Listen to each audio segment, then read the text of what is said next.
Taco Bear busy, get the squeeze and he tryna put on a show. Buckle strapped like the Navy, extended clips on every pole. Nigga know about Bug Nation, when it's up though we don't go. Cause shoot a movie, hella clips and hollow tips can make a show. Lizard 9s, 223s, got choppers and cool beans. They say Bug came through and left 50 shots on the steam. Big ass stick, he pull the trigger, it's kicking like gas feet. Big telescope on top and stick, that bitch reach 1,500 feet. Like what you want, got Buku iron, nigga. What you tryna see, got 45, 40s and 9s, nigga. Anything you need, got 223s and 62s. B say he a different breed. Bug Nation, we go where we please and we'll never leave, nigga. Got Buku iron, nigga. What you tryna see, got 45, 40s and 9s, nigga. Anything you need, got 223s and 62s. B say he oh shit, give me something like this right quick.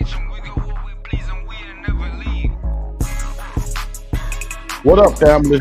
D Howard, what's good? STD. STD, y'all see me. Taco Bear. Buster. I need my hair done. I need a shave. I've been going away from home for 2 weeks.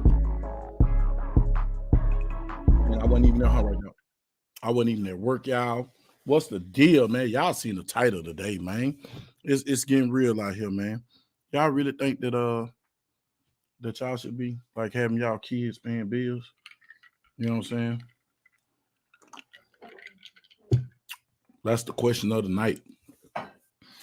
Shout out to everybody that stepped through the baby. You know what I'm saying? Howard J, Silverback, Tactical, King Henry 47.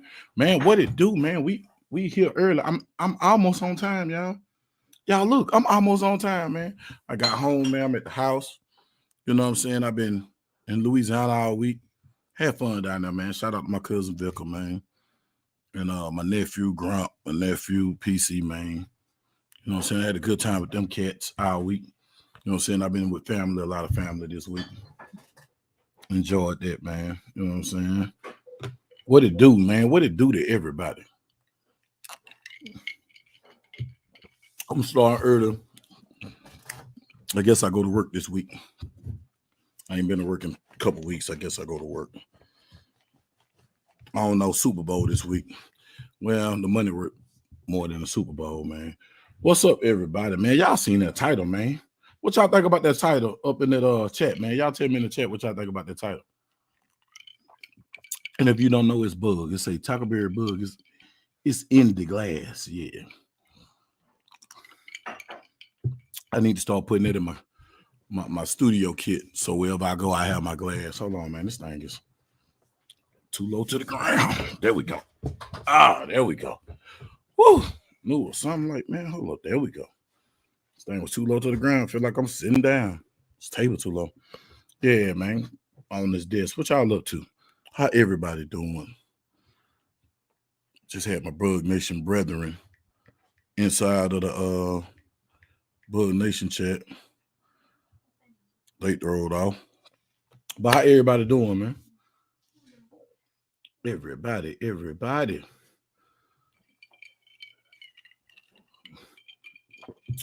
I'm good. I spent a lot of money this week, man. I got a couple of new toys. Made me feel good. I seen, man, I want to ask y'all this before we start getting into the show. Y'all back there, bro. Let me see what my boy say. My boy Howard J responded. And I'm going to ask you this question. My kids, still kids, but now I don't think I charge them. What about when they get older? Good question. Till some more people get in here, man, I want to run this by y'all. Man, what y'all thought about that State of the Union address that y'all President Joe Biden made? That dude is the most smartest. He the smartest incompetent person I've seen in my life. That cat is smart. He's incompetent and smart at the same time. Hey, I feel you, STD. I'm behind you 100% on that one. I feel your pain. Yeah, man. I seen that State of the Union. Then I seen that that strong-faced woman standing up behind him clapping. I'm banning AR-15s. Girl, please. Everybody want to ban a gun until they need one. And when they need one, who they do? They call people with guns. Man, this is a circus. We got a circus for government. We doomed to hell. in the hand basket. Y'all just watch it. All you gotta do is stand and watch, man. This is the best show on earth. This is better than Ringler Brothers Circus. This is the best show on earth, y'all. I'm serious. This stuff is comical now, man. It's to the point now, bro. I don't even take it serious. Common use. I feel you. I feel you, little bro. I feel you. What's up? Fish Cake, man. Shout out to Ray Fish Cake, man. Ray Official, man. Shout out to my Bug Nation brethren, man. He made that fire thumbnail. You know what I'm saying? Shout out to him. We got to give him his flowers while he's here for creativity, man. He make the thumbnails for the show, man. So shout out to my boy Ray Official. And if you need any firearms, man, y'all hook him up. Ray Official, the way it's spelled. Ray Official Tactical on Instagram. He can get you any firearm shipped to your local FFL. Cut rate the price of what you're gonna pay elsewhere. Trust me. Man, shout out to what's up, Carbon Q, man. Calvin Carbon, man. Ain't seen you in a minute. How you doing? Tapman Production. You know what I'm saying? Man, y'all seen that, man? I'm trying to let a couple more people get in here before we start talking about the subject of the night. Man, but did y'all see that? Y'all see that State in the Union address, man? That is a debacle. Bro, that was something off South Park, bro. I promise you I seen this on The Simpsons before. Like, dead serious, bro. It's something serious. Like it, bro, these folks wild. I'm a ban AR-15. Let me tell y'all something. If y'all don't know history, I'm going to give y'all a brief history lesson right quick. In 1994, in 1993, they started the crime bill. You know what I'm saying? The 94 crime bill. And they had it, the Brady bill, all that wrapped into one little bill, right? So in the 94 crime bill, you couldn't have a bayonet on the AK because AK was the common weapon of choice back then. Excuse me, one of AR-15 because people that had AKs knew the AR-15s were shitty. So we knew they was crap. So we had AKs. And AKs was cheap because they was coming in, you know, come block countries. They dumping them on the U.S. market. Hey, Empress Tower. So what they did with the 94 crime bill, the holes on the Tech-9 was illegal. The bayonet lug. They banned cosmetic of guns. Cosmetics. I mean, just stuff that made the gun look evil. They banned those. And it sunsetted, I want to say, what was it, 2000? The 94 crime bill, it was 10 years up. 94 was 2004, it sunsetted. So they were smart enough. Hey, Miss K, hey, how you doing? It sunsetted. So meaning that it went away. So it went away. It sunsetted. And that time that they had the assault weapons ban, that they said assault weapons, crime didn't stop. It showed, the FBI statistics showed that it didn't mean nothing to have that crime bill. That crime bill just created mass incarceration, created private penitentiaries, and all these senators and congressmen and lawyers and all this stuff invested into the private prison system, which they should never be private in the first place. Anything they got to do with punishment shouldn't be private, just like welfare, driver's license, handgun license. It should never be a private company handling it. The state should handle it.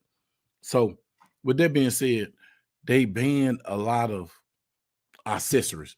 Now look at this bill that he trying to do now with pistol brace. Those are accessories. A pistol brace don't make no gun no more dangerous or less dangerous. In a way, it make it more safer. I'm gonna say it make it more safer because it's more controlling. Now, if you put a foregrip on it, it gives you more control of a small gun. I would think you would want to do that, but no.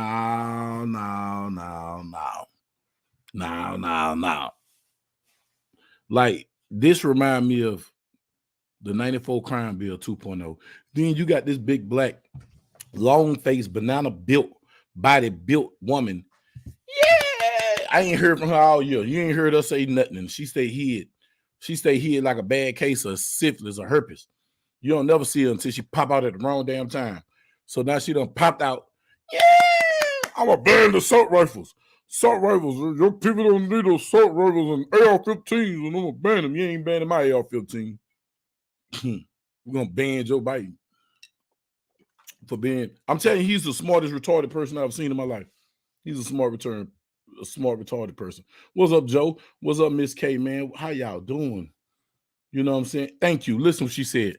He's the geriatric village idiot, but he's smart because guess what he do? He get talking points, and these people feed off of like people so slow and dumb. The Republicans want to take your kids and they want to tax you, and then he gonna backdoor 2 months from now and say, "Well, we got the tax and the Republicans is behind it." Man, everything he say that somebody else gonna do, he do the same thing, bro. He gonna come back and give it to it like it was his idea.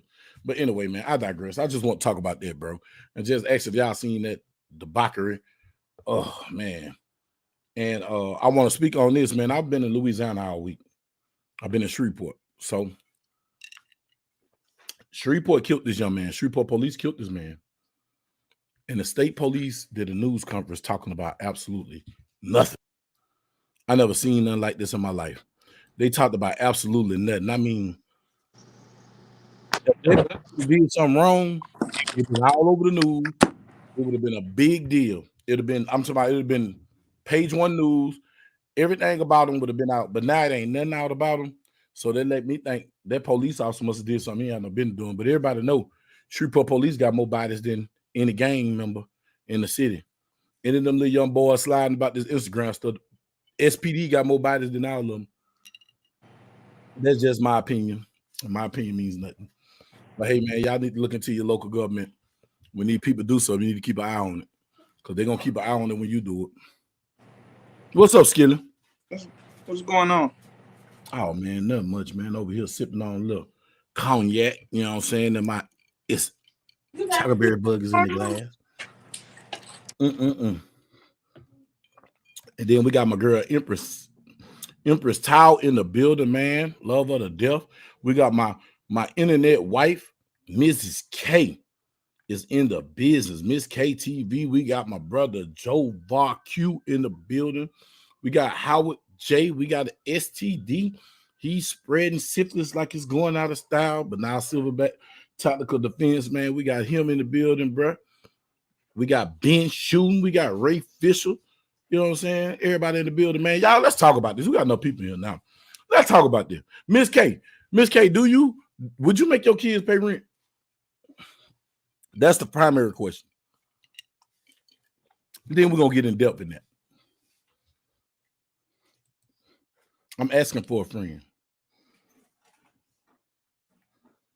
She said yes. Okay. And what age would you make them start paying? If I do ask.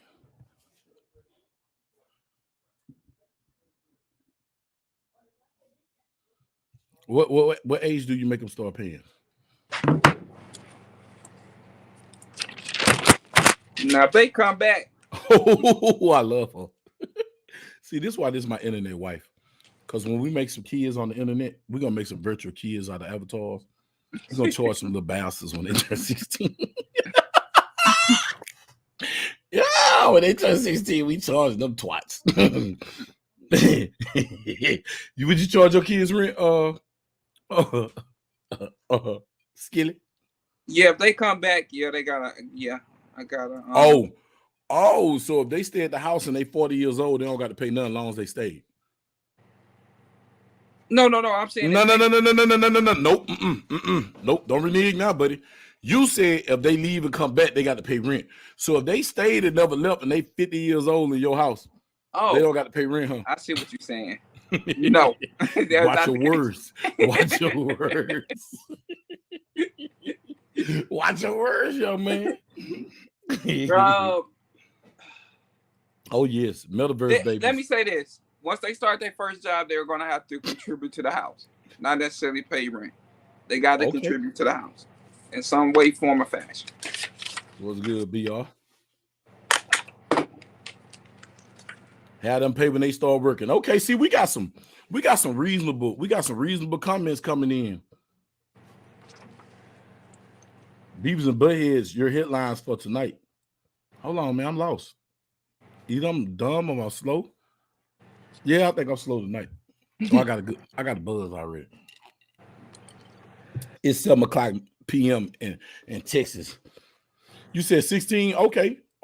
See, you made sense. So you said, how old do they have to be if they never leave your house? They got to start paying rent.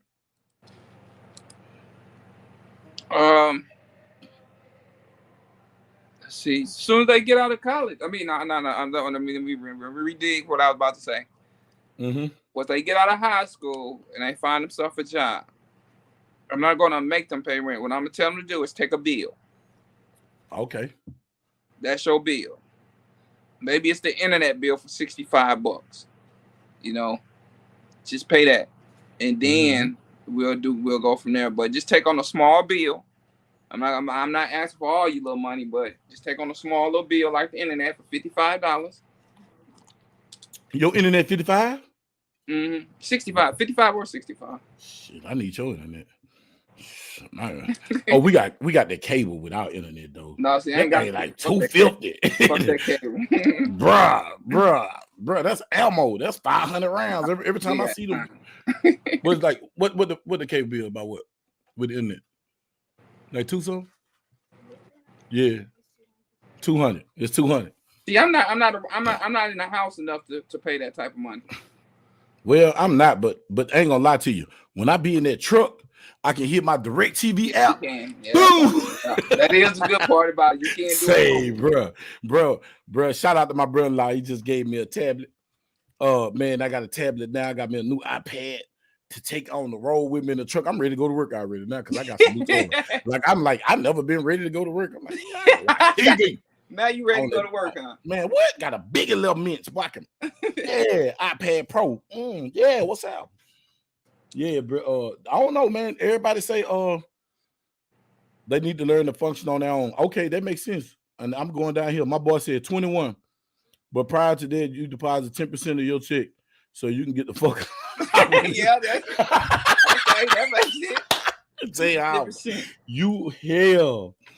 Tactical Skin that kid is gonna be internet checking him, telling his ass he running up the internet. Say now, look, I'm gonna say this here, man. My daughter that came home a couple times, but I ain't charging her. Now we need some on the bill. I get it because what I really want you to do is get the fuck out. Yeah. So to help you get out, if you ain't getting me nothing, that means you can take all your money and get out. But then when you notice that they don't register that you really want them to go, and they start prolonging and not taking care of the money. When you need to get the internet. The internet $2. The internet $2, brother. The internet bill is $2. So hey, grab that internet or grab the electric or something. You gotta grab one of them joints. You hear me? Right, one of them bill. One of them joints, bro. You got to grab one of them joints. I'm dead serious. You can have to handle it. Right. You feel me? Like you're gonna have to handle that, dog. Because I mean, you using the water, you taking yourself a shower, you doing all that. So that costs. You got to go. That's an extra body. Now you running my water. You really got to go, bro. You can have to go. You know what I'm saying? I don't mean no home. I love you, but I want you to get your paper. You know what I'm saying? Like we don't really charge our kids, though, man. No, we don't. I have, but not really. Only time I have was really like I said, when I started seeing things. When the bill starts. No, it's not. Hold on. We got the I'm finna say attack. We got the dress attack tap in production. Let me tell you something. Man, these kids smart like we smart. They'll get over you. They'll get over on you the same way that somebody else will get over you. I know I can go home. I gotta spend no money. You know what I'm saying? Yeah, you know what I'm talking about. Yeah, no. You're gonna come home. You're not gonna be buying bags. You're not gonna be buying tray fives, smoking Selmans. You was smoking 20 bags. Now you smoking tray fives. You move in with me. You smoking the Selm. You putting a whole 3 grams in your blunt. Hell no, you're not. You're not doing it. You're gonna pay something. Because think about it. And you know what? If they don't respect it, then they'll be all right. Get the hell out. That's where I'm at with it. Hey man, let me tell you something. They won't respect me later on in life. I don't give a damn. Long as you respect me in my face, you don't have to like me, but you're gonna respect me. If you don't respect me, I got something that's 17 in it. It's hot and spicy. Yeah. I'm telling you, nigga, I pop my kids. What they tell you? What's gonna happen to you? They can get it. I bought them here. Goodbye. Take you out. Long as you respect me, we good. If you can't respect me, I tell my child, man, you stay away from me. especially in my house. Somebody not respecting me. Oh man, that disrespect my house, man. I might catch a charge. Now I done let a couple of it go, but I promise you, as of 2023, I ever get disrespect in my house, it's going down right there. It's up. It's up. Say it's up. You hear me? Try to knock your nose listen, off. I already know where this finna go because it's so up that, bruh, buying money ain't even in consideration of what's gonna happen in this situation. You hear me? Yeah, I'm dead serious. What Miss K say? You agree with Miss K? You see anything down there? She said she agree with Miss K. That's probably the open locks in there, you know. But see, I'm gonna tell y'all something. Yeah, I couldn't get in the room. You got to teach your kids the value of money and responsibility at home. Yeah. I told them, hey, because if they don't pay nothing at home, then they're gonna try to leech out people, and then they open the door to all other things. When people, your kids allow people to get them stuff and do stuff for them, they gotta know how to pay their own way, bro. You know, and that's for me. Say,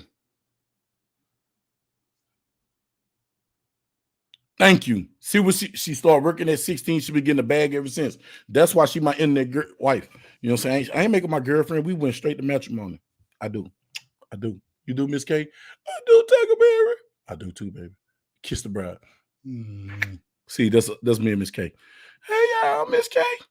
Yeah, something wrong with me, y'all. Y'all forgive me. Say, look.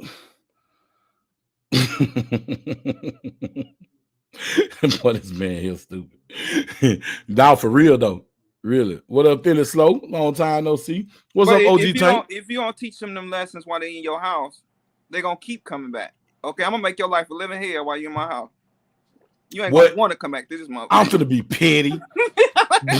say, Skilly. DJ Play Nice, what's up, brother? Look, I'm so petty. Man. I am so petty, y'all. I'm the type of dude that I empty all the ice out in the garbage disposal to clean the garbage disposal. I'm a drink out. I don't drink milk, but I'm just gonna open and make you think I drunk out the milk. I'm gonna do all type of stuff to make you. Man, I'm gonna piss on the toilet seat in your bathroom so it starts stinking, so you'll have to clean it up. I'm petty as hell because I got my own bathroom, my room. You don't got no reason to come sit on my toilet, right? Yeah, so I'm petty as hell. Don't start. We don't want to play petty game. We play petty war. We play petty wars all day long. Bro, I would go get your clean clothes and put them in the washer and start it and then stop it so they can sour.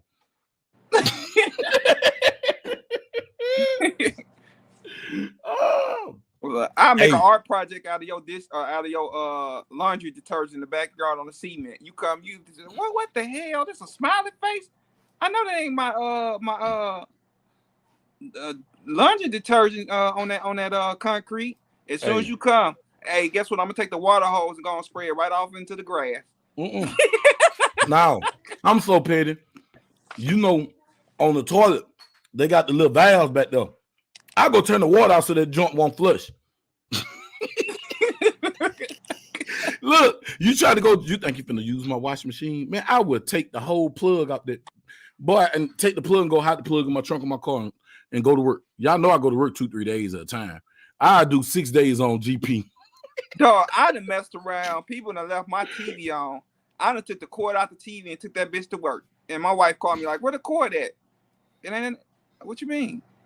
Bro. Oh, shit, I forgot I got it in my book bag. My bad. I'll see y'all when I get back home. Look, Joe Va, you said hit the circuit breaker. Man, my kids know about the circuit breaker when they were 9 years old. I can't play them type of games. Yeah, I have to pull the whole circuit out. Right. But I can't. Listen, I can take that cord. I will go take them 3 screws out and take that plug out and take it with me. Or I take one of the hoses off. You ain't finna go to Home Depot and buy no hose. Yeah, you ain't that dedicated. Nope. Yeah, I'm childish. If I want you up out of there, I'll make you, bro. I would, man, listen, you think I'm playing, bro? I would get a siren out one of my alarm systems and get a battery and just get right there by your door and let that baby go, wow, wow, wow, wow, wow, wow, wow. Man, I come in there while you sleep beating pots. I play loud mute. Man, I'm ignorant, bro. Like, dude, I go too far. You be ready to fight me once I'm done. Say, boy, you'll be so mad. You be telling your homeboy, I can't stand that nigga. Oh, man, I'm telling you, boy, I just do him something. Yeah, you think you want to do that. You can talk about it. As long as you don't try, we okay. Right. Cause it's gonna be your last try. It's gonna be your last try. On my mama. That'll be your last, boy. I'm trying to tell you, man. I'd be so petty. I take all the dishwater. I take all the towels out the closet. Throw them bitches in my office. Lock my office door. No. This my pet. This is my favorite one. About where are the towels at when you go take a shower? When you ask them, this right here is when you ask them for their help and you know they got it and they don't. You don't really want it. You just want them to tell you no so you can do something stupid anyway. So I would get all the toilet paper out the house. Oh, throw it in the car. Throw it in the trunk, nigga. See, we got a couple of garages around here, so I put it in my garage and take my garage door open with me so you can't go in there. Nope. I got my garage door open. Bro, I'm childish. I know I am. Look at Phyllis Slow said he would take every right shoe. Oh, man, I never thought about that. I was thinking about just taking all their drawers. Say, bruh, petty. And I'll be so petty. I'll burn them on purpose. Get a barrel, burn them on purpose. Like, no, I don't want to burn them because then I mean I got to replace them. They can sue me. In Texas, they can file lawsuits, small claims. I burn them. Now, I'm always thinking the legal aspect of everything. As long as it don't cost me no money, I'm doing it. I'm doing it. These kids ain't too smart unless they know somebody attorney. Oh, hell no. Man, my kids call law. My daughter, shit, that thing gonna dial 911. That thing never gonna die. 911, Daddy, he took my clothes. All she need that report. I shall not give you that report. Your clothes was in the washer, and all of a sudden the drain hose was missing. I'm just saying, bro. But I feel like, this is my favorite. Hold up, bro. I never finished what I said. Start the washing machine while they're in the shower. On God, make sure you get all the hot water, and then turn it off and let the hot water. Oh, damn. I'll go flush all the toilets in the house and turn on all the faucets and then just run there, turn them off. Lock the door for me, Banana Man. Appreciate you, bruh. I'm talking about dog. I'm petty. Hey, DJ, play nice. I don't need you speaking to Miss K too much. We're gonna have a problem. What's up, Red, man? What's happening, bro? You know what I'm saying? Red, how you feel? You think your kids should pay rent? Oh, Jova, you said 3 months. You better than me. I was thinking about 2. I'm thinking 2. Yeah, he is. Oh, that's it. On God. If y'all ever want to do something despicable to your children and make your kids kill you in your sleep, take the Wi-Fi box and hide it. Take the router. Take the router out the house. Bro, you take that router out the house. Boy, hell on earth. Ooh.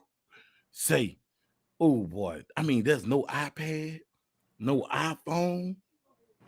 Man. Hey, say, why you playing? My mama did this to us. We can close our door for real. Mm-hmm. She had the horn the door back. See, Howard J, his grandma from the South. He was raised by some old folks. He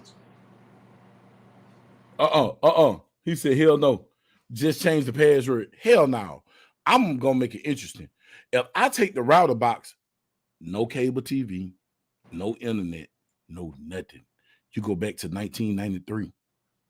The phone don't even work.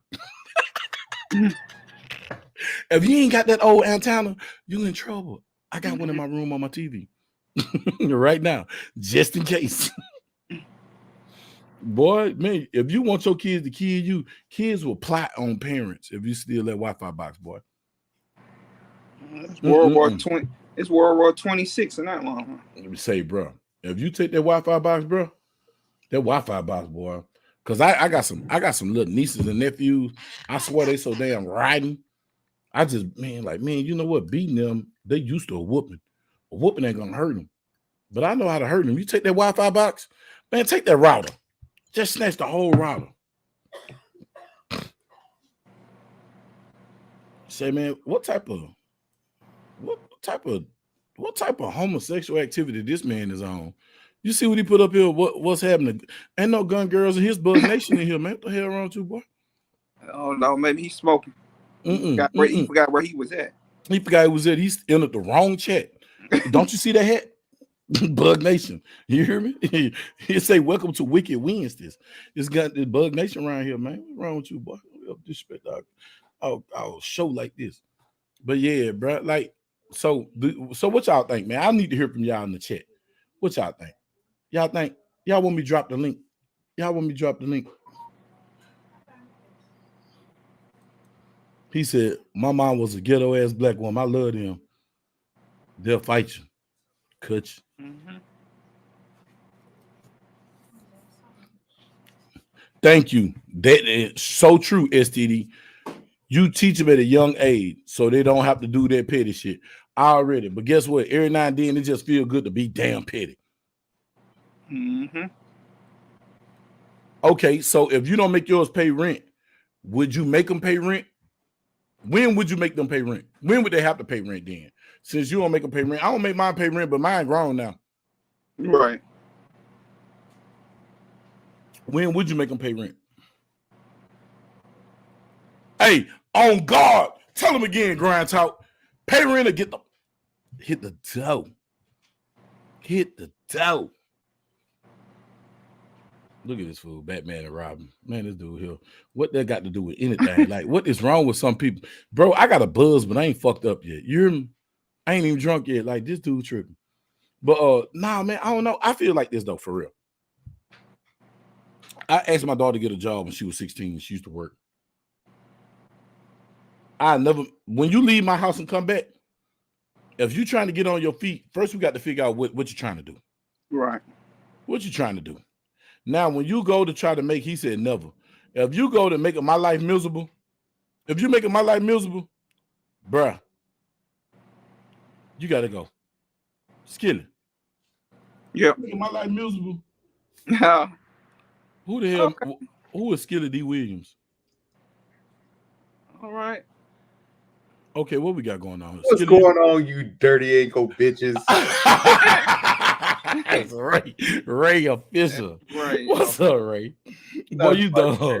That dude said Skilly D. Williams. I look like, man, what the? Look what Miss K. Absolutely, Miss K. Look, she said she blessed with my child working hard, a working person, and still at home, and let her move out when she's. That's cool.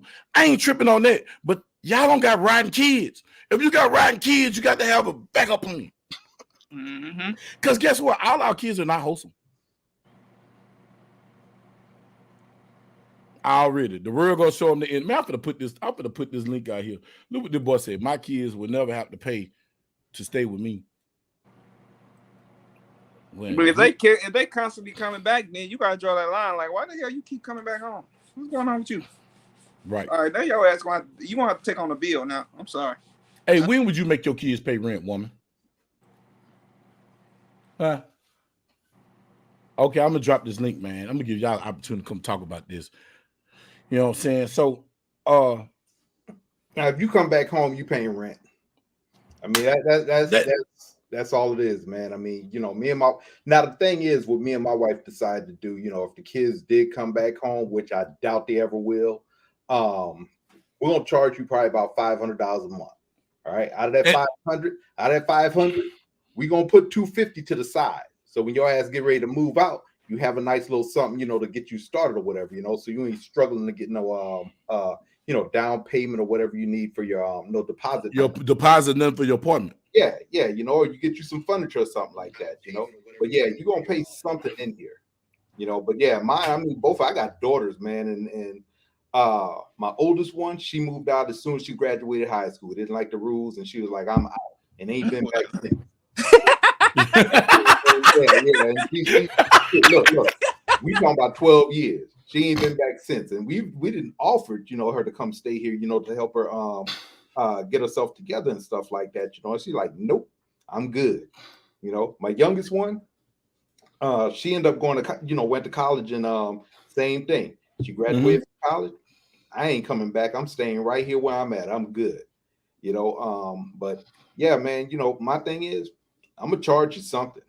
You know, I'm gonna charge you something. I'm gonna put something to the side just so, you know, when you do get out, you got a little something, waiting on you. I ain't gonna let you know you're gonna have something waiting on you, but there'll be something waiting on you. Man, you did wrong for this this Avatar, dog. Man, he need to take the Avatar down. I can't stand him, man. Boy, you hell. Right, Hey, he gotta be looking bad, don't he? Hey, man, he got to looking bad. Shit, Hey, look. hell, I ain't got you looking bad. You got yourself looking Nah, bad. you want to do a still shot of it? You don't want to sit there playing them drums and decide, hell, let me look at the camera and show them, look, I can do it without looking. All right, Catfish, you got it.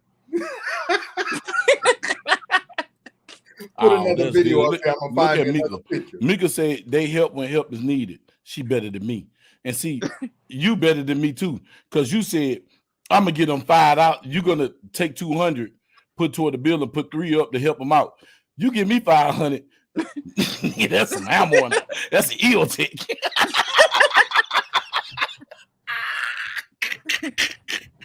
Cause I know when you leave, I'm gonna pay that rent one day anyway. So fuck it. Oh man. Y'all forgive me, I'm riding. I'm riding. See, I was talking about the kids. They daddy ain't. Watch you out. Okay, I'm telling you, 5. What's up? What's up, Carl, baby? I'm back in town. What's going on, man? Man, I'm back in town. You all right? We're kind of worried about you at the end there. Oh man, everybody thought I had moved back, man. It was just, you know what I'm saying? I had, we were taking care of business, you know what I'm saying? Making some power moves that's gonna help us later on in the future. It's gonna break us now, but it'll pay us later. You heard me? Cool. You know what I'm saying? Yeah, man. Say, look, Silverback. There go my wife right here. Skin is pick looking super fly. Hey, don't you be over there cheesing on that, boy. Man, you're gonna have our first internet beef. We're gonna have our first internet dis. I know you are you disrespecting me like that? Y'all forgive me, man. I'm full of this old yak over here. Some of y'all here. Hey, hold on, bro. Hold on. Come in the chat. Come tell us how we vagina parents. Talking about why? Because they won't charge their kid. You said mad because your mama charged you. So the problem with this whole thing is kids don't know how to pay bills, right? Right. And when they finally get out of high school and they hit the world, for whatever reason they do, if they don't stay home but they want to go out into the world, they don't know how to pay bills and they're going to fail miserably, right? Oh yeah, right, exactly. They'll get the electricity cut off and water's cut off, rent's due to getting evicted. They just mess up their whole credit report, right? Right. So it's better to teach them early or get them to stay home and go to school. If my rule was, if you in college, you don't have to pay rent. Right. Because you are furthering your education and furthering yourself. But if you want to work, you want to go out into the workforce, I'm charging your education and furthering yourself. You got to pay. Now, there's that adage that says, spoil the child, raise a grandchild. And I believe that's strongly true. You can't spoil these children. They got to learn what real life is about as soon as possible. And, there's consequences to your words, there's consequences to your action, there's consequences to not paying bills. Exactly. And having fucked up credit, right? So, part of that money, I heard somebody saying earlier, take part of that money and put it back for when they need it, because they're going to need a loan at some point. Dad, my car broke down, or I need help with a deposit on a new place, or my electricity got cut off. Guess what? It's not coming out of your pocket. It's their money. It was their savings. They just didn't know about it. Right. So that's my 2 cents on that. But yeah, they definitely should pay something. They should pay something. Even if you're not, even if you are going to school, just teaching them to put back 10% of your paycheck. Pay yourself. Reward yourself for a good week's work. Right? Real talk. Mm-hmm. Pay yourself and show them how to invest money. Whether it's, long-term or short-term loans, invest that money. And because the savings account ain't gonna do shit for you.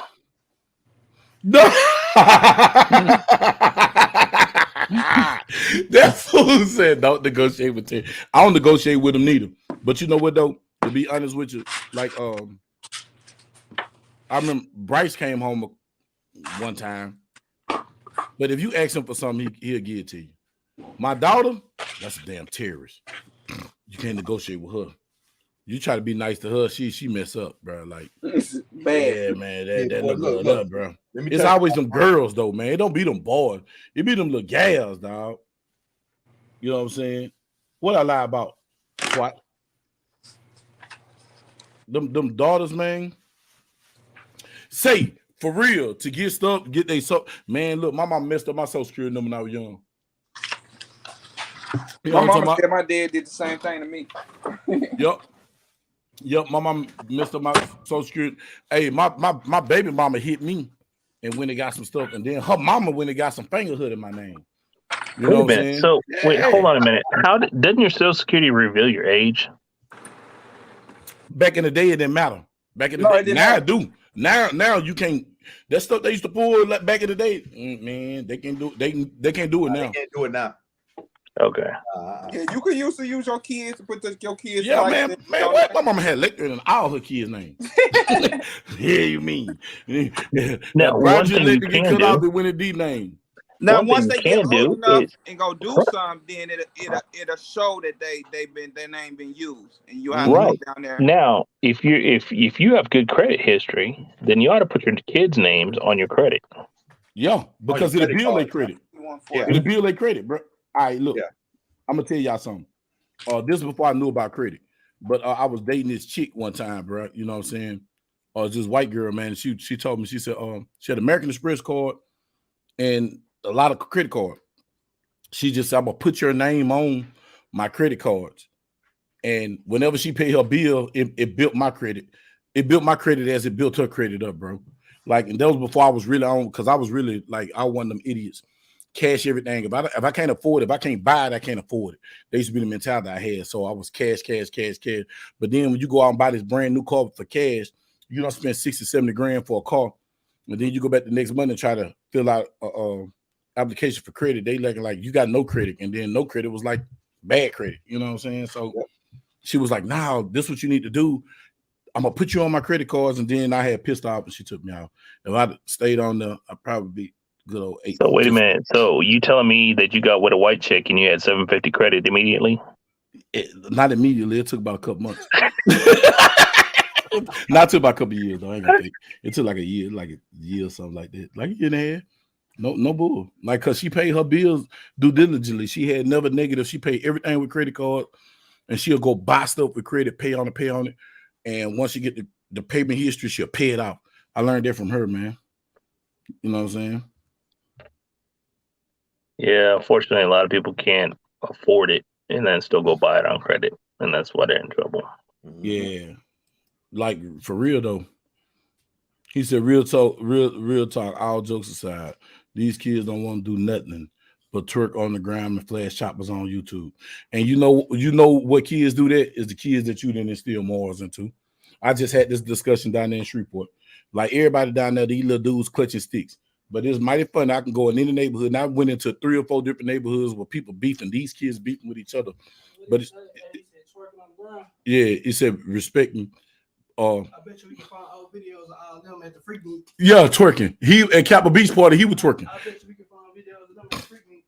So I went at you talk to them. All you need, man. Let me tell you, majority of these kids need, man. All these kids need is somebody to give them some attention. Talk to them. Do something with them. Okay, y'all like guns. Let me show you how to clean this gun and operate this gun the right way. That go a long way, man. You know what I'm saying? And a lot of these kids, man, nobody don't interact with their kids. People think because you give them some money or you shower them with iPads and iPhones and all that stuff. Man, no, time is better than anything. The money is cool. The money is good because it makes them have a good life. But for the most part, man, you got to have time, man. Spend time with them people, man. Mm-hmm.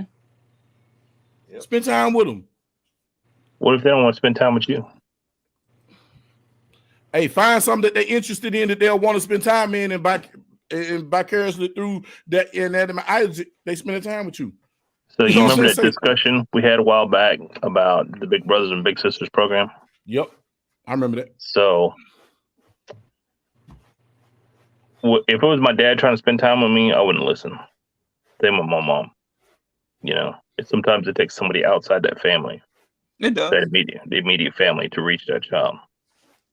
And every child is different. You know, some you can reach through their interests, but are you going to be twerking and doing all that new dance shit on TikTok with them children just to reach them, Huckleberry?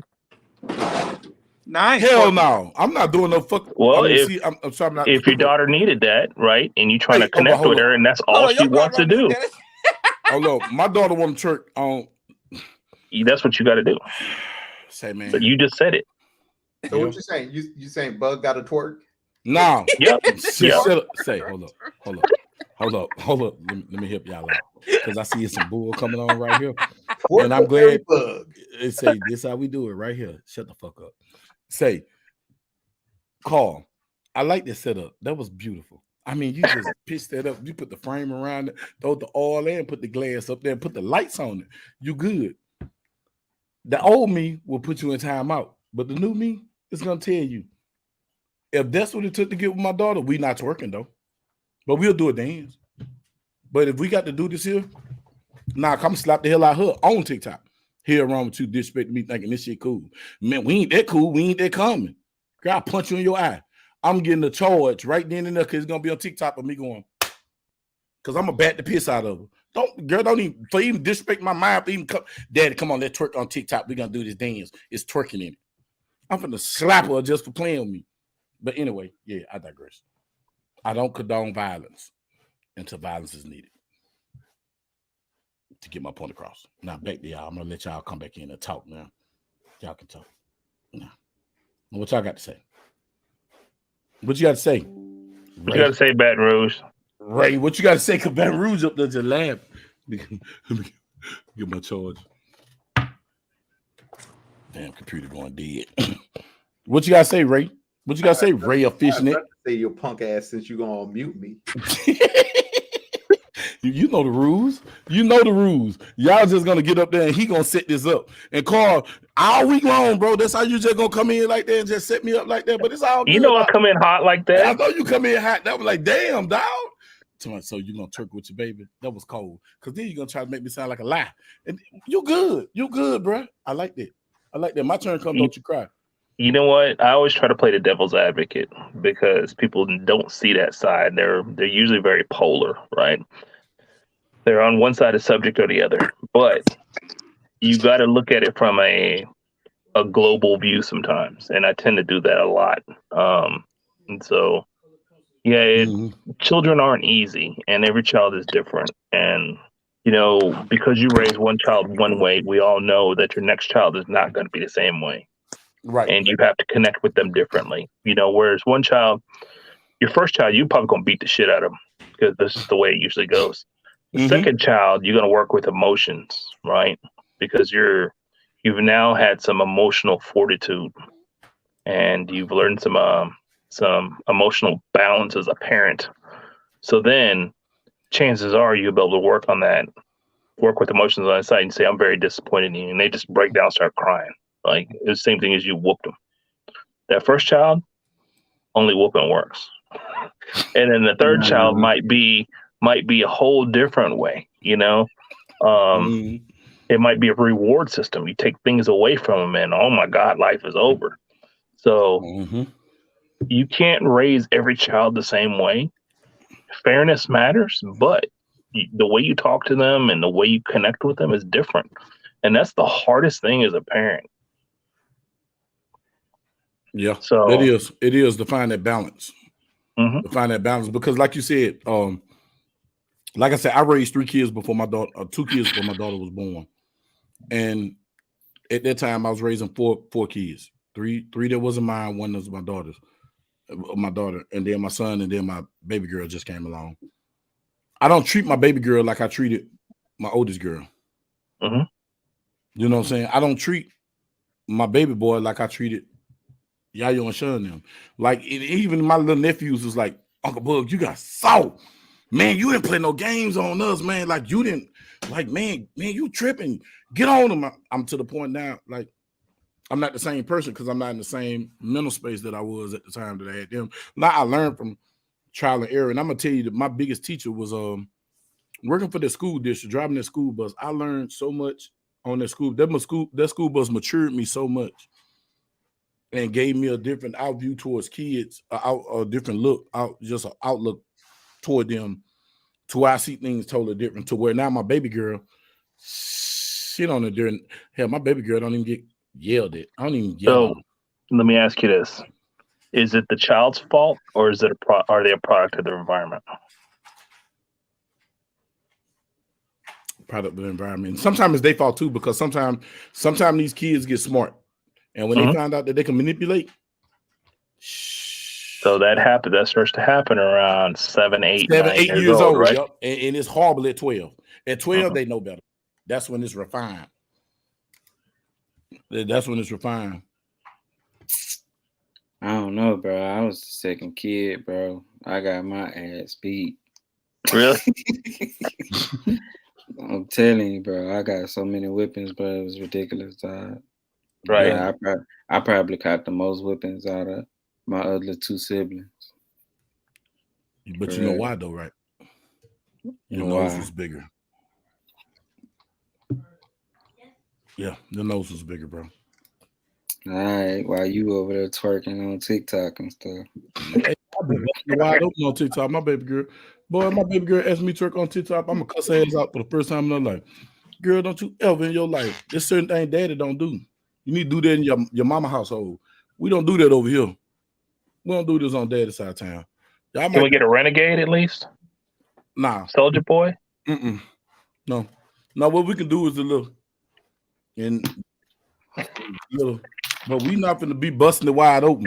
Hell no. We not arching our back and looking no wrong. In your life. It's certain things daddy don't do. You need to do that in your mama house. Hey, turn your down. Turn your volume down because it's gonna give us feedback. Do this on daddy's side of town. Can we get a renegade at least? Nah. Soldier boy? No. Now what we can do is a little. I don't see it. And you got to turn your. But we not gonna be busting it wide open. Hell no. Just turn your volume down. I had to turn it out because it's gonna give us feedback. But now, like for real though, like I'll do whatever it take. I'm not twerking because I don't condone twerking. Like, bro, listen. I promise, I remember this, bro, and I think Mika remember this. My daughter had to be 12, and she had the. I don't know if you and thing, Mika, tell me how long it was when she did the secure video. She tried to do the secure dance and made a video and lied and said she was like 16 or something like that. Man, my daughter got dog walked. Boy, I'm talking about that. Boy, Lord, I lost. I almost went to jail today. I lost it. You know what I'm saying? Like, it's just certain things. I don't believe in all that twerking. You can dress how you want to dress. You ain't finna be wearing nothing cutting up your butt. Like, we not. Well, you gotta think of what is dancing. What is dancing effectively? What is dancing? And dancing is nothing but basically a precursor to sex. Yeah. Doorway. You gyrating hips, you moving body, right? Titties jumping, right? And the women get to see how the men move the hips and gyrate. And the men see how the women move the hips and gyrate. It's just a precursor to sex, is all it is. Yep, that's crazy. You just said something.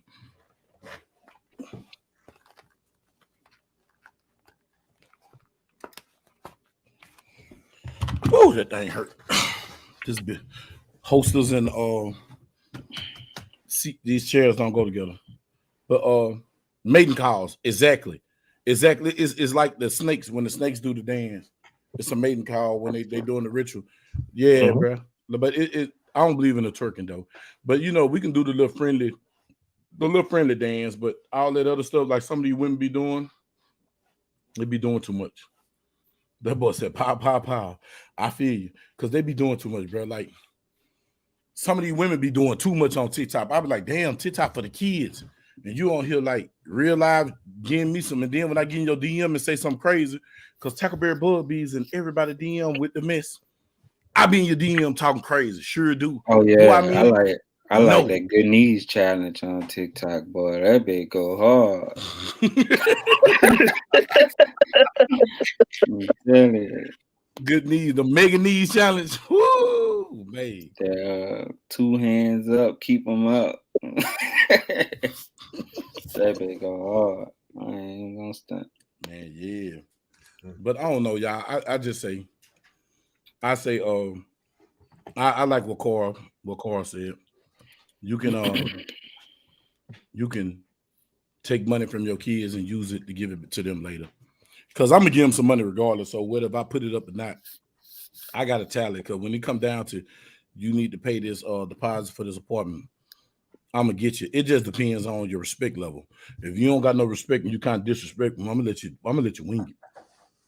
Because you made when they need that first and last month rent, Dad, I need that. I need a loan. You need to help me with my apartment. Be like, sure. You may only come out $300 out of your pocket, but the rest was theirs. They just don't know that. Yeah, they didn't know. They didn't know the rest was theirs anyway. Don't ever tell them that I'm saving money for you. Yeah.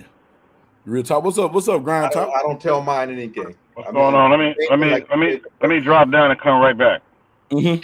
Like you were saying about the putting the money to the side, you don't let them know that you're putting money to the side. The whole thing with the credit cards, I do that with both of my daughters, and I've done that for a while. I don't even let them know that they're on my credit cards, but they sit there and look at their credit score. Wow, my credit score is going up. I'm like, oh, good job. Keep doing whatever you're doing. I'm the one doing all the work, but it's just to set them up for the future and stuff like that, and like I tell them, when you it's easy to mess your credit up, but it's hard to get that shit right. When you mess it up. What's up, Silverback? What's up, Grand Talk? What you got going on? You know what? That brings up an idea. I'm sorry. Go ahead.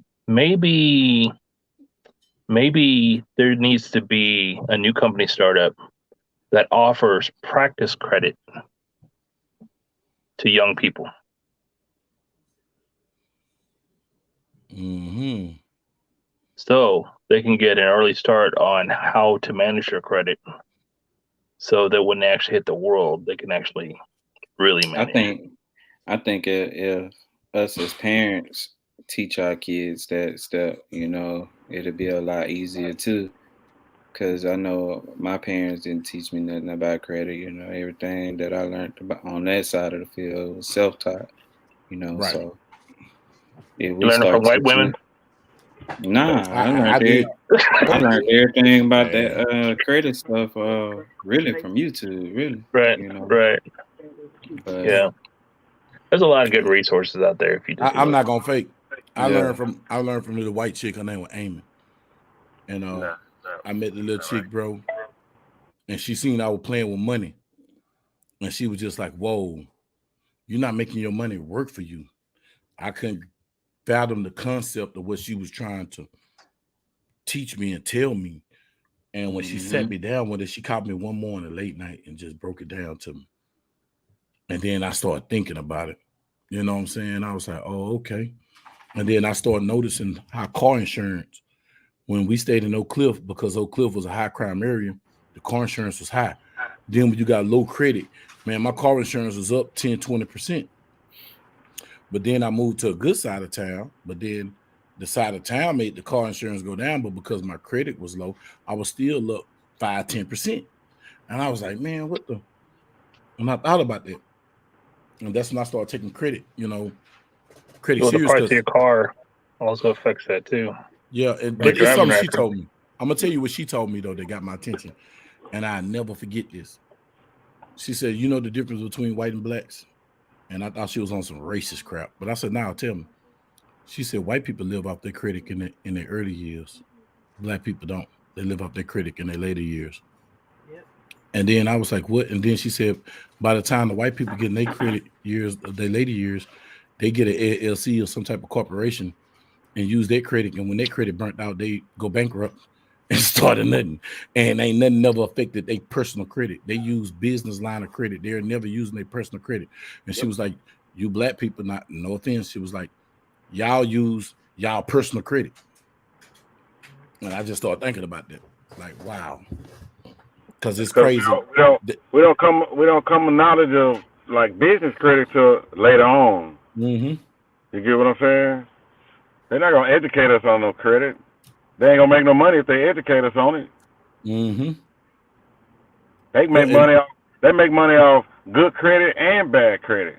So why educate you on it early? You get what I'm saying? Right. It's like, I'm gonna give you an example, like the dealership.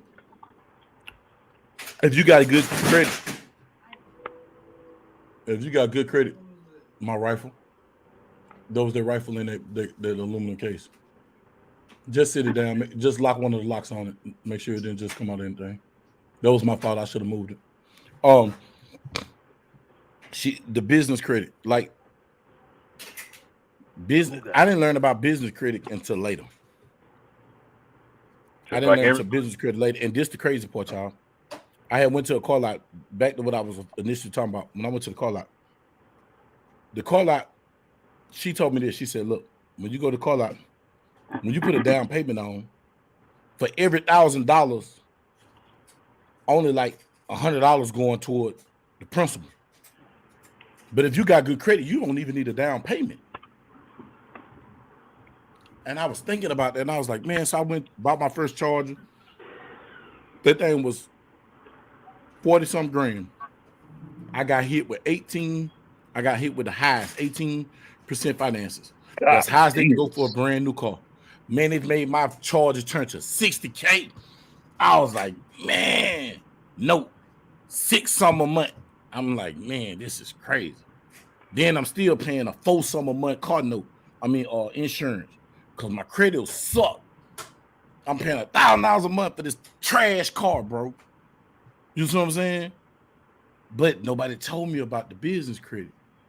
Now, for my personal credit, they wouldn't give me. They didn't. Man, they gave me this crazy interest rate loan. But my business credit, man, they give you $250,000 like it ain't nothing. Good 2% loan, 3% loan at the highest. Like, wow, that's on business. Give you $250K like it ain't nothing, right? Here you go, easy.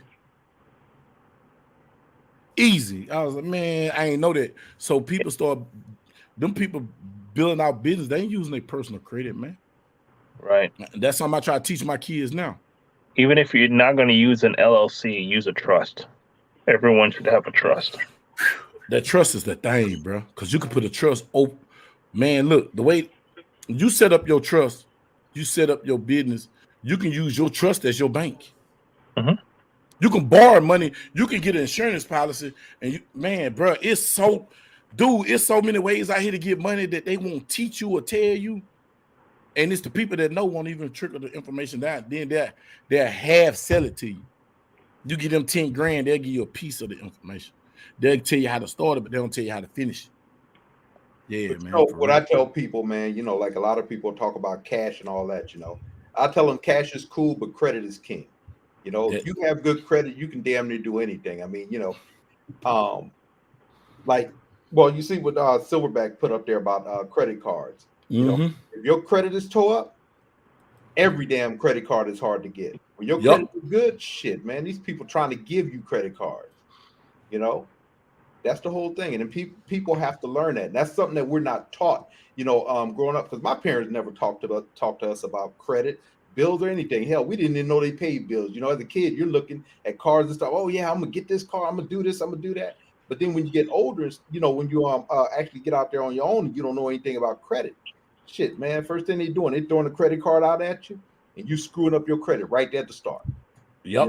Right at the start. I mean, damn near all of us. Anybody who say that they've never. Well, I'm not gonna say anybody, but a lot of us have been there, done that, and you learn, at an early age, the wrong thing to do, and then you work on it, you get your shit right, and at that point, I mean, you're good, you're good. But yeah, I mean, credit cards. Now see what he's saying right there about the Home Depot card. That's the only damn card I can't get, and I have no clue why.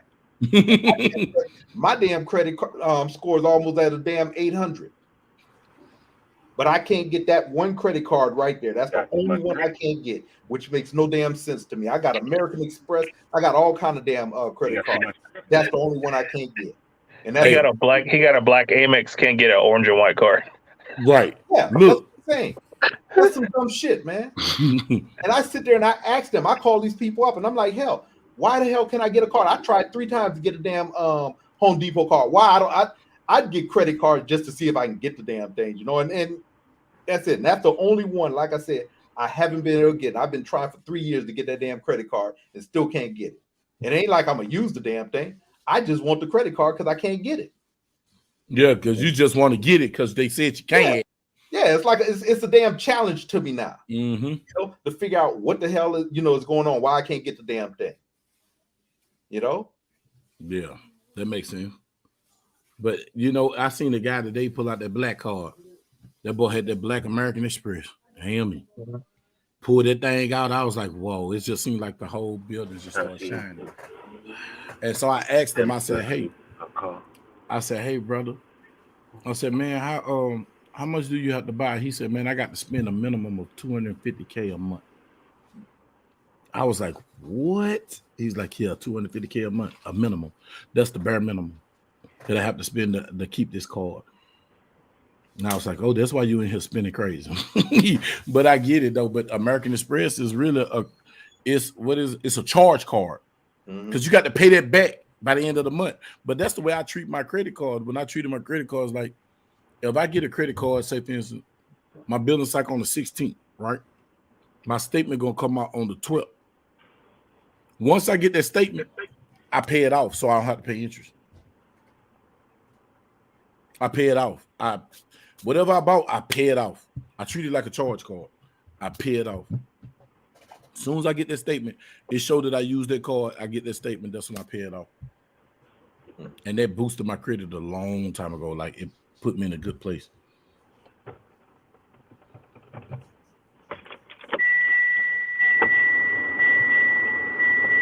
So Grand Talk, I hear your Tesla, man. What's up with that? Everybody ain't able to ride Tesla. You got one. I don't got a Tesla. I got something else.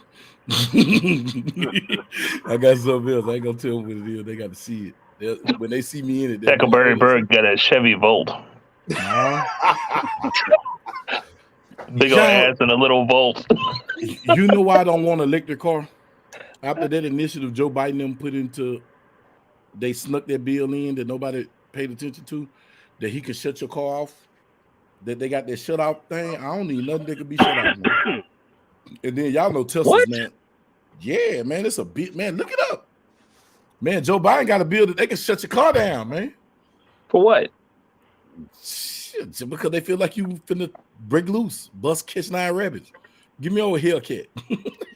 Give me V8. I don't like electric, man. I don't trust them.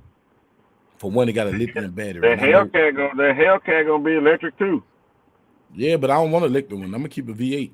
That's why I still got my old school Delta. You know what? When you find out how fast the electric one's gonna be, you're gonna want it. I don't care how fast it's gonna be. It can be fast as it want to be. I don't want nothing to listen. I remember my OnStar. My partner went to the Federal Pen behind OnStar, and that Mercedes Benz. That I forgot the name, but they got it in there. But it listened to you. Yeah, I don't need none of that. Give me an old Chevy. I don't want no iPad in it. Give me an old Dolphin Pioneer radio in there, and give me a ignition. You got your phone on you, right? Your phone's listening to you all the time, man. I know. I got a bag though. See, I'm gonna see. See, we got these old bags from. They listening now. I got an old. You remember them bags? Check it out, Grind Talk. You remember them bags they used to put the big white toe tags in when you weren't using your toe tag? You put it in that bag and close it. Yeah. And it won't pick. Yeah. See, I got one of them old bags that you stick it up in there, kill the phone. You know what I'm saying? When I want to go off grid. I thought you were gonna say a brown roll bag. What's good? What's up, Buggy? What's up, Bug Nation? Look at this man. This man here still. What's up, Buggy? Yeah, I know that OnStar can do. OnStar sent my partner to the pen. A conversation. Man, that boy got conspiracy. He did 10 behind it. Get them North Star. Them North Star. Everybody want a North Star Cadillac. Yeah. Tell him, Buggy, that North Star made old girl stop clowning, huh? Oh, you remember that? You remember that North Star old girl? Hey, we're gonna leave that alone. Wait, was he under investigation? Is that why they were listening to his his Oh OnStar? yeah, he was drug dealer. Yeah, he was a kingpin. Yeah, they got him. They got him with his car. They couldn't get him no other way, but they got their car. Conversation in their car, conspiring to sell narcotics. Got him gone. First offense, 10 years. That was crazy. Didn't catch him with nothing. You got to caught him talking about it. That to me is the craziest thing on earth. You didn't even committed the crime. You were thinking about the crime. Oh, should have did it. Got him. Yeah, that's crazy. That's worse than a RICO act. Say, look, hold on. Look at this dude here. See, it's always light-skinned people. Light-skinned people put stuff like this out here. You hear me? That's light-skinned people. Hey, guys, it's one of these two things that ever happened. This dude said, that's the same bad bug keep his deal done. Bro, let me tell you something, man. RICO, for real. RICO is the most craziest. RICO is the craziest law on earth, bro. You can go to jail for answering somebody. If Odin say, Taco Bell, you know who got a switch? Yeah, man, I think Grind Talk got one. Bam, 10 years. How much you want? $100. Oh, you locked into the conspiracy show now. Nail in the coffin. Man, that's the get a couple pictures of her together doing nothing. Doing nothing. It will go to jail. Don't pay us, don't collect $200. Man, that's crazy, bro. Conspiracy is the biggest fraud and crime on earth. I talked to you about committing the crime, but I didn't commit it. If you heard me talking about the crime, set yourself up to catch me doing the crime and then get me. But because you didn't catch me doing it, or I was talking. What if I was just BSing and high capping and just lying and saying I'm gonna do this here, and then I went home and bust down somebody's baby mama or something? But you gonna get me on because I said I was gonna move the brick. Shit, they get the whole Bug Nation. Get the whole Bug Nation. Look, and I'm gonna change our name. I'm gonna change our name to Bug Nation Militia. Up there knocking on the door. Hey, you know Amos Ellsworth? Who the fuck is that? Tackleberry Bug. Oh shit! You see how they lining up them the YSL dude? They lining them up. They gone. Hey, they lining them up, bro. RICO gone. But say, and I noticed something. They getting all rappers, all you rappers. Rapper is not a career to have right now. Any way it is for somebody to get out the street and provide for their family, they taking them down. They taking them down, dog. But I ain't gonna lie to you. Man, people say they tired of gangster rap and all this other stuff, and when it's gonna stop, you can't complain how they make it stop. You get what I'm saying? So it's gonna be a lot of little non-violent rappers running around here after a while. Hey, but they promoted the agenda for violent rap.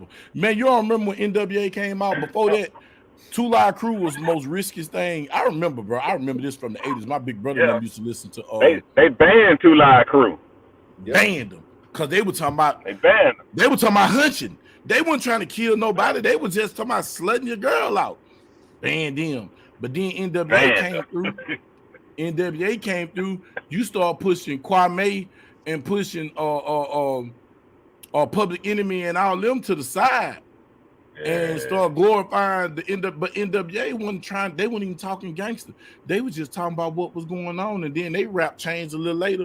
And you know, it is what it is. People gonna go with the money. They realized there was a market for it, man. They realized, a lot of people wanted to hear all the violence and stuff like that. You know, the word plays that they use. People want to hear it, and that's why now you don't see these record companies, or even thinking about trying to stop the music or whatever, because they know that's what the people want. It's going to make them money. Making money. Fill up the penitentiary. Right. And you're not going to see a country rapper coming out there talking about, let's go kill some crackers. Nope. You ain't never going to see no shit like that, because they're going to stop that shit right there before it starts. Hey, and I'm going to tell you something about country rap. Country music ain't number R&B. If you listen to the lyrics of country music, it's R&B with a sucky ass beat.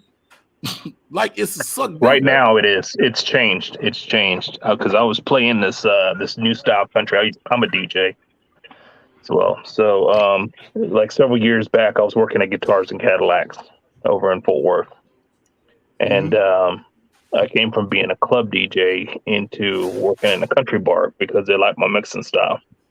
So I started playing all this new country with all these hip hop beats fused into it, right? Man, these customers rolled up in my booth, dude. Are you playing a drum machine over the country music? I was like, no, these remixes.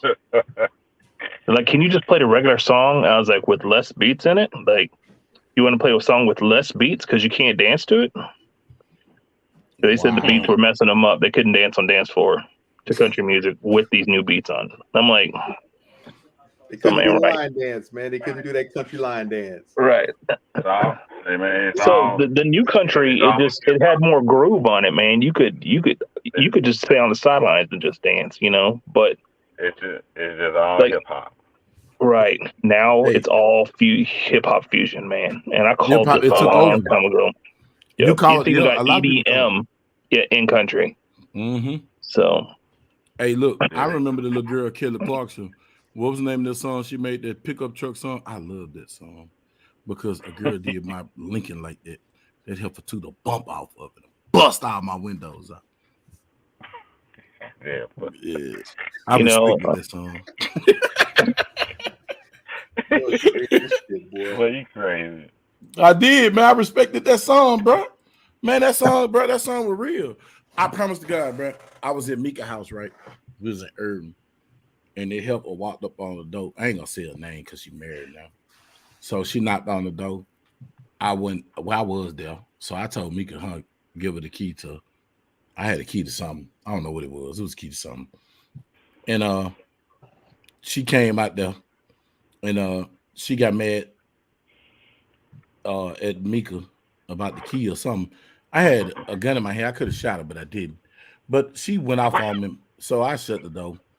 They helped her with the tearing up the car, bro. But she didn't understand. We stayed in the city of Irving. Their response time is like that. Them people, a minute or less, they coming. Irving have nothing to do. They coming. They ain't got nothing to do. I said, man, y'all better come get this one before I kill her.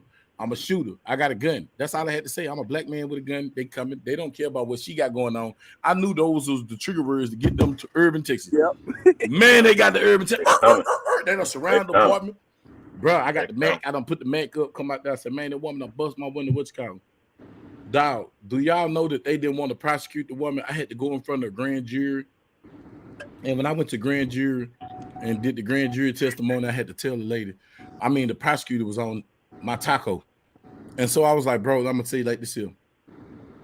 If I would have shot that woman or beat that woman up, I'd be in Lusteria, which is Dallas County jail. I said, I'd be in Lusteria. But this woman could come to somebody else's house, was not my house, right, and tear up a car that don't belong to her. And y'all fault me saying it's my fault, and I got to ride around with the SK because she done put the little thugs in the Grove on me. I said, man, I handle it myself then. Y'all don't got to do nothing. I walked up out the grand jury. They indicted her. So she had to wind up paying me like, I think it was like $1,600, $1,300, something like that. But she paid it to keep from getting a felony because she worked in the hospital.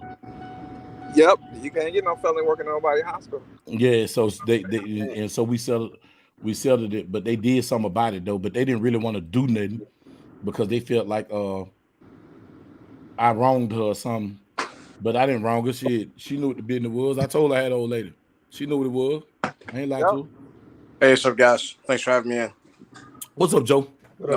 Hey, I just want to go back to talking about earlier about like rap music and everything else. I know this is about 5 minutes ago, but think about this right here, right? And this has been put like on the internet. Like this, if you was to put a song on about killing animals, would they play it? Nope. Not at all. You just put a song on about killing babies. You guys understand where I'm going? We put songs on the radios about killing other black people, and they play it, they eat it up, and they promote it. Why is that? But you can't say nothing about killing the Jew. And then, like the other Kanye couldn't say nothing about it. Nope. I disagree with that though. Yeah.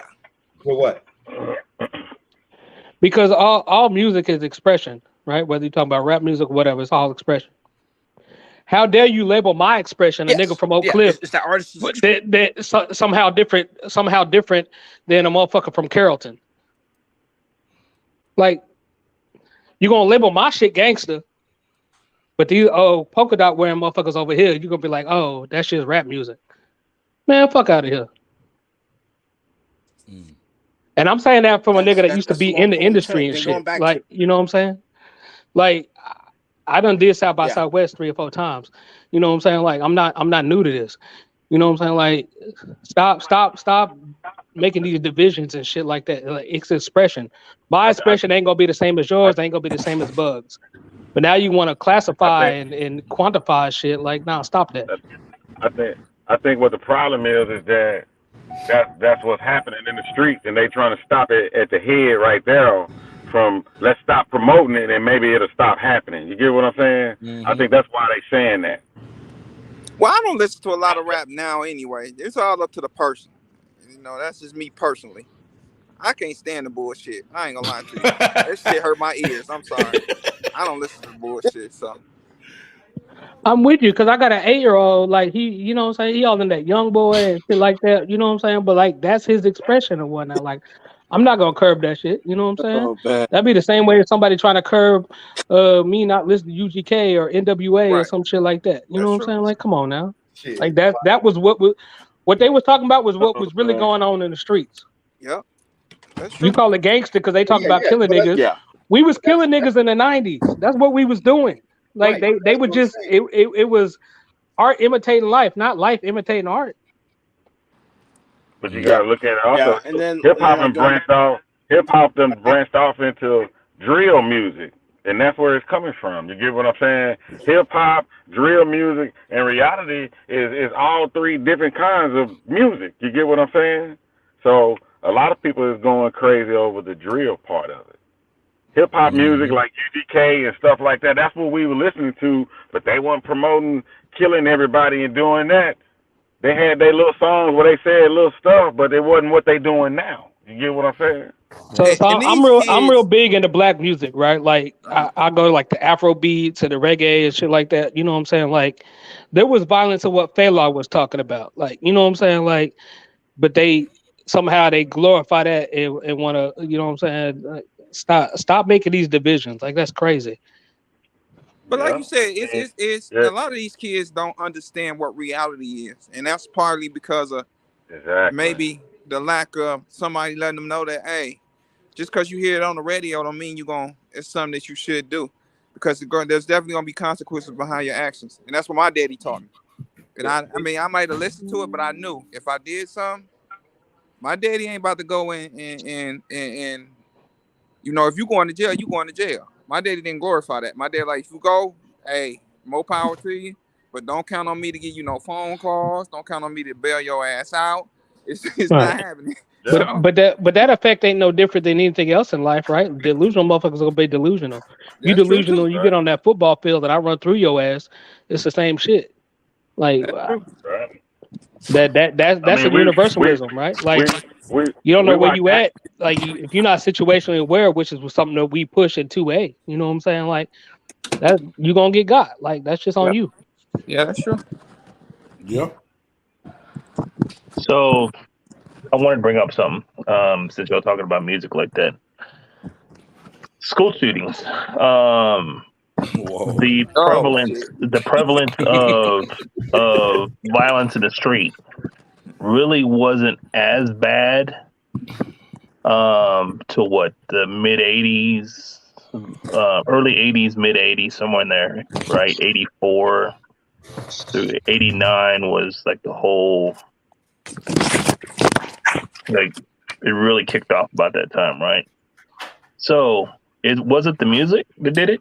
Because I remember the first NWA album I heard, I felt invincible, man. Like nobody could touch me. And I was probably in 10th grade when I listened to that, and I was like, man, like I felt violent just listening to the music. But you still, as an individual, are controlling you. Like, haven't we debased the hip hop made me do it, or the video game made me do it? Like, haven't we debased that already, like decades ago? Well, I mean, so I know because I play a lot of Call of Duty, right? I have a big desensitivity. I don't see people as people. I see people as objects. But that's just my brain. But I have to put myself in a different mental state, to try to be in somebody else's head. Like I see people as people when they're doing right, but when you're doing wrong, I don't see you as a person anymore. You're just an object at that point. So, and I can't explain why that is, but so God forbid somebody came for me and mine, right? And I had to defend myself. If you died right in front of me, I don't have any feeling toward that. So I'm not. But that's not violence though. That's aggression, right? Like I always make the difference between the two. Like I don't believe in nonviolence. I do believe in non-aggression. Like I'm not gonna go out and cause you to do some shit. But you fuck around with me or mines, so we gonna have a problem, as Bernie said. You know what I'm saying? Right.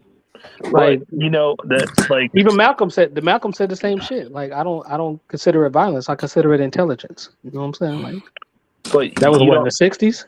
Like I mean, you still don't think that these kids are so desensitized from playing violent games that they see people as objects instead of people.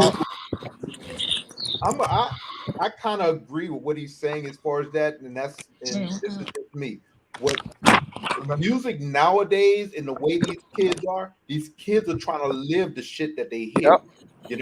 That's what they're taking and doing now. Back when we were younger, and I don't know how most of you guys. I'm 52 years old, so I was back there. The whole NWA when that shit first dropped and everything like that. To me, and this is the way I listen to it, the shit was entertaining because it's like, man, this is some shit that I ain't never heard before. Same thing when 2 Live Crew popped out. It's like, I ain't never heard no shit like this before. But it didn't make me want to go out here, and chase a whole stupid and all that shit. It didn't make me want to go out here and become a gangbanger and none of that. It didn't affect me that way. But isn't that an individual thing though? Like, because I grew up with like Space Age pimping. I wasn't out here pimping hoes. No, but that's what I'm saying. It's an individual thing, but you have to look at it. Nowadays, you have so many, these younger people are it's like they're being raised on this music because we have parents who, play the shit freely. With my kids, when my daughters were born, I mean, I used to listen to, NWA, all that shit in the car. I mean, I used to blast my shit, But when my daughters were born, I'm like, man, I can't be playing this shit. Can't play that. Daughter, and I cut that shit off. But you have people nowadays who just don't give a fuck. I mean, I know a dude, man, this dude, and I sit there and I ask him about that, when his son was born and shit, and he's playing all this crazy shit up in his fucking car, and I'm like, dude, why the hell you play this shit with your son up in there? Man, hell, it's just music.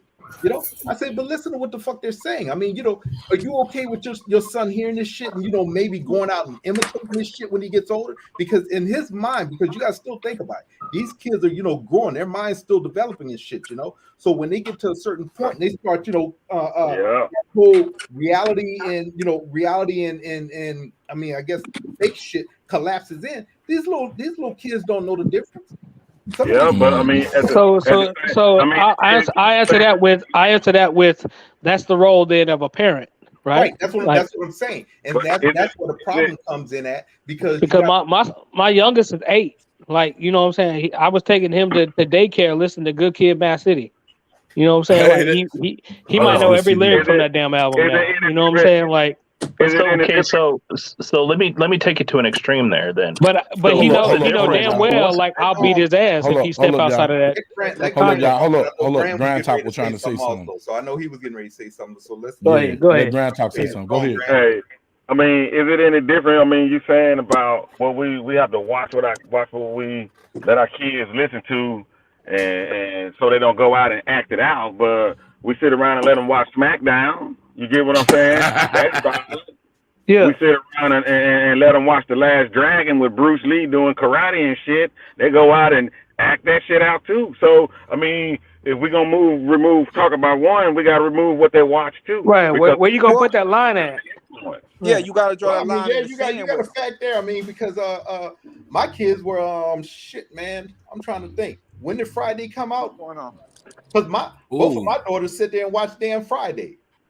You know? And I'm like, shit. I mean, you know, we looked at the shit as being funny, but you know, with some of the shit, I'm like, oh, wait a minute, this is a little bit too much for my kids, you know? Right. You gotta make that decision. Yeah. You know, but I mean, as far as, you know, like I say, with the music, I'm like, nah, I had to cut that shit. You know, I was like, nah, the music I was listening to, like I said, you know, I'm my DMX and NWA and all that shit right there. I'm like, I can't play this in the car with my kids. Yes, sir. You know, when they ain't in the car, shit, I'm going crazy. Hey man, you can't even play the radio safe right now. Oh no, not nowadays. You gonna have to put it on something else.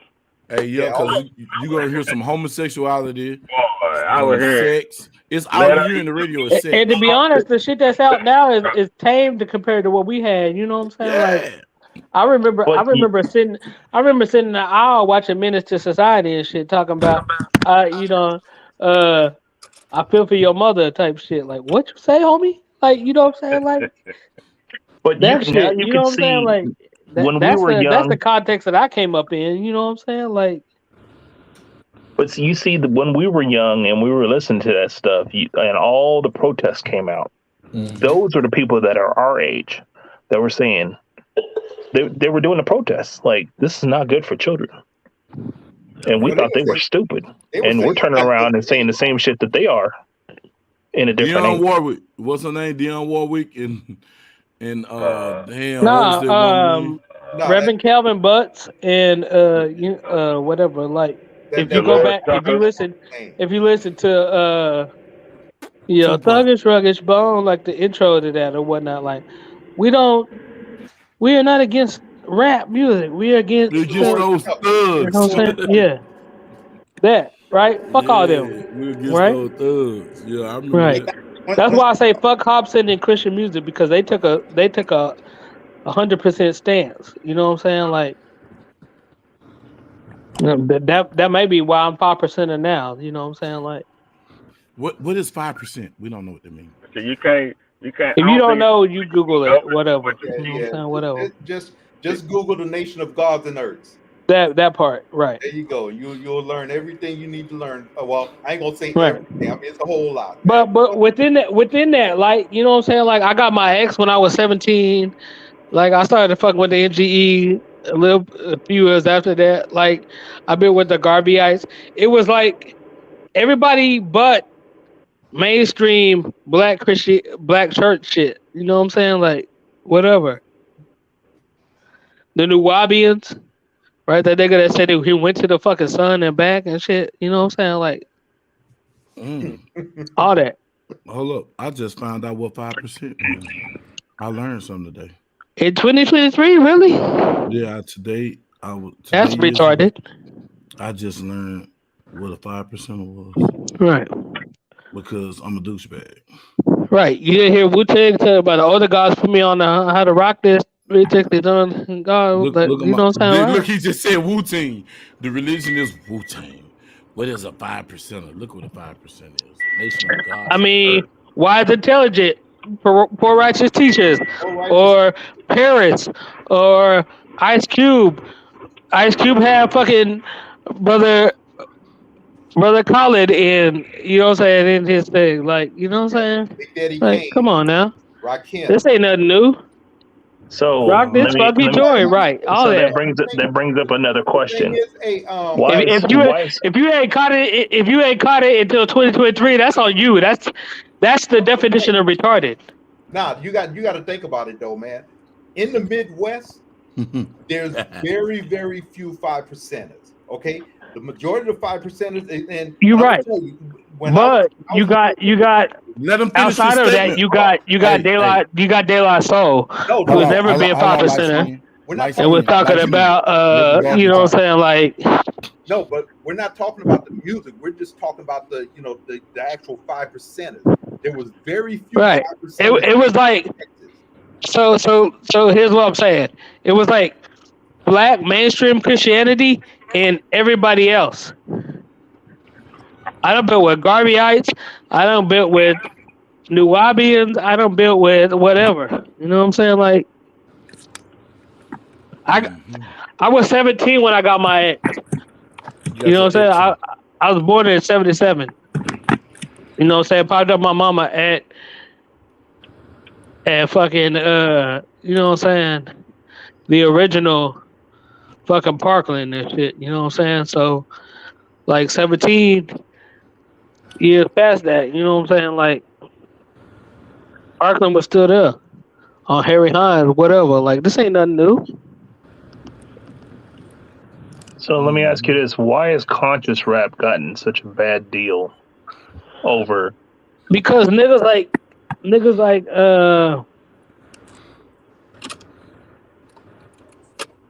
Dead Prez, Talib. Public Enemy. So let me talk about Dead Prez because that's not the message that need to be promoted. So Dead Prez is part of an organization that asked me to do like a. Ain't no money in unity. Nope. Dead Prez is part of an organization that asked me to do like a gun type thing or whatnot, right? And I sort of turned that down, whatever. Yeah, it is very sectional. You know what I'm saying? Like it is what it is.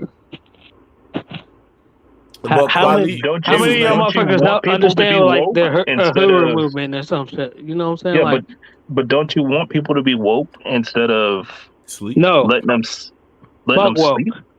Fuck woke. Why? Because that's not woke. When you say woke to me, that is like socialist, whatever, leftist, whatever. Like, nah. No, I'm talking about like you need to. When I say woke, I'm talking about in the older sense. Like you want people to wake up. Like you want them to be educated, to use their mind, not be drones and follow the system. Right? You want them to be. So when I make those arguments, I make the arguments of shit that people can see. Right? Right. Why am I a capitalist? Because I used to slang dope. Let's be real. I wasn't doing that shit so I could fucking pull that shit and all y'all use that shit. I was doing that shit for my aim. I was a fucking capitalist.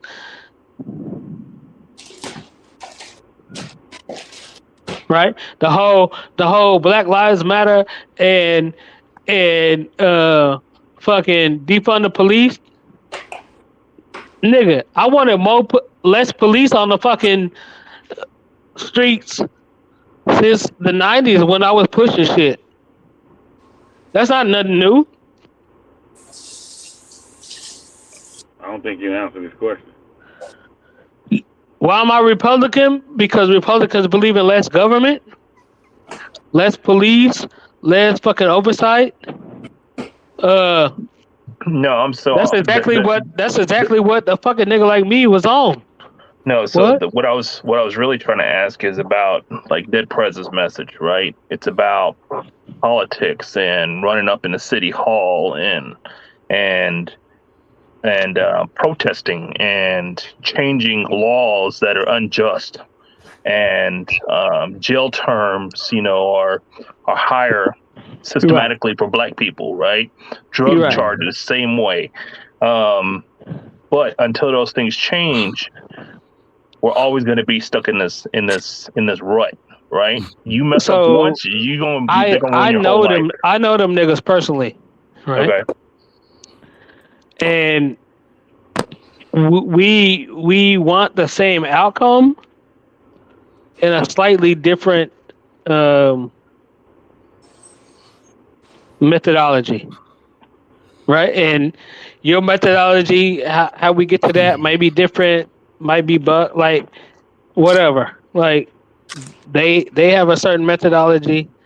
I don't necessarily 100% agree. I agree with the aim, but I don't necessarily agree with the methodology, right?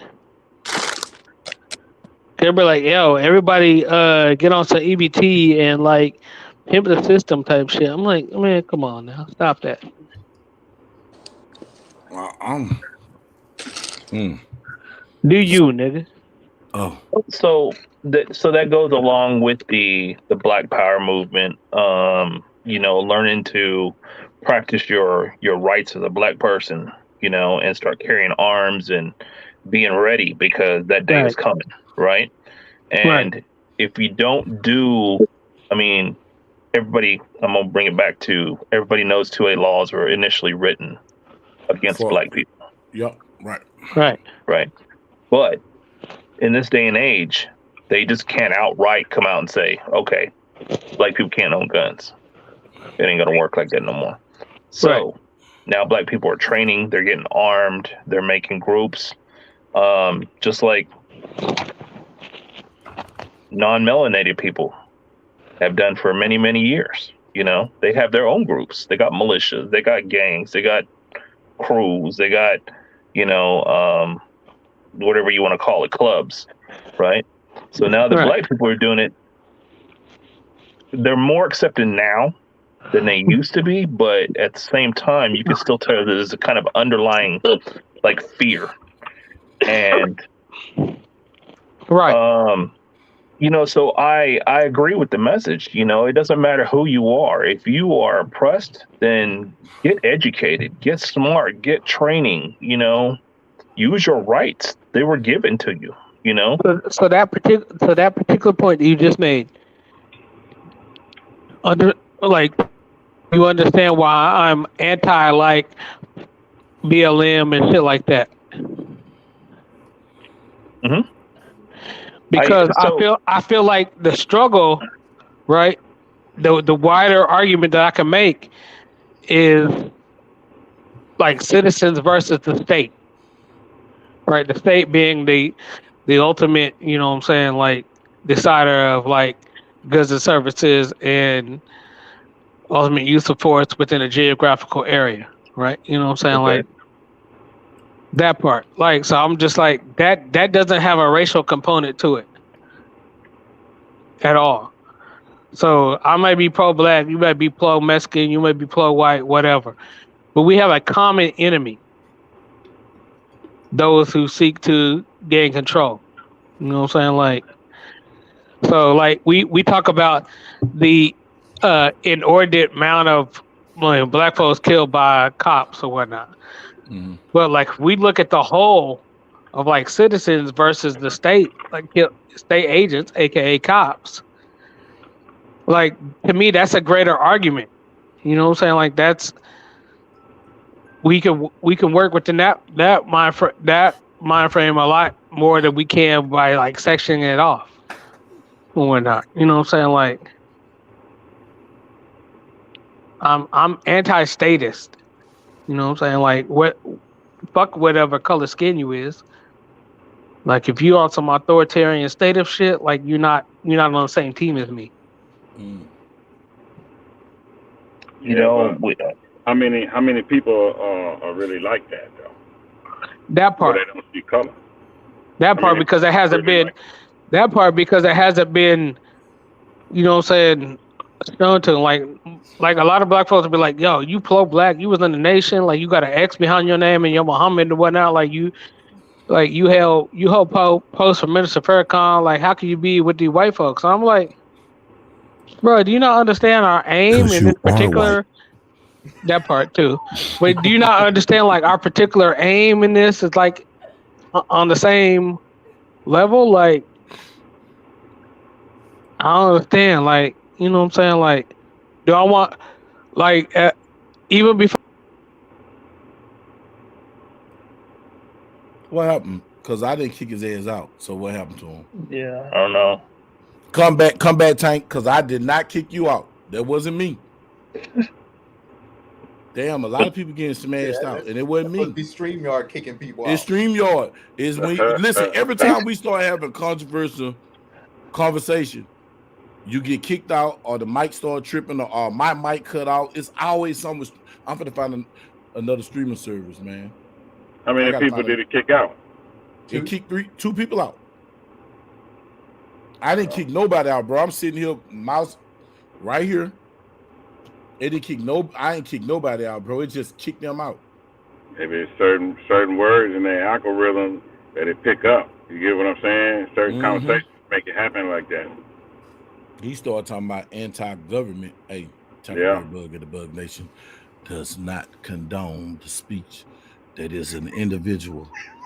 That is him. No, I didn't kick you out, bro. I promise to God. Like, dude, if I kick you out, I'll let you know.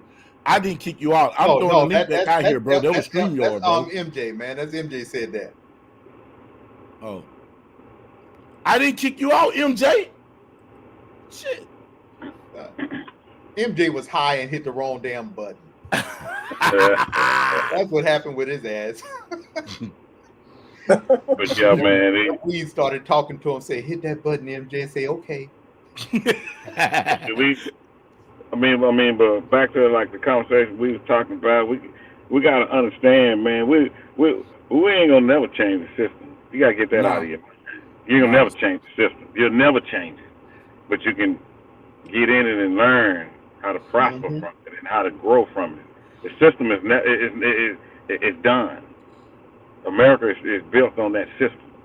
It's not gonna change. You don't think things have changed from the 60s to today? Nope. I'm gonna tell you what's changed. They gave us civil rights, brother. You know what they gave us? Now we don't have to sit at the back of the bus. We can use the same bathroom. Symbolism. We can do this and do that, and after they gave us that, it stopped. Instead of kept pushing the movement, they gave us one thing to shut us up, and it stopped. We ain't grew from there. What's changed? People, we're far from equal. We might put it in our minds like we have white friends or we have Mexican friends and we together, but the world is not together like that. You get what I'm saying? Yeah. So long as we keep having to live in this borough, all the Hispanics live here and all the blacks live here, they place you like that on purpose to keep you separated. Because if you get any thing of unity of anything, they're gonna break that shit up. Right, exactly. Quick. Hey, look what they did to the NFAC. I keep telling everybody that's the Martin Day in your face. They broke that up. They refuse to let you colors run around here with these rifles. Talking about y'all gonna shoot people. They will break it up. They got that boy up out of here. Gave him years. Ozone, all the leaders. They snatched man, we were three-fifths of human man or whatever they call us. Hey man, that's not equal, man. So what happened to the Oath Keepers? What do you mean? Because they were at the DC event, right? Mm-hmm. And I know the leader of the Oath Keepers got arrested. Mm-hmm. Yeah, I think 3 of them got sentenced like a few months ago. For what? See, that's the thing. Sedition. The Sedition Act for when they broke into the Capitol. Swearing in, doing counting the vote and everything else. But that was like a month ago, 2 months ago, maybe. Did they actually go into the Capitol, or is it just because they were organizing? Well, some of them went into the Capitol, like the Capitol area, and they got some of them for conspiracy again because there's like, hey, we'll bring weapons, we'll do this, we'll do that. Got them like emails, telecommunications, and all other good stuff. And they said a lot of them cats was feds, just like a lot of the Boogaloo boys was feds. Well, so you're talking about when they stormed the Capitol, right? Yeah. Just like any group, you're going to have agent provocateurs in it. And those are your agents, right, from the government. They're going to send them in, and they're going to try to incite violence because any group can't practice against any police department, any state group. They can't practice against real people until they can practice against real people, right? Mm-hmm. So, like during the Wall Street riots, they caught these 3 guys down on the ground. They were all wearing armbands, and they all had the same kind of boots on. And the people that are dressed in all black or whatever they got on, they're like, "Who are you guys?" And people started to surround them and ask all these questions. All of a sudden, a bunch of cops showed up with riot shields and busted them 3 dudes out and took them off. Mm-hmm. So there was laws. Yeah. Yeah, but they're the ones out there talking about let's throw rocks and bricks and shit. But you remember the agent, the dude that was a state police officer that was busting the windows up in that Minnesota, and come to find out when the dude had the pizza and he dropped his pizza and ran up on the dude and the police came and saved him. Come to find out he was a police officer. Mm-hmm. Walking around busting windows, dressed in black, busting windows. Agent provocateurs. Yeah. So they intentionally incite violence, to get the party started, right? So they can practice their riot techniques on real people. Mm-hmm. Yeah. That's why I don't do demonstration. That's why you always hell no. When they're talking about all the statue protests and shit, you wouldn't gonna get me to go out there. What are you marching for? Whether you're on one side or the other, I don't care. You put a bunch of people with opposing views in the same area, and right. Hey, so also, why would y'all think, like, see how they stormed into the Capitol, right? Mm-hmm. What kept the Capitol security from enforcing? You get what because I'm there are saying? too many people. Yeah. What you mean from shooting? Yeah. It's too many people. Nah, shit, because they were white. I'm just gonna be honest with it, because if it was a whole bunch of black people doing that, they would have been dead. It won't matter how much ammo they had. No, we wouldn't even got close to it. No, hell no, no. That's what I'm saying. When we surrounded the Capitol and started jumping over shit, it was over with. That would have been your ass. I mean, man. I was too. Look, that's just like with the white girl that got shot. The one person that got shot out there, the white girl shot by a black person. I'm surprised they didn't come after his ass. But you had people sitting there going on talk about, what did he have to shoot her for? Hell, they should have shot all them motherfuckers if that was the case. I mean, shit, I'm just being honest. They stormed the Capitol or whatever. You got the damn police running from them. They chased him. He chopping out with the glizzy in his hand. He got the blick in his hand running. Yeah. Like, boy, I'm the law. And I got that blick on me, and y'all charging me. Hold on a minute. But you only have, let's say realistically, you got 3 magazines, right? You're gonna start taking off shots, but them people are coming fast and you can take people down, right? Hey. And if they get you, they're gonna tear you limb for limb. Oh well, look, you're gonna tell me limb for limb, but I'm gonna tear your ass up while you coming. Hey, let Joe Var say his thing, because Joe Var been trying to speak, and y'all just been 2 things, right? So the address the first thing, they both have to go back to Odin Armory and Carl. Very, very astute observations. You can't practice until you got practice, right? But now one of the benefits of having an agent provocateur to stir stuff up, that supports your narrative. Because if I say we need more police, I need to give my police more freedoms to go in and to bust heads and do whatever. And the only thing I do is say, well, look what they did. We let them assemble and do a peaceful protest, and it went haywire. So now institute a curfew, institute this, institute that. You have to have checkpoints. You have to do this. If you don't live in this area, you can't come in this area. You have to be off the streets by certain times, everything else. So by having those agent provocateurs, that helps me out to say, this is why you need us. Or the politicians, like with the whole Capitol riot thing, right? The plan is to get the citizens away from the whole political process and machine. So what the House of Congress does and everything else is supposed to be open to the public. But if I have riots and we can't conduct business, I put martial law in Washington, D.C. around the Capitol and everything else. I erect gates. I separate the Politburo from the people. Now I can do whatever I want to do because no one's there to check me, right? So it's very smart in how they do that. Now, what was the second thing you said, Carl? About you got a Glock with 3 magazines. Carl's exactly right. Sometimes it's not in your best interest to stand there and fight. You don't have enough ammo. You don't have enough people. You will get overran. I don't care if that guy had 200, full combat load with an M4 and his pistol. He's going to run out of ammo. There's not too many one-stop shots out there. And his whole, those PSD dudes, their whole job is to protect their primary. not to stand and engage in the fight, is to egress and to break contact and get to a secure location.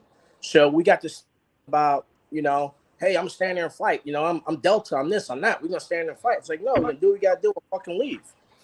So very, very good observations, Carl. And you still owe me money for making me buy that gun so I can get that part. That thing didn't kill itself, and Carl owes me money. Carl, you owe him money, you twat. So like on the whole Capitol issue, if they broke into the Charlie ring, right? Let's say there's 3 rings: the Charlie, the Bravo, and the Alpha ring. Mm-hmm. The Alpha is what protects all the congressmen and the senators, right? They're all huddled in that one room. That's where the fight is going to be, right there. Now, they made it into the Bravo area, but they never got to the Alpha. Yeah. Right. So, I as a Capitol policeman, I would back up because there's just way too many people, and I don't want to hurt anybody. They're breaking the law, but that doesn't give me a right to kill them. Yeah. Right. Not until they directly try to affect the members who I'm duly, I'm my job is to protect, right? If they start breaking through those doors, we're gonna have a firefight right there. So I'm on the fence about this. It was against the law, yes, to break into Capitol grounds, but at the same time, I agree with the people. The people needed to realize that they work for us. We don't work for them. They were all unarmed also, correct? Say again? Yeah, everybody was unarmed. Yeah, they were all unarmed. No, I think there were people that were armed. And here's something about this right here, right? When everyone says it was unarmed and all this and all that, we think of them having guns. Have you ever been stabbed? Yeah. If I had my choice, I'd rather be shot. I'd rather be shot than stabbed. So realize those staff-ons or whatever they call them that hold the little velvet ropes and everything else. You swing one of those and hit someone with one of them, that's a weapon, and it feeds up. It's like doing a battlefield pickup. If enough people mob a cop that's armed, they're gonna take his arm. So now you got one of a frenzied mob armed, right? And then it just goes and goes and goes. So when everyone says, "Well, they was unarmed," well, when we talk about arms, they didn't have guns because obviously carrying guns into the Capitol federal premises is illegal, but you can do grievous bodily harm with your hands and your feet. So that whole unarmed stuff, I kind of throw that out the window because now you have a disproportionality of force. You got, say, 10, 15 Capitol officers, 100 people. That's a total disparity of force. You can do damage with an ink pen. The narrative changes based upon which side you sit. At the end of the day, first and foremost, there was a violation of Sedition Act. First and foremost, now you have what's called fruit from the poisonous tree. Because simply, if they wouldn't have been there rioting, violating the Sedition Act, that young lady wouldn't have gotten killed. Dude wouldn't have been up there, violating the speaker's thing and everything else. I mean, at the end of the day, that's what it is. The people have the right to peacefully assemble. They have that right. I will support that. I will stand on that. I was willing to die for that. I'm still willing to die for that. But the key is peacefully assemble. And that's where it starts to go because like Carl said, you got agent provocateurs and all it takes is a couple of hotheads. Hey, let's start this. Like on the Boondocks, the trial of R. Kelly, throw a chair. Just throw a chair. Everyone loses their mind, right? Yep. So, and that's what they did, man. You have agents working all these parades and marches and everything else. And if you don't think they are, you're damn full. That's how they gather their intel. That's who they find out who's who in these movements and everything else. That's how you gather intel on it. So there's just something to think about, man. Your local PDs play dirty games. Your national government play dirty games. FBI plays dirty games. Yeah, everybody play dirty games to get their agenda across. Yeah, so you have to understand the game that's being played. I typed in the chat earlier, like we play games, they play the game. They play the game. We play game. We PlayStation game. Yeah. They play the game. and their game is bigger than our game because they got all the pieces and they got the rules and they change the game whenever they want to. Their game is based on power. They don't care about money. They care about that power. Because I have that power, I can neutralize your money. Mm-hmm. Right? If I have power, I can neutralize your money. You got $1 billion. You want to build a building in my city. I can tie you up in litigation and everything else. So you waste that money. Mm-hmm. So that's the sad part. And the way we think about stuff and everything else. And going back to the gangster rap and the violence, maybe it's just that society has kind of normalized a lot of this behavior. We become desensitized. Carl, you make a good point.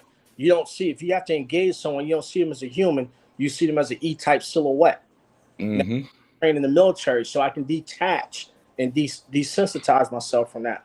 Well, if you're growing up and then it's all you're getting, all your stimuli is negative, you're going to be a negative person 98, 97% of the time. You just can't help doing that. So I'm growing up and it's injected to me, hypersexualization, hyperviolence, and all this other stuff.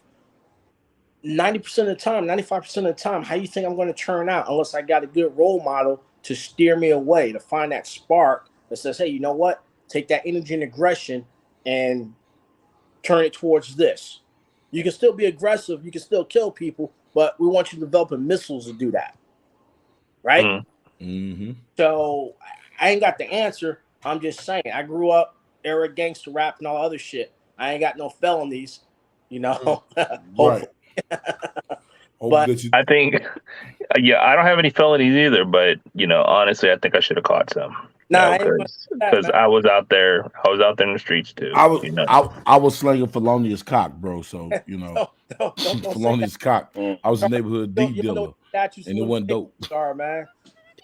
Say what? You don't know what the statute of limitations are. If they the statute of limitations are long gone. Long gone. 3 years in Texas. Right here, man. If they roll you up in a RICO or continuing criminal enterprise, they can roll that statute of limitations. You know what I mean? Hypothetically, you made $100 one day. You kind of put that money in the bank and forgot about it. That money grew interest. You use that interest to get yourself a house or to pay off a credit card. Hey, I'm telling you, man. Your ass. Hey, look, I didn't make no money. I never got into the phamarceutical enterprises. I was selling D, but I didn't sell too well because I wound up giving it away. I was giving it away. Tackleberry Bug was in that human trafficking. No, I was trafficking this meat. USDA goes. I was dropping it. Drop it like it's hard. And now you guys know why the fucking USDA went and brought all those guns, man. Tackleberry Bug was selling meat. So I got a question. I read a news article. It was 2 months ago? No, it was like 3 months ago that the IRS bought 5 million 9mm rounds, right? And that they were also training their agents, to carry firearms. What the hell is a tax revenue service? Carrying firearms for? So if you look back, I want to say in 78, Congress authorized all federal agencies and departments to have an enforcement arm that can go out, serve warrants, and do this and do that. And when you say 5 million rounds, it sounds like a lot, but it's not. It's really not. It's not. And now you have to think, they're not getting all those 5 million rounds all at once. You can go and look at FedBiz Ops, and you can look at all the contracts and everything else, like the ones that's publicly available, and see where they spent the money in the terms of those contracts. That might have read an initial period of performance for 5 years, right? One base year, 4 option years. Base year 1 to deliver 100,000 rounds of 9mm used specifically for training or whatever. And then another 200,000 rounds of 147 grain OTM, whatever, right? Must meet FBI protocols and all this. So if you know what you're looking for, you can look at the contract and kind of see what that ammo is for, whether it's going to be training ammo or duty ammo, right? And then you can kind of look at it and look at some of their programs, right? If you look at the air marshals and their training requirements, you can kind of look at how many people they plan on training the year based off of their ammo drops, because you know that they qualify 3 times a year, and their record of fire is X amount of rounds, and they have approximately X amount of agents, and you go 10% or whatever. You can kind of swag it. You run a lot of competition, right? So like, all right, this guy's going to shoot 2 matches and train hard for 2 days. How you know that? He just brought 1,500 rounds. Oh, that's about right. That makes sense. Yeah. So that makes total sense. It's just like, but what is a tax agent doing carrying a gun? Because remember, right? So we're thinking that guys is going to come in and audit your books and everything else. Your tax agents also go after international criminals that's evading taxes, people of other nefarious means, right?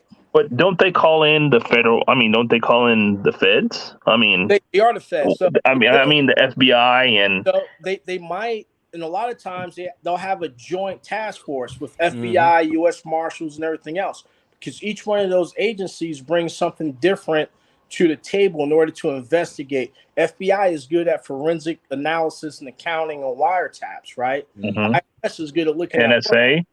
at NFA. What you mean? NSA, Homeland Security, like those guys. Those are the heavies, right? They bring the guns. But what is the tax man doing? Come and bring the gun. But because when they go to serve those warrants, they have to be armed. You have to have your agents trained. Whenever they serve a warrant, they go to serve a warrant on, Jova's car emporium that they think is evading taxes and might have ties to organized crime, and that's laundering money, right? Or ISIS. So now you just involved Homeland Security and NSA, right? That'd be their task force. Right. HSI, FBI, and everything else. So you still have IRS agents on there because they're going after the taxes. FBI is going to get you on aid and support to terrorists, right? Homeland Security is going to get you on improper exportation and all that. So those agents still need to be well armed. If you look at it, I want to say it was in 78, they authorized every federal agency to have an enforcement bureau. Some of them are larger, some of them are smaller, right? Okay. So now it goes back to the narrative. It's just like, if guys are doing this +1, they might be armed. So if they're armed, I have to be armed. I don't always have a U.S. Marshal SOG team available. Right?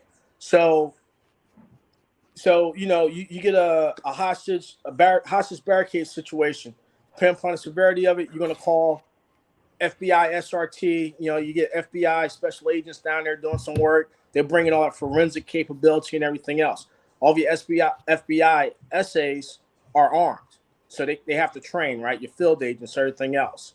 Your IRS agents, right? They have to train because some people get funny when it comes to the money. You have a weapon. They have to be able to defend themselves.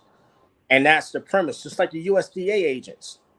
Yeah, why? This guy's going to fucking inspect the meat house. Looking at meat. Looking at meat all day long and shit. Like, what the fuck? All day long. Aren't they trying to get rid of the IRS? Yeah, they've introduced some bills to get rid of the IRS, but here's the deal right here. They won't get rid of the IRS for 2 reasons: money and money. What does the federal government do? How does the federal government get money?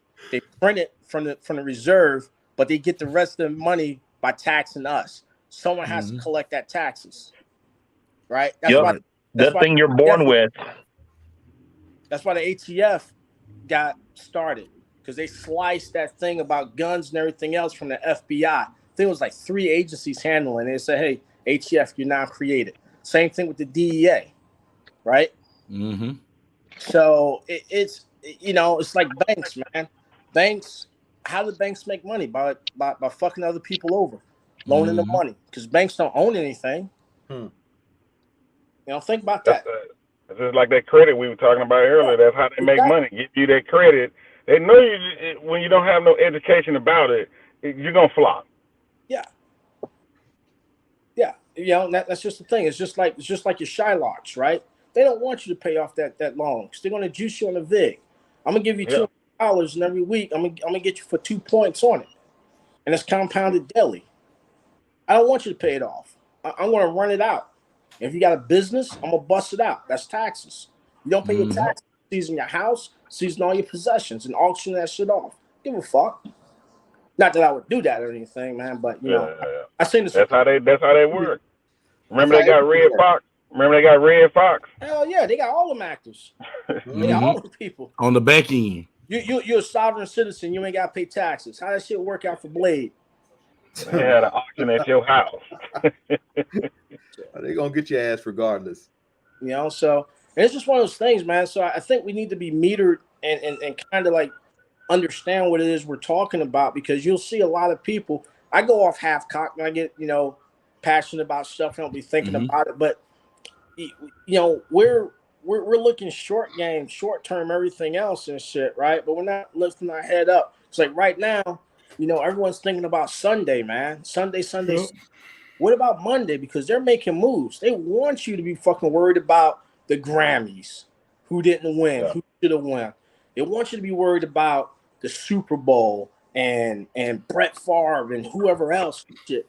But they done blinded you. Yeah, they don't want you to be worried about this move they're making with the munitions and everything else we're sending to Ukraine and how that affects the global economy and the global market.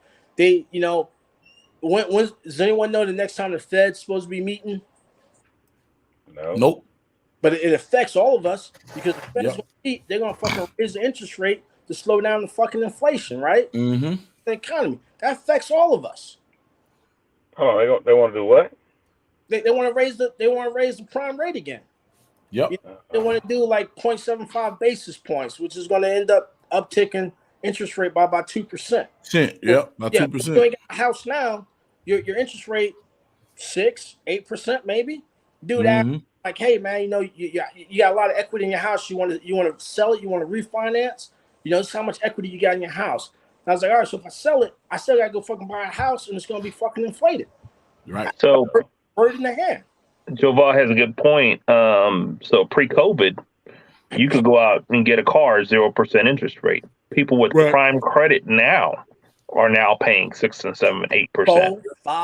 4, 5. And like I told you, I got hit with 18. That was the highest when you have no credit. But bro, it came to me, man. Yeah, I went to these apartments and everything inflated too, man. These one bedroom 16, 17 for a one bedroom, 900 square feet. That's it. Yep. For 1,700 bucks. Oh no. And also the cool thing, you go try and rent an apartment, they're gonna pull your credit report. Yep. And then that rent might go up, and then try to get utilities. But how does that work? I don't understand how that works. I understand risk, but how are you going to tell a person that they can't get a loan for $2,000 a month, but then you're going to turn around and have them pay rent for $1,800 a month? Right, and you could have been on your home for that. Yeah, right. Because they factor in the risk, they factor in your assets, and they factor in like what is the lending institution going to lose if you go belly up? How much bad credit can it take on? Remember the housing bubble of 2008? Yeah. Right? So it's just like that. They don't want to get caught up in that, all these subprime loans and everything else. And a lot of times they'll bundle up home loans and sell them off and all this other good stuff, right? So, if you own a house, man, always periodically check, like, who owns my mortgage? I know I'm making payments to these guys, but who owns my mortgage? Mm-hmm. Who owns that note? Because there's something in the law. They can't say you actually owned it. And, I'm not showing this, but check it out, because a lot of people got out of paying their fucking mortgage and walked away fucking owning their house because the bank bundled up their shit and sold it, and they couldn't find out who owned it. It's like, I can't pay someone I don't know. And but check the laws on that, because every state's different. But yeah, it's wild because I can't get approved for a house loan for $150, which should come out to like say $800, with mortgage, principal, and escrow, yeah, right. My mortgage interest, my principal interest and escrow should come out to $1,200, but yet I'm staying in the fucking place. I'm paying $1,600 a month plus utilities, but now it comes down to a down payment because my credit jacked up. So I'm a high risk. Hold up, man. I'm making enough money. I'm spending enough money every month to pay that mortgage, but you won't let me get into it because some fucking computer, some algorithm said, nope, he's a high risk. Right. It's like, dude, I got to fucking, I got a fucking $1,000 a day crack habit, and I don't miss that shit. You think I can't fucking pay $1,000 in rent? But that's the system. Right. You know, like you brought up about having a trust or S corp and an LLC, and bug it up. Get business credit because that doesn't affect your personal credit. And if you're a bad business person, take a fucking play from Donald Trump. Go bankrupt. Right. Like shit. Hey, you know, like Joe, you just went bankrupt. Where you going? To the Bahamas, bitches. It wasn't my money. OPM, other people's money. Right. Do that shit before we can't do it. Right. You know, your vehicle, man. Hey, put that shit in your business name, slap a fucking packet on it, drive it around, talk about your business, write that shit off. Go get one of those heavy ass G-Wagons, take the full depreciation on it. And them some trash ass trucks. Yeah, but it's a status symbol. Remember, it's playing games and not the game. Yeah. Right?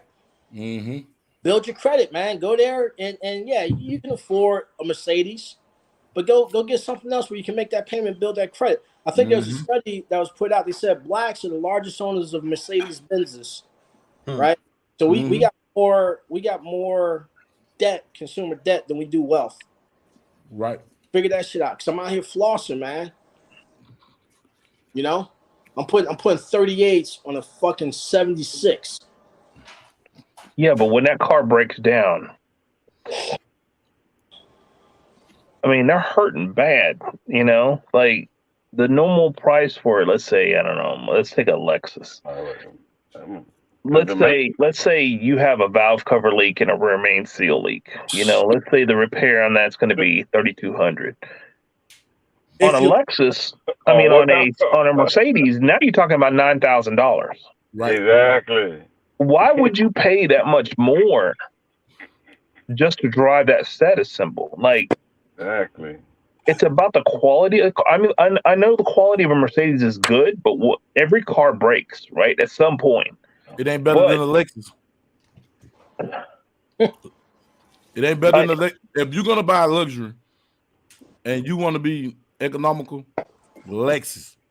They gonna give you 500,000 miles for you tear it up. Well, because a Lexus is nothing but a Toyota. They good damn cars. That's all it is. I mean, you can run them to the ground. You can buy Genesis. Buy something. Yeah, you could take the Lexus to the Toyota dealership and get the same service that you'd get at the Lexus dealership because it's the same thing. Now with the Mercedes, no, you got to take that to the damn Mercedes dealership. That's it. Yeah. There's no ifs, ands, or buts about that. Hey, how about this right here? Right, Carl made a good point. So for a brand new Lexus, what's with decent credit, everything else, what's a roundabout total monthly cost of ownership for that vehicle? Include maintenance, gas, car note, insurance, everything else. What do you mean? Like a 2023? Yeah, just whatever. Just throw a number out there. You looking at probably with insurance and car note and fuel. Shit, you looking at probably about $1,500 a month. $1,500 a month. All right, check this shit out, right? Some people going to get mad and some people going to understand. Get yourself a fucking beater for about $7,000, right? Own it for 3 years. And with that extra money you would fucking put in that fucking car, invest that shit in stocks, invest it in the business, invest it in yourself. Get a fucking house because, 9 times out of 10 might be living in an apartment, whatever, renting and shit. Invest that shit in yourself and watch that shit multiply for those 8 years you're going to be paying on that car. Or 5 years or 7 years you're paying on that car note. And see where you're at then in another 3 years and shit. Now you can make moves. That's just me and shit. And like someone said earlier, I wish someone would have told me this shit 10 years ago, 5 years ago, 2 weeks ago. But see, the problem is a lot of us grew up poor. We came from nothing, right? So we think that when we get money, we got to get it or we're not going to get it, right? And that's just the wrong way to think. And I know they've heard this a million times coming from their elders, like make money moves. Don't let money move you, right? So, but that's hard. That's hard for people that, like I said, never had anything. They get their first windfall. They get an inheritance of, $28,000. what do? They want to go buy that Mercedes and, you know, drive around town. Look at me, right? It's not about that. It's about your generational wealth. Build wealth and teach your children how to build wealth. And then when you bought your house and it's paid for in 15 years and you have a brand new Mercedes in the driveway and you've made it. But the other way around, you burn that $28,000, you spend it on stupid shit. Now you got this broken down Mercedes that you're making repair costs on that are astronomical. And you still paying rent and, you know, you got bad credit. Like, what are you doing with yourself? You fight over skillet for the internet. Shit. Right. So people have to be smarter. Like, I took my inheritance and opened a company, you know? Exactly. You know, did I have all of it? No. But was I approaching that point? You know, I could have used credit. I could have gone other directions, but no, I paid for my company up front and I cleared within 4 months. I got all my money back out of my company and everything's been black since. Yeah. But see, so one thing to add one thing that you said about building wealth, now once I build that wealth, I have to learn how to maintain that wealth. Because, you know, we build wealth depending upon your situation every week, every 2 weeks, or at the end of the month. But I never maintain it. I get paid on the 1st. By the 5th, I'm balled out and shit. Now on the 6th, I'm eating ramen and hot dogs and shit. Now the 7th, I'm just eating fucking ramen. Right. So I need to learn how to maintain it, and I need to be as astute as I can. So instead of, you know, figuring out who's going to be the #1 top draft and everything else, there's nothing wrong with that, especially if you can make some money off of it. Right. But I'm spending all this brain power, all this math, science, and engineering, figuring about, you know, some dude playing sports and doing this and doing that. But I'm not taking none of that power and computing it to build my own generational wealth and generational wealth for my kids and everything else, if that makes any sense. I'm guilty of it too, man. I look around, I was like, man, fuck, you know, I'm sitting up here bitching because Carl owed me money. When, hey, Joe, if you did what you're saying you're doing, you won't worry about the price of that fucking Sig macro. You'd be like, yeah, give me 2. Right. Like, Carl, this is what I want you to do and shit. Make it. Let me know how much it costs, you know? Right. Now, Carl, you owe me money for a gun. No one told you to go buy that shit, you know? Right. So, and it's hard because, like you said, I never had anything. I don't know how to handle this. I don't know how to manage this. You know, I don't understand this thing about options. I don't know how to deal with that. It's overwhelming. Right. And it's not hard. Go talk to a money manager. Just get on YouTube and just start looking for, you know, investment opportunities. I mean, you got to be careful when I say that. But, you really got to be careful. You know, but learn how to invest your money properly. I should say that. Yeah. Learn about corporations, you know, LLCs and S corps and you know, trusts. Like, there's a lot of good information out there. And then past that, ask your money manager, you know, go to not H&R Block, but go to an investment company and sit down and just talk to these people. Like, you know, I have this X amount of dollars and I'm thinking about doing this. What do you think? And they'll start laying things out for you. Information is free to you. Yeah. And one thing we got to do sometimes is we got to change those who we hang around with. Yeah, for real. Take all your friends to the curb. That's the biggest thing. But now I have to start moving in different circles if I want to get out of this box. If that makes any sense. You know, you get clowned for doing that in some neighborhoods, right? Oh, you trying to be bougie? Oh, you trying to move out? You too good for us now? Hell yeah. Hey, like Robin Harris said, if you get rich, is money going to change you? You goddamn right. Damn right it's going to change. Right. Made me get the hell away from a lot of you brokies. Right. Clowns, man. Hey, what's up, fellas? Hey, what's up, Noah, your gun guy? Welcome to the show, man. This your first time coming might on, not man. change me. What's up, Nola? Definitely change shit around me. Yeah. Right. You know, you guys are talking right down my alley with the financial stuff. Yeah. Like this past weekend, you know, I had opportunity to talk to a lot of literal millionaires, like from all various walks of life, attorneys, sales, you know, designers, all types of people. And they were trying to light a fire under. They're not trying to. They were lighting a fire under me. They're like, you know, because a lot of stuff you guys are talking about, that's what we were talking about this weekend. And it's like, you know, my wife and I do a lot of this stuff on a small scale, but you know, they're talking about the big stuff. That's where we're talking about the, you know, about what we buy versus what a millionaire tends to buy. You know, when somebody who has money and lots of money, they'll buy luxury stuff, but they'll buy it out of the passive income that comes from their investments. Exactly. You know, so yeah, you see them with the Rolls Royce, with the Bentley, but that's stuff that they made when they were asleep. But we want to go out there and floss in front on everybody, you know. With the money we broke our back, and earned. When we should have made that money, we bust our back for make some money to generate passive income to use it. Yep. That dude Jeff, what's his name? Jeff Gordon. He spoke that. Yeah, and I ignored it, and I get it now, because at the time I wasn't mentally stable enough to understand where he was coming from. When he kept hollering passive income, you want to go take $200,000 to go buy a necklace, a Cuban link, when you can take that $200,000 and go buy you 4 quadruplex, you know, and renovate them and make $2,000 a month out each individual house. And he was just saying it, and it, you know how it registered?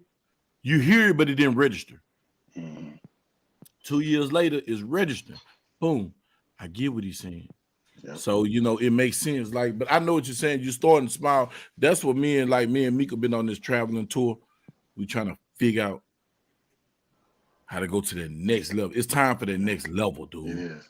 It's time for the next level. I want my grandkids. I don't give a damn about me. I already know. My point is to build that foundation for them. Yeah. And like for example, you guys talking about, you know, what types of cars to buy. You know, my wife and I, we haven't bought we bought about 5 cars since 2008, but we haven't had a note on any one of them because we saved up to get it. And now because of that, we live in a paid for house, and it's not a house that's, you know, barely qualifies as a house. I mean, we live in a pretty good neighborhood, but you know, everybody else we know, you know, they're buying brand new cars, you know, 2 miles on it, brand new stuff. But we're rolling in our new minivan that we bought with 65,000 miles on it. Right. And all our money instead of going to the bank, but it runs great. And so, you know, it was a confirmation to me hearing folks who have the money, who have been where I am now, and they're like, you know, and they're showing us. I'm like, okay, we're actually doing pretty much all this stuff, and then they told you what to do once you really get the money. Right. Like, if you get to the point where you do have a ton of money, you don't go to, like, if your bank, you know, your family wants to, you know, have you know, get a loan for a house or for a car or whatever. You're the bank. You set up a family bank, which is basically a trust that has enough money in it so it can loan the money to whoever you want to loan it to, and they pay you the interest. So, and then also one of the things too is going through like your different corporations, get a cash value life insurance policy, and in that way, like if you got like $1 million, you can drop $1 million in there, and again, you become your bank. You take a loan against that. You pay the corporation back or that entity back with interest and everything else, and everything's on the up. And then also goes back to if you become a business entity, all the money you make, you go into there. So like you kind of shield your assets from lawsuits and everything else. Then also you have to start looking at your different types of assets, whether it's a depreciating asset or appreciation asset. And like, so like your cars and stuff like that, those depreciate. And I hate to say this, but it's a good movie, man. Baby Boy, you know, Guns and Butter, like Melvin said, you know, shit that appreciates with value.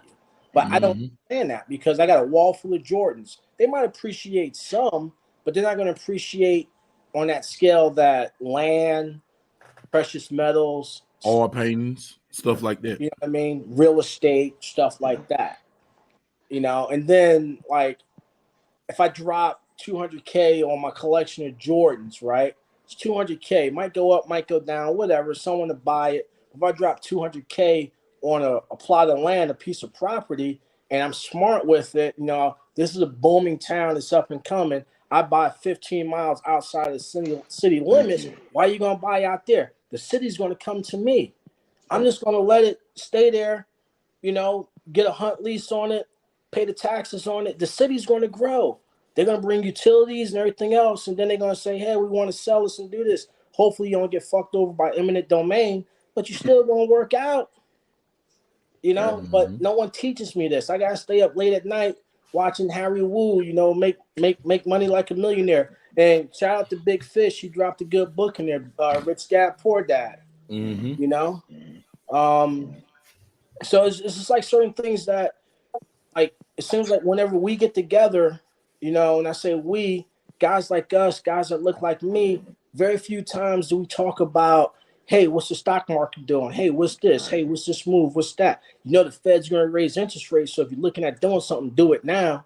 You know, I want to hold off. Why you want to do this? Well, this advisor heard this. We're talking about who got triple-double, who's the best rapper, and there's nothing wrong with that. There's nothing wrong with that. Don't get me wrong. But I'm not, when I have that 45-minute conversation, I'm not really gaining anything to put money in my pocket or to keep money in my pocket, as Carl would say, building that wealth and maintaining that wealth. But like I'm here, glad you brought that up because I picked up a whole bunch of stuff. 45 minutes we've been on, like jotting down some notes, man. Shit, I gotta look into this. I gotta look into that. You know, now I'm do a trust, a LLC. Like, well, what's the best states to incorporate your LLC in? Which ones has the best protection? Which ones can you be anonymous in? Right? How do I nest the LLC within the trust, within the S corp, to make it more difficult for a tackleberry to come and find me because I owe him $15? Right.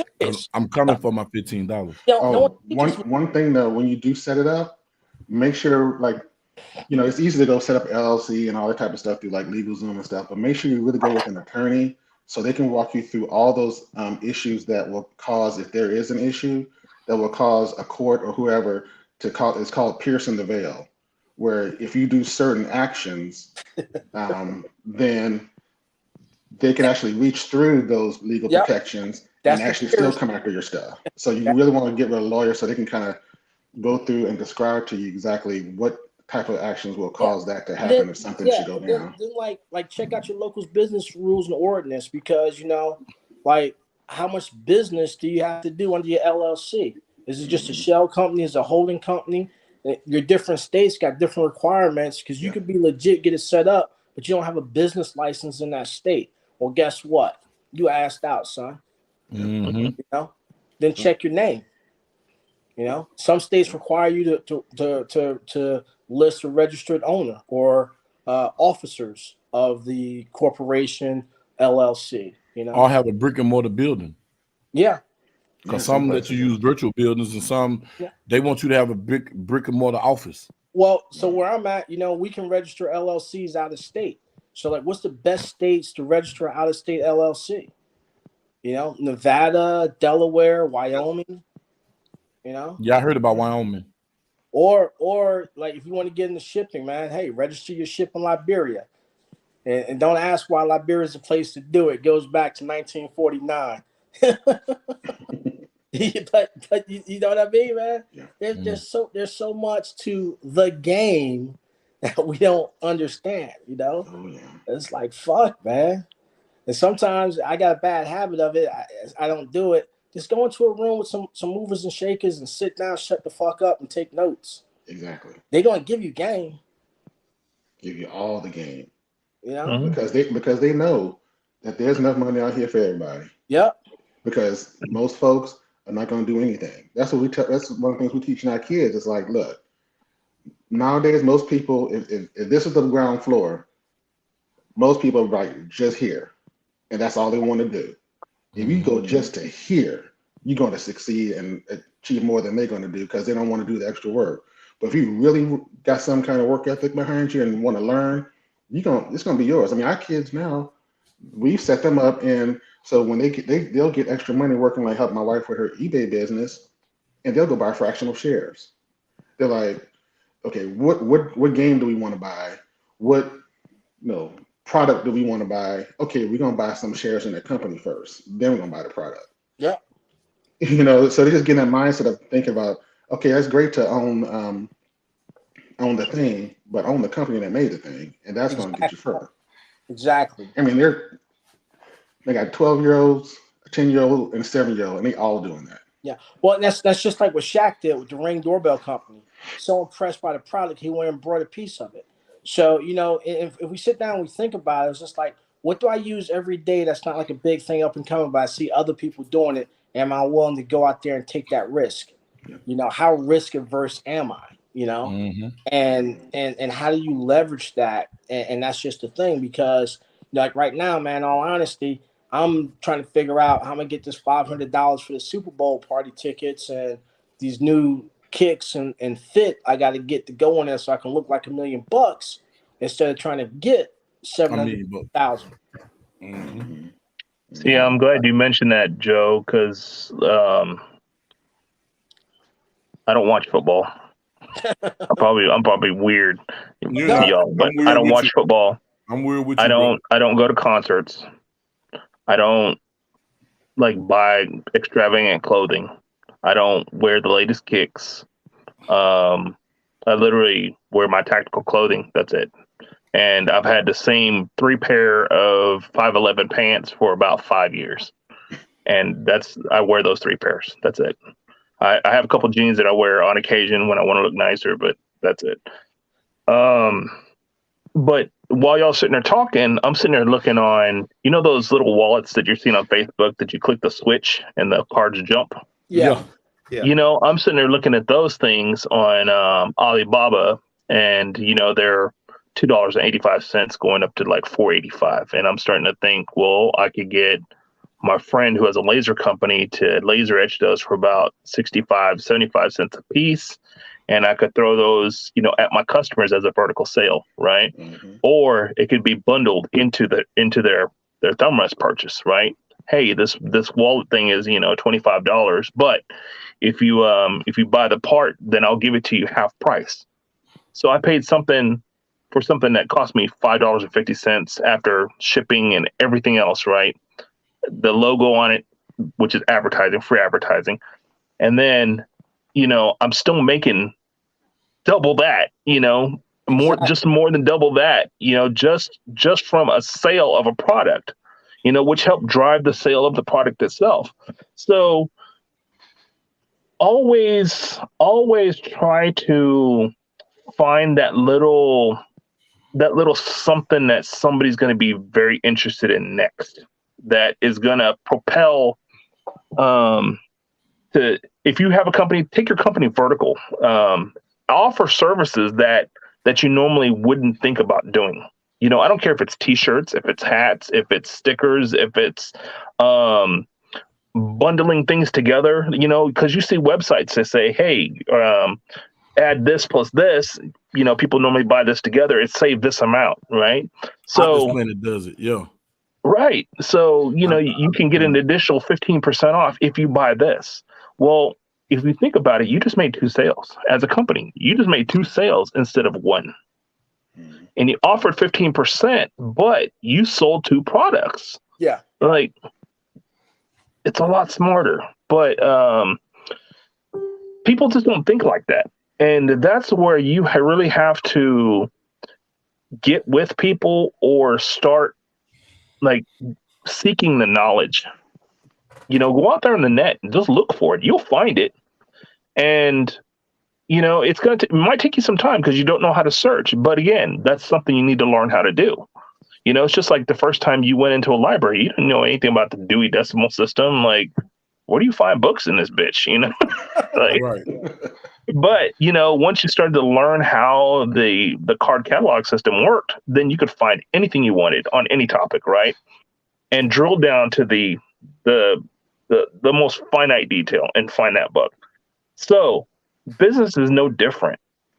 There's so many facets and so many wonderful avenues you can get into.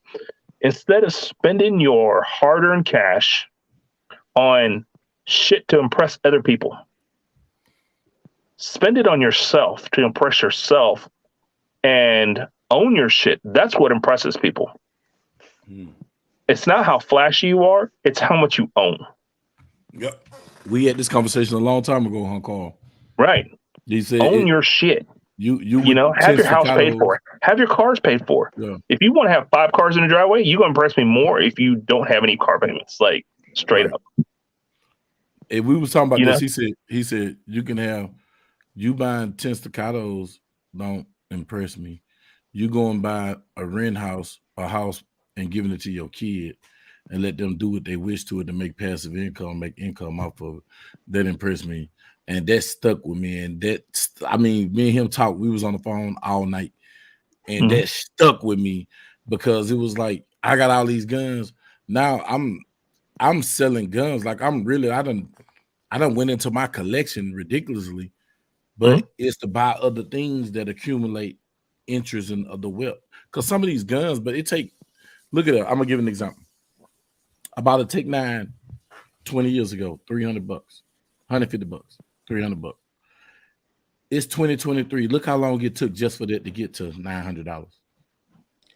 So here's the rub on that, right? So 30 years ago, if you would have brought stock in Apple or Disney or whatever it was at $10 a pop, like Apple stock now is over 100, 300, whatever. $300, but and it's split how many times? Yeah, but see, I don't have the foresight to look to lift my head up off the table and look forward, because 2 years ago, 3 years ago, 30 years ago, you out there young, dumb, full of cum, ripping and roaring, you're gonna drop $300 at the titty bar. Yeah. So easy. We can get people to say, you go out every weekend of every month.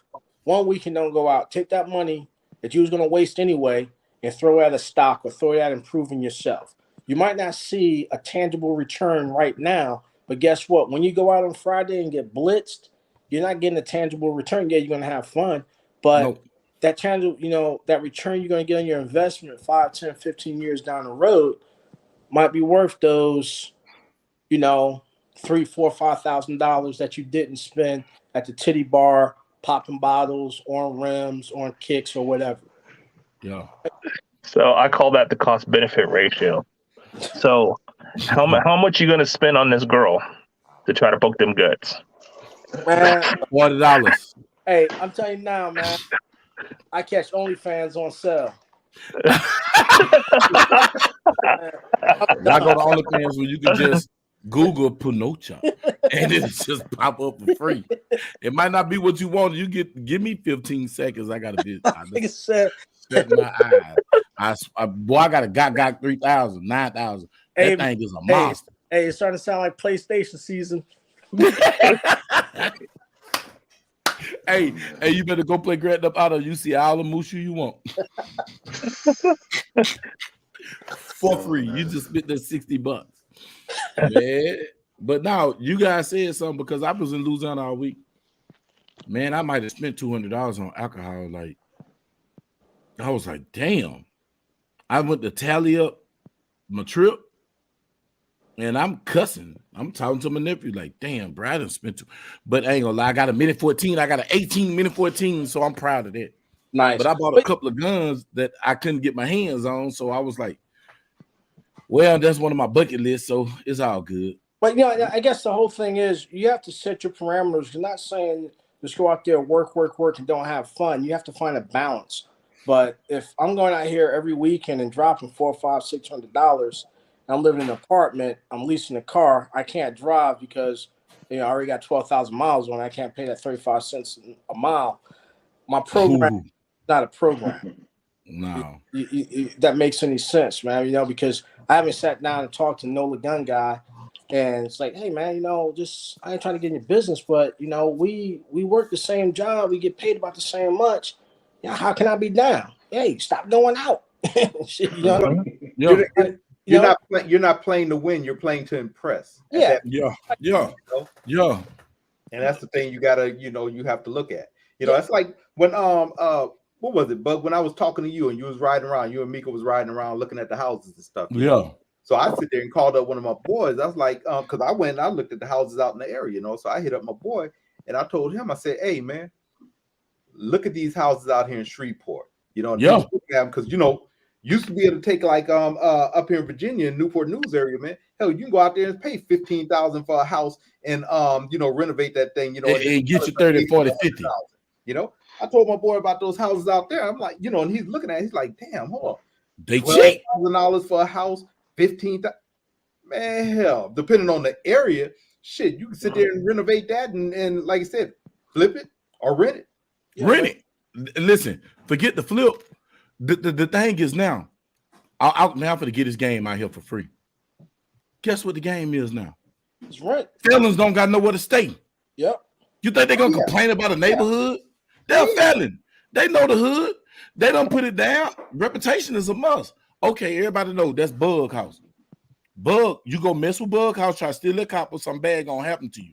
Really, really bad going to happen to you and your family. Do you really want to put them in jeopardy like that? No, they don't want to do that. So they're not going to bother. So we're going to renovate the house, pay somebody to watch the house. If I can't get Section 8 up in there, I'm going to tell, okay, you just got out of jail. Nobody don't want to rent you. Look, this is what we're going to do. You're going to sign this agreement.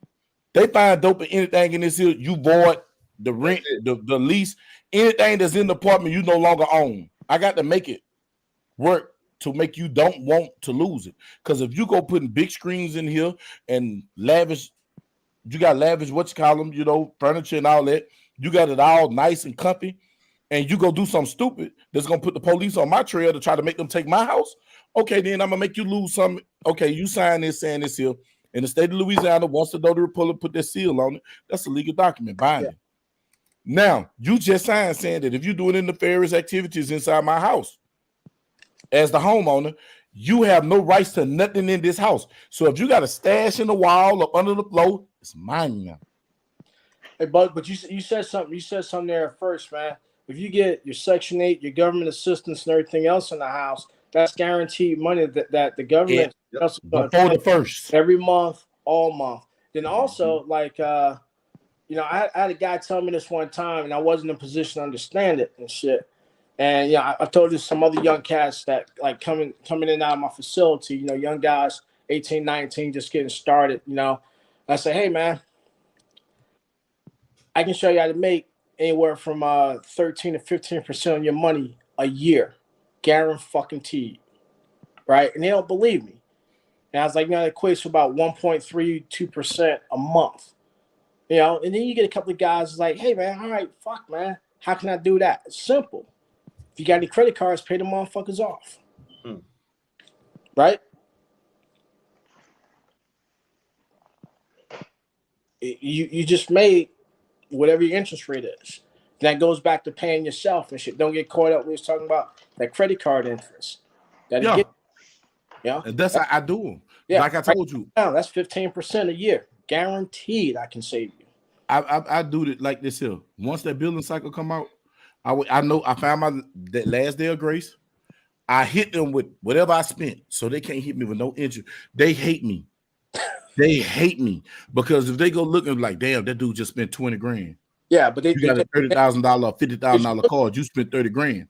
But I knew before I spent this, I got to have this to spend it. If I don't got it to spend it, I ain't doing it. Why I'm gonna charge? Why you? I'm gonna let you give me 2.5% interest, and I rolled it out for 2 years. Look how much money you made off me. I'm just saying. Let's just throw a denomination out there. 2.5% interest on 20 grand, and I rolled it out for 5 years. Well, so compounded, that's gonna be about total 34. You making minimum payments on it? Minimum payments. Yeah, about 34. So, but what if I got the money and I treat myself? I'm gonna give another secret away. This is a bug secret. I got homeboys. I know people that smoke weed, that drink, that do recreational drugs. Y'all know what that means. We can go there. I don't do drugs. I barely drink. You see what I'm saying? We save your lives, man. Oh, I get tore up on live only. That's it. But look, if I treat myself like I got day habit. I say I'm gonna put $200 for an ounce of weed. I'm gonna put another $200 aside for some Perkins or whatever pill they use. If they do, the white girl, I'm gonna say I'm gonna put $150 around because they doing 16ers. They're gonna do something big. So if I put that in and I do that every day for a month, because I do none of those drugs, but I treat myself if I do those drugs. Oh, don't leave out the $10 for the pack of cigarettes. So you're going to smoke 2-3 packs of cigarettes a day. So you keep putting money. You just keep digging in your pocket and put that in jars. And you put that in jars and you do that for a month and then go look and see how much money you got at the end of the month. Well, so also one of the things you can do, assign every dollar a task. Mm-hmm. Right? So if you know, right, like you just got random $100 sitting in your wallet, you might be inclined to spend it on random $100 things. But if you assign every dollar a task, these $2 go to my mortgage, these $3 go to my car, this goes to my insurance, this goes to my food, right? This goes to my recreation, right? Because you got to have that. Right. If you got any money left over, like, no, y'all motherfuckers need to get online, fall in, and get a task. I got $2 extra this month. That's going to bills, knock them out. Or that's going to investments. So when you assign every dollar a task, nothing's going to be not doing anything. Pay yourself first. You get into that. And it's hard because like Carl said, man, shit, growing up poor, I'm still poor. Mm-hmm. But bullshit, poor is a mindset. Out bed, say it again. Yeah. Until someone get around you and you say, hey, the bill for that repair is X amount of dollars. Now that shit's reality. But I cannot be poor if I change my habits, if I change my relationship with money and my relationship with things, my relationship with people. I got a good relationship with money. I understand it. It understands me. I got a good relationship with things. I don't want a lot of things. I don't need a lot of fancy things. I got a bad relationship with people because the people I hang out, oh, you got to be dressed like this to go to this party. Oh, it's a $5 cover charge. It's this, it's that. I got to change that shit, right? Not saying I got to cut them off. I just can't do the shit that they do because I'm no longer in that space and time in my life, right? Yeah, But yeah, there's a lot of techniques to do it and everything else. You just gotta want to do it. Yeah, it's doing what's best for you, not the group. Yeah, the discipline. All it is. It's that discipline you have to take and do. Investing in yourself, and just like you say, keeping track of your money. That was one of the things I had to learn. I mean, now, man, I keep track of every damn thing. My credit cards. I mean, I keep track of that shit. If I spend something on it or whatever, I have a damn spreadsheet, man. I put all that shit on the damn spreadsheet, so I know, where my credit limits are, in which, like I said, I don't go, well, let me take this back. I have one credit card that, I kind of, I ain't gonna say ran it up, but it's like halfway, in the middle or whatever, so that's the one right now. I'm knocking that shit out. I'm like, okay, you know what? I got extra dollars or whatever. I work overtime. Whatever that overtime money is, because that overtime money is not money that I count as, my regular pay money, paycheck money. So I take that overtime money, boom, throw all that on that damn credit card. Instead of sitting there saying, because some people said, oh man, I got overtime money or whatever, I can take and go buy this or I can go buy that. Their overtime money, they start counting that as, their regular paycheck money. It start counting as the active income. Right. Liquid income. Yeah, you can't do that. You got to take, that's something completely separate. So I look at it like, okay, you know what? I got this extra money right here. Boom. I'm going to take and put this money towards, this credit card, or toward this bill right here, or, towards something, but I'm not going to go out there, and use that shit like, say, oh, well, I'm got this overtime. I'm going out here and get this car. I'm getting, an extra $500 a month overtime so I can afford to go buy this car. No, because if that overtime stops, which a lot of jobs do that, your ass is shit out of luck. You're going to be hurt. Well, see, that's like a lot of people do that. That's like another thing, man. I like to drink coffee, but I like to drink Starbucks. So I go to Starbucks and Panera Bread and get fucking $80 fucking cup of coffee. Why? Their coffee tastes like ass, like pure ass. But I'm buying it. It's like, dude, man, you're spending $80, $100, $200 a month on fucking Starbucks and Panera when you could be rolling that shit into other things. If you're not investing it, you could be paying off your credit cards, or you can put that extra $80 towards your mortgage principal, right? Mm-hmm. Fight that interest on the front end. But no one taught me that shit, man. Buy community coffee. You know. Hey fellas, I'm gonna step on out. I just got a meeting notice. Okay, man. Y'all, I want y'all to know that is Real Fisher. Real Fisher is a male prostitute, and he don't want nobody to know, but he do get down like that. So what we're gonna tell him to do is tell him thank you, and we know you're gonna go serve and toot yourself for money. Goodbye. You know what I'm saying? And charge your kids rent. We ain't got to listen. He ain't getting no chance to say nothing. Kick him out. I kicked you off, Ray. Yes, I did. I'll tell you later, man. Yeah, but now, man, appreciate you for coming through. Know your gun guy, man. Like, it's good to know good people that's about economic, like, it's economic freedom. Like, if you don't have economic freedom, bro, you really don't have nothing, because I thank God that I can go to work when I want to. You feel me? I go to work when I want to.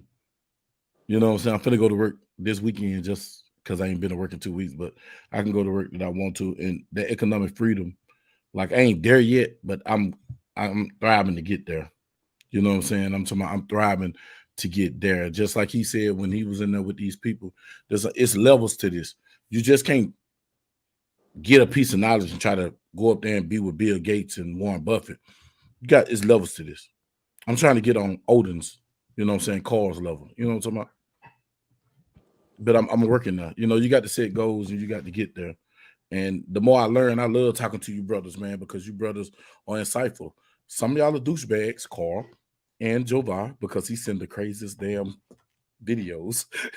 But Carl's a super douchebag. But he's my boy. So I love him like a brother. And look at Ray. Look at Ray. See, he always cussing, y'all. Look, you see what he say?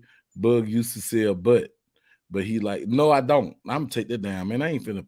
Bro, I'm finna get rid of this comment. Like, no, I don't. Don't be telling your side business. He's projecting, you guys. I just want you to know he's projecting, and no, Bug do not like weenie. So yeah, you just brought up a very good point, Bug. You don't have to get into these rooms like this to start gaining information and intelligence. Right. Anybody can ask. Just ask and say, "Hey, let me talk to you on the side."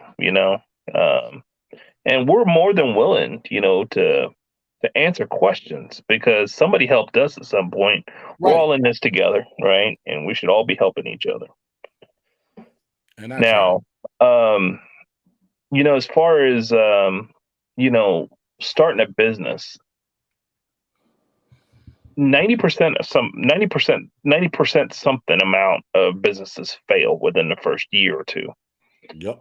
But if you don't ever fail at anything, you're never going to succeed at anything. Because you got to learn rejection. You have to learn how the industry is. You have to learn what banks will accept and what they won't. What lenders are going to accept and what they won't. What manufacturers are going to accept and what they won't. So if you don't know, you don't know, and you have to fail at some point. You don't think I've ran into some people that were like, I want, X amount of dollars per part from you. And I'm like, no. And my wife said, you should be able to do it for this amount, because she kind of grew up in a machine shop. So she said, head for this amount right here. And had I not talked to her about it, I would have known this. I could have been paying double, triple, for my part, because I thought that was the industry standard, right? Yeah, cost of labor. Right.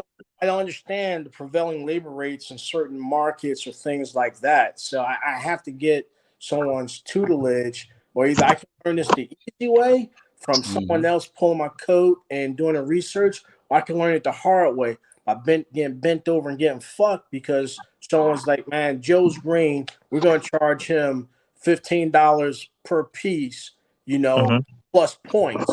When the prevailing rate is $3 per piece and 0 points. Correct. Yeah.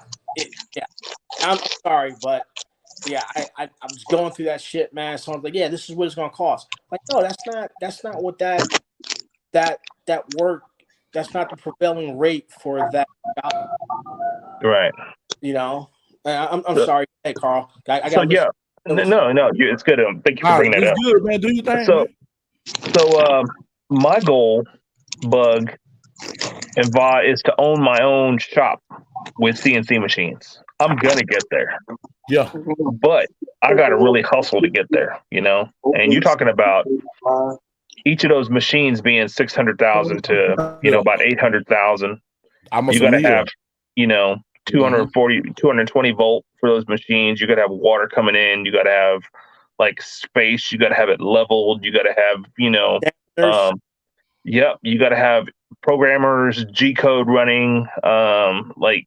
Then at that point, I want to get to the point where I just come up with ideas and I say, you guys make it. And let's do this. Let's do this kind of crazy shit on a gun, and you guys make it for me. And they run it by me. We have meetings and I'll say, okay, let's go to prototype on this, let's try it. Hey, but you know how you can get that capital? Suing that butthole that stole your invention. And then get T-Rex too. Go on, just put both of them in a nut bag and sue both of them, and then get you a good blonde wig with some bright fire engine red lipstick and go to Thailand. Yes, you're gonna be sold. You ain't gonna be able to walk for a week or so, but you're gonna get that bread. Man, it's Wicked Wednesday. You thought it wasn't gonna be no mess? Yes, it's always enough. It's real stuff and trash. Hey, so you in the Phuket or the Pattaya? God. What you know about that? Man, hey, you forget, man. Oh, yeah, I forgot. Yeah, you do. Yeah. I've got a buddy that owns a go-go bar in Phuket. See what I'm saying? See, he know how to get that money. I don't know why he be faking. I don't know why he be faking like he don't know how to get that money. You'd make a big lady boy. You'd be very popular over at Tackleberry. I don't want to be a lady boy. God damn. You'd be like a 6'6" lady boy on some 5-inch heels, man. Look, don't be telling us about your day, Joe. See what I told you about people projecting? Him and Ray Fisher, we're gonna put them in the bag together. You hear me? Throw them both away. Ray Fisher, man. But you know what? That's what I love about Bug Nation, man. Yeah, we surrounded by ourselves around businessmen. Ray is a FFL, Ray FFL, Odin on his own company. Everybody is business-minded people. Yeah, we have a good time and we cut up. But Skilly brought it to my attention. He was like, Bug, you need to do this here so we can take Bug Nation to that next level the way the Turkish did it. They gave us the blueprint. Surround yourself around business-minded people. Carl. Listen to what Jay Howard. Jay Howard ain't gonna let you slide. Shit.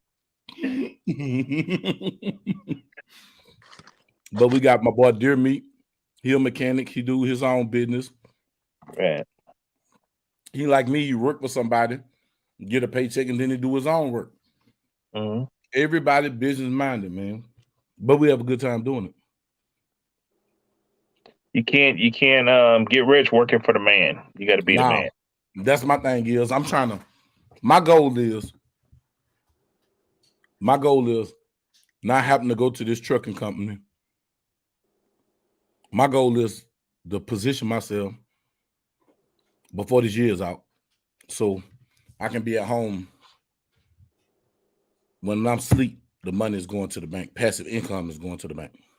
You know what? I got a buddy that's speaking of which, I thought about getting into this too. It's Hot Shot Moving. Yeah. There's a lot of money in Hot Shot. Like people buy a truck and trailer and they're hauling freight around town, just local. Like people, especially like going out to the oil fields and stuff, they're hauling pipes. Mm-hmm. And the loads, like one guy was counting his load. He's like $1,700, $3,200, $2,100, and he's carrying 8 things on his trailer going to different places. Mm-hmm. But they all headed to roughly the same direction. And he goes, "I'll be out the whole day. You know, I won't get home. I started at 5 o'clock this morning picking up stuff, but I won't get home till like 10 o'clock at night. But see all this money on my trailer?" I'm like, this is crazy.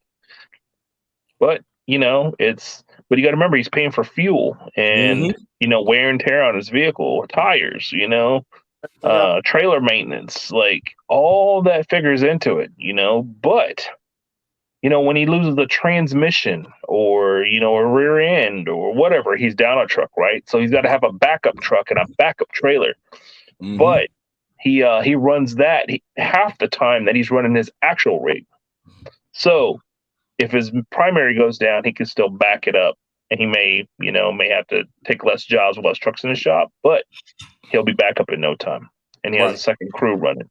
Yeah. So I've thought about getting into that, you know, because there's so much stuff that needs to be moved around town, and it's so easy to do. It is. But the thing is, when you start to get into trucking, 2 things that they don't tell you. Make sure you got your own authorization.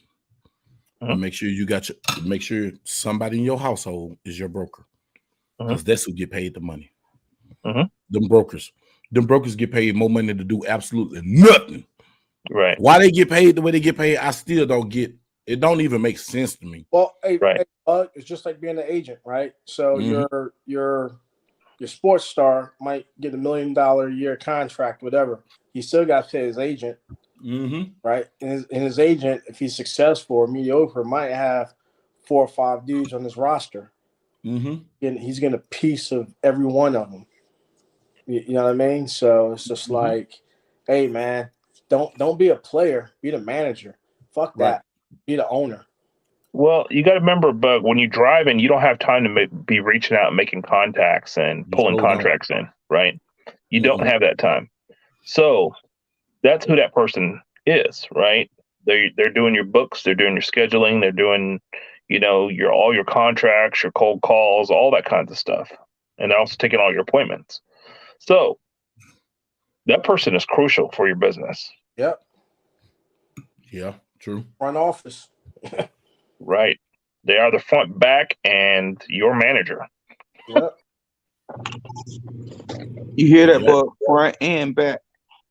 However you want to take that comment. It's going to be the people that, you know, when it's time for those oil changes, is for the services. You don't have a large enough shop to do it in the house. Those are going to be the ones that's going to get that shop open at 2 in the afternoon or a Saturday or 3 o'clock on a Monday in the morning, so your shit can be on the road. Yeah, make sure you get that annual oil change. Yeah. Why that don't sound right, Skilly? Why that just don't sound right?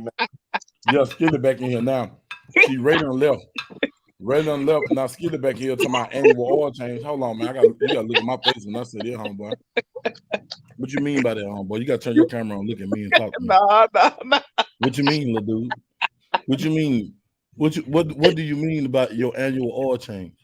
I don't change my oil, period. That shit black. Ain't nothing changed back there. I don't even get colonoscopy, homeboy. Look at Joe. Joe shook his head like, nah, bro. Nah, man, this man here going to my change my oil. Man, what you got going on, though? I'm going to tell your wife on you. Damn, Skilly. She gonna be asleep when I get home. Y'all hear this, man? Do you hear this? Carl? See, Carl is cynical. He sit back and strategic with his answers. But do you hear this, Carl? This fool said, change your oil.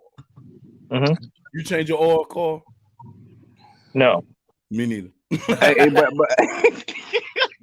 I keep putting new oil in it.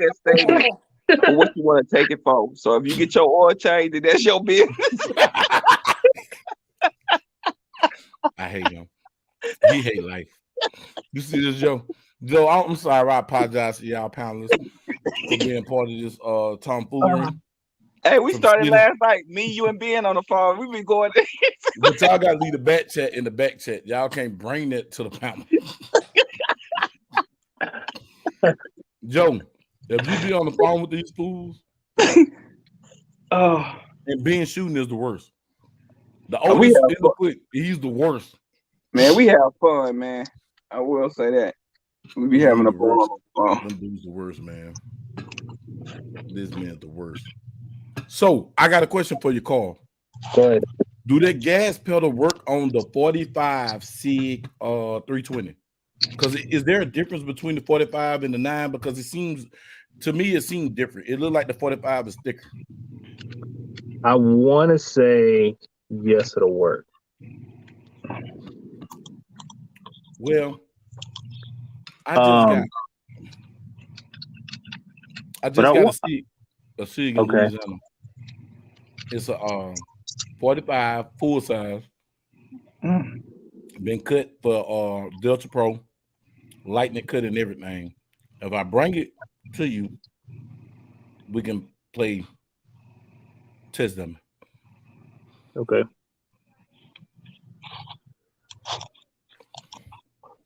Bug, what it look like you? Carl. Yeah, I'm just saying, when people do disrespectful stuff, they just got to go to the back right now. So as soon as he leave that picture alone, he can come back. But as long as he got that picture right there, now you can come back. I don't got time for y'all mess, bro. I didn't come on here for that. Why you running now? Don't run, Carl. Come back. You see what I got to put up with Joe? Joe, Man, you guys are fools, man. You guys are straight fools. You see what I got to put up with? This fool gonna go get Tyler Perry and a whole man up here like they in love. Man, y'all, they out of line, bro.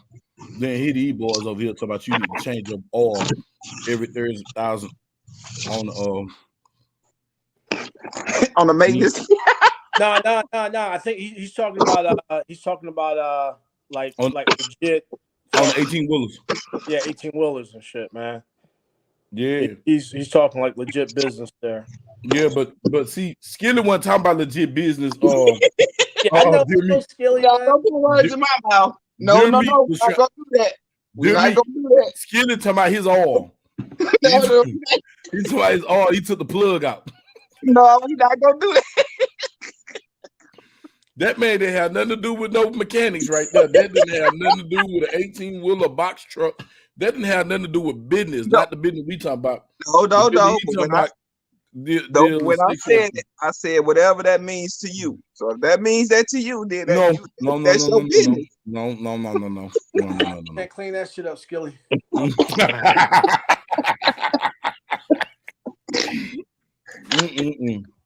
Joe, what y'all think about y'all president's State of the Union?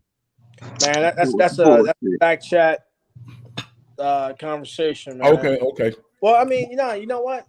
Fuck it, man. We're all adults, and this is what makes America great. You can go ahead and criticize those that's in power, and don't have to about it's a First Amendment thing. Yep.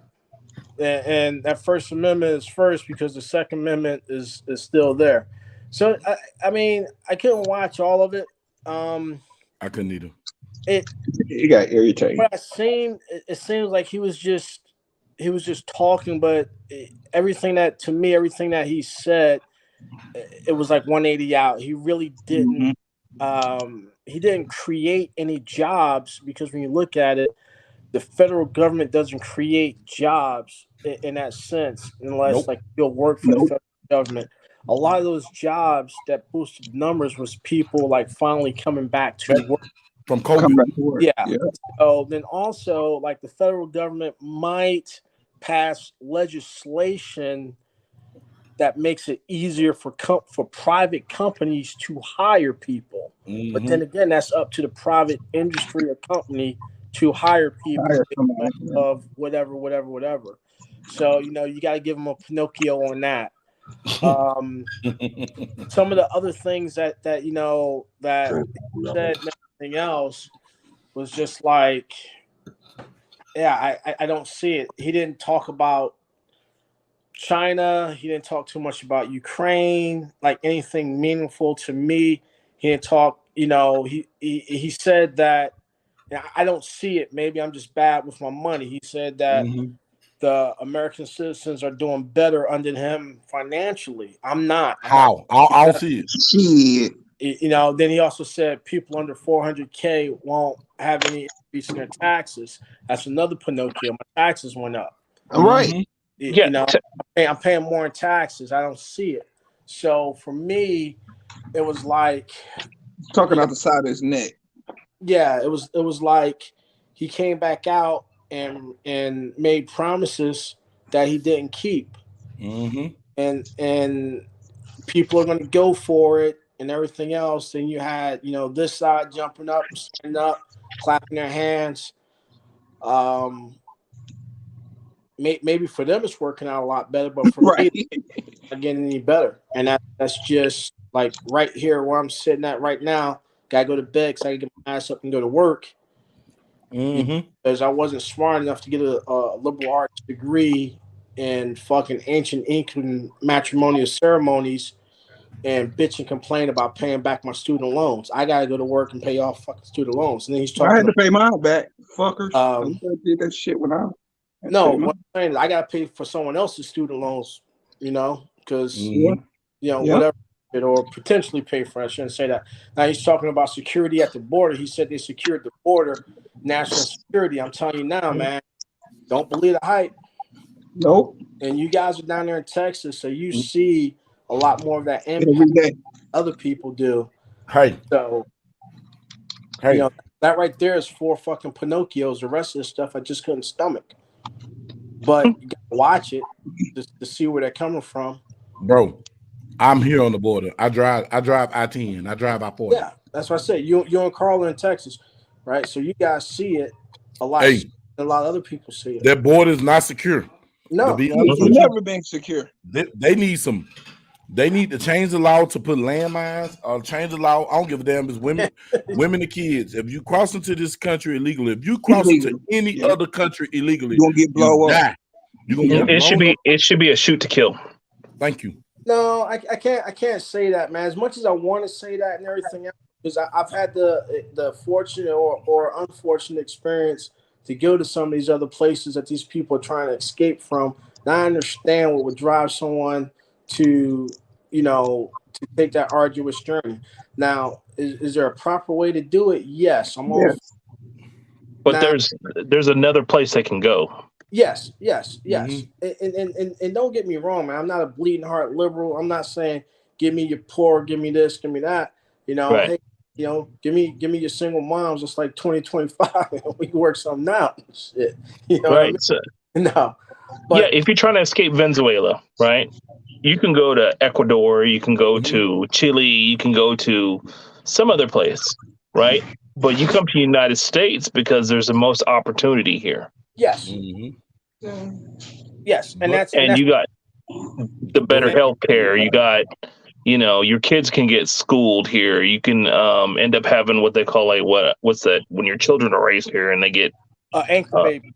Yes, thank you. Yeah. So, like, there's a lot of benefits that come into the States. Yes. And because we have a very liberal president, that's even better for them. That's like a win-win, right? Yeah. So, but my thing is this: I get it, child. But illegal is illegal. Yeah, and that's just it. Illegal's illegal. But you know, here's the deal right here, man. Having experienced some of these places that some of these people are coming from or allegedly coming from, everything else, our worst citizens here in the U.S. got it as good or better than the vast majority of those guys are coming from. And don't get me wrong, some people are coming from some very bad places. But like Carl said, there's a proper way to do it. Now, I got an idea. Spit it. Trade bad citizens for good citizens. That would be great. That and you know what the funny thing is? I would say like all these people that's saying, you know, America is this, America is that, all these people that's either living in their parents' basements, paying a cable bill for Skilly, or they're bitching and complaining because they took out $175,000 in student loans and can't figure out this and that, and they're enamored with Che Guevara, and they think that, you know, we were wrong for bombing ISIS and everything else. let them go live over there with ISIS, because what they're not telling you is that, like, ISIS dudes and ISIL, they're hanging homosexuals off of bridges. Yup. They're stoning them. Mm-hmm. See how that's just going to work out for you. See how they deal with human rights and women's rights. You know, I think we need to go back to having a very fundamentalist ideology in this country. We need prayer in schools. We need to be tougher on crime. Yes, we do. We need to speak English. So, and I'm not saying you can't speak another language, but English is the primary language, right? Yeah, no, I'm just laughing because the conversation I had at work today, you know.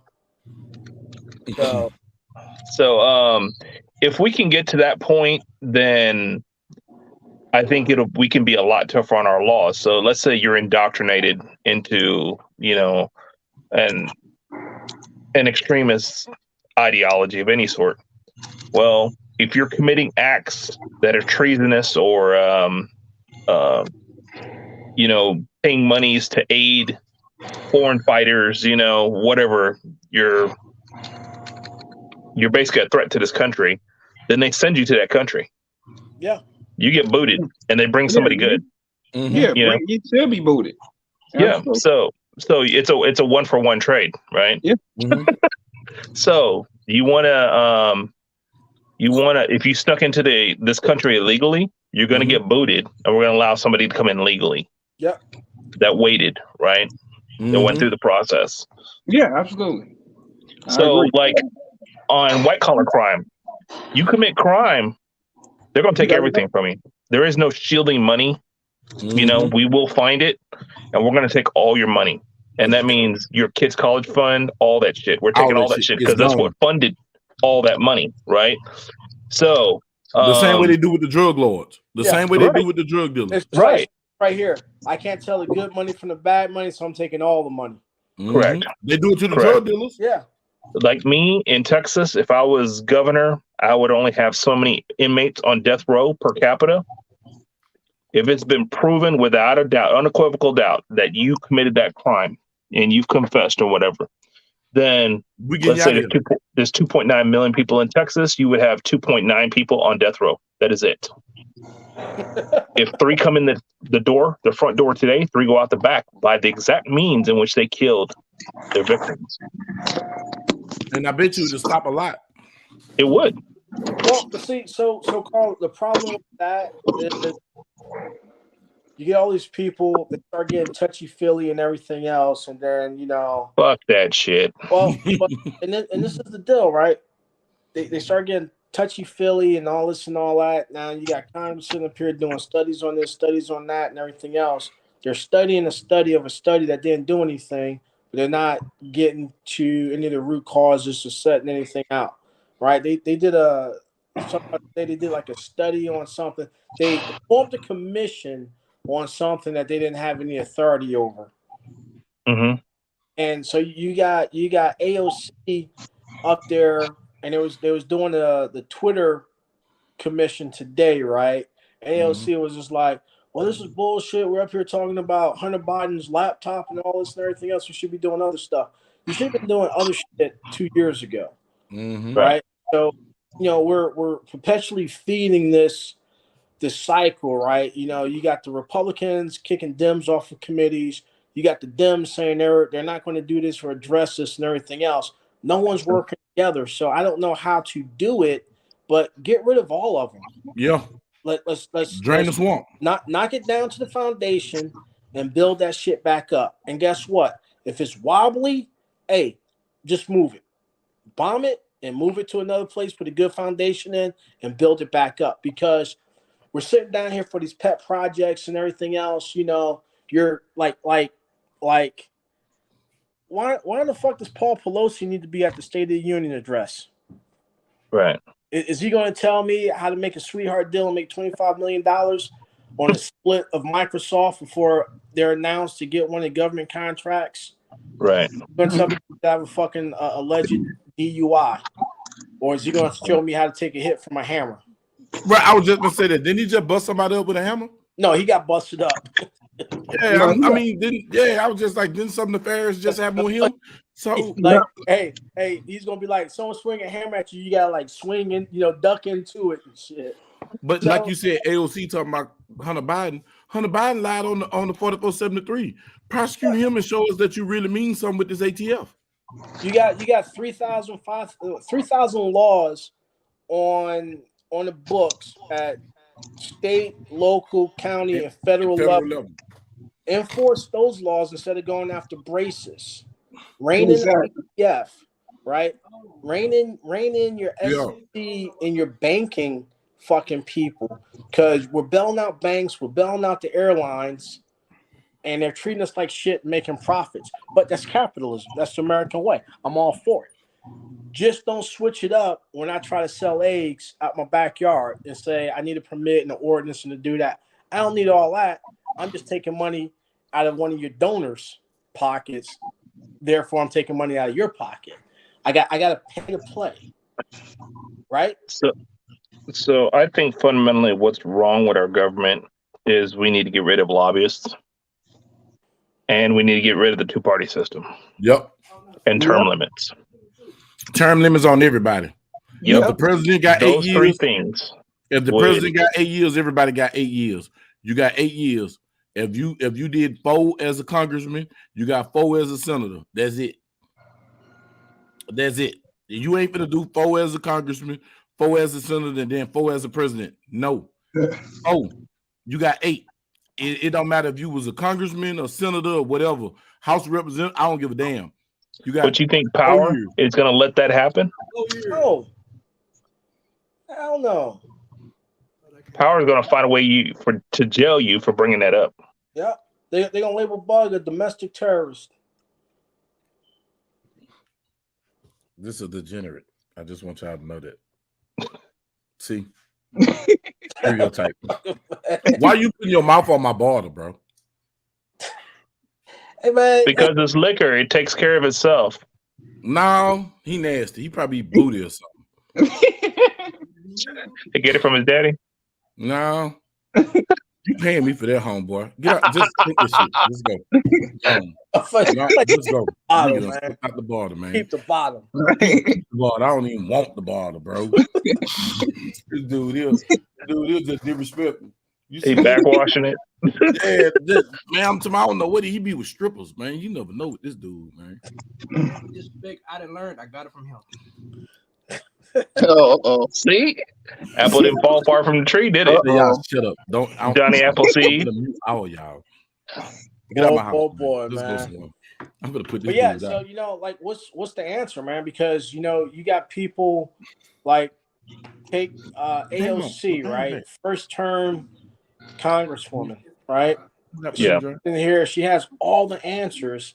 She's speaking out against wealth and privilege, but she's wearing an $80,000 dress and doing this and that. And then she's saying like, oh, if you do this on Twitter and you make us have to pay for these accounts for verification, how can I sell this? But wasn't you was campaigning on truth, justice, the American way, and oh god, right? Kind of my point exactly. And flipped out. You know, my point exactly. Like, oh god. You can't be flip flopping on your talking points. And when they flip flop, they should be gone. That should be terms for impeachment. When you play, it's our fault because we see them screw up and we don't say anything, right? It's just like, we go to church and pastor out there doing the dirt that he preaching against. Oh, we said, but that's pastor. We're gonna let it go because he's DJ a good pastor. It's like, no, man, get his ass up out of here and shit. Yo, pastor needs his ass whooped too.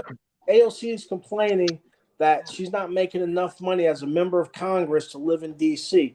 All that stuff is getting comped, right? You said you wanted to get elected to fight for the people in your district. You didn't say anything about making money. You knew how much it cost to live in DC. Right. You knew how much.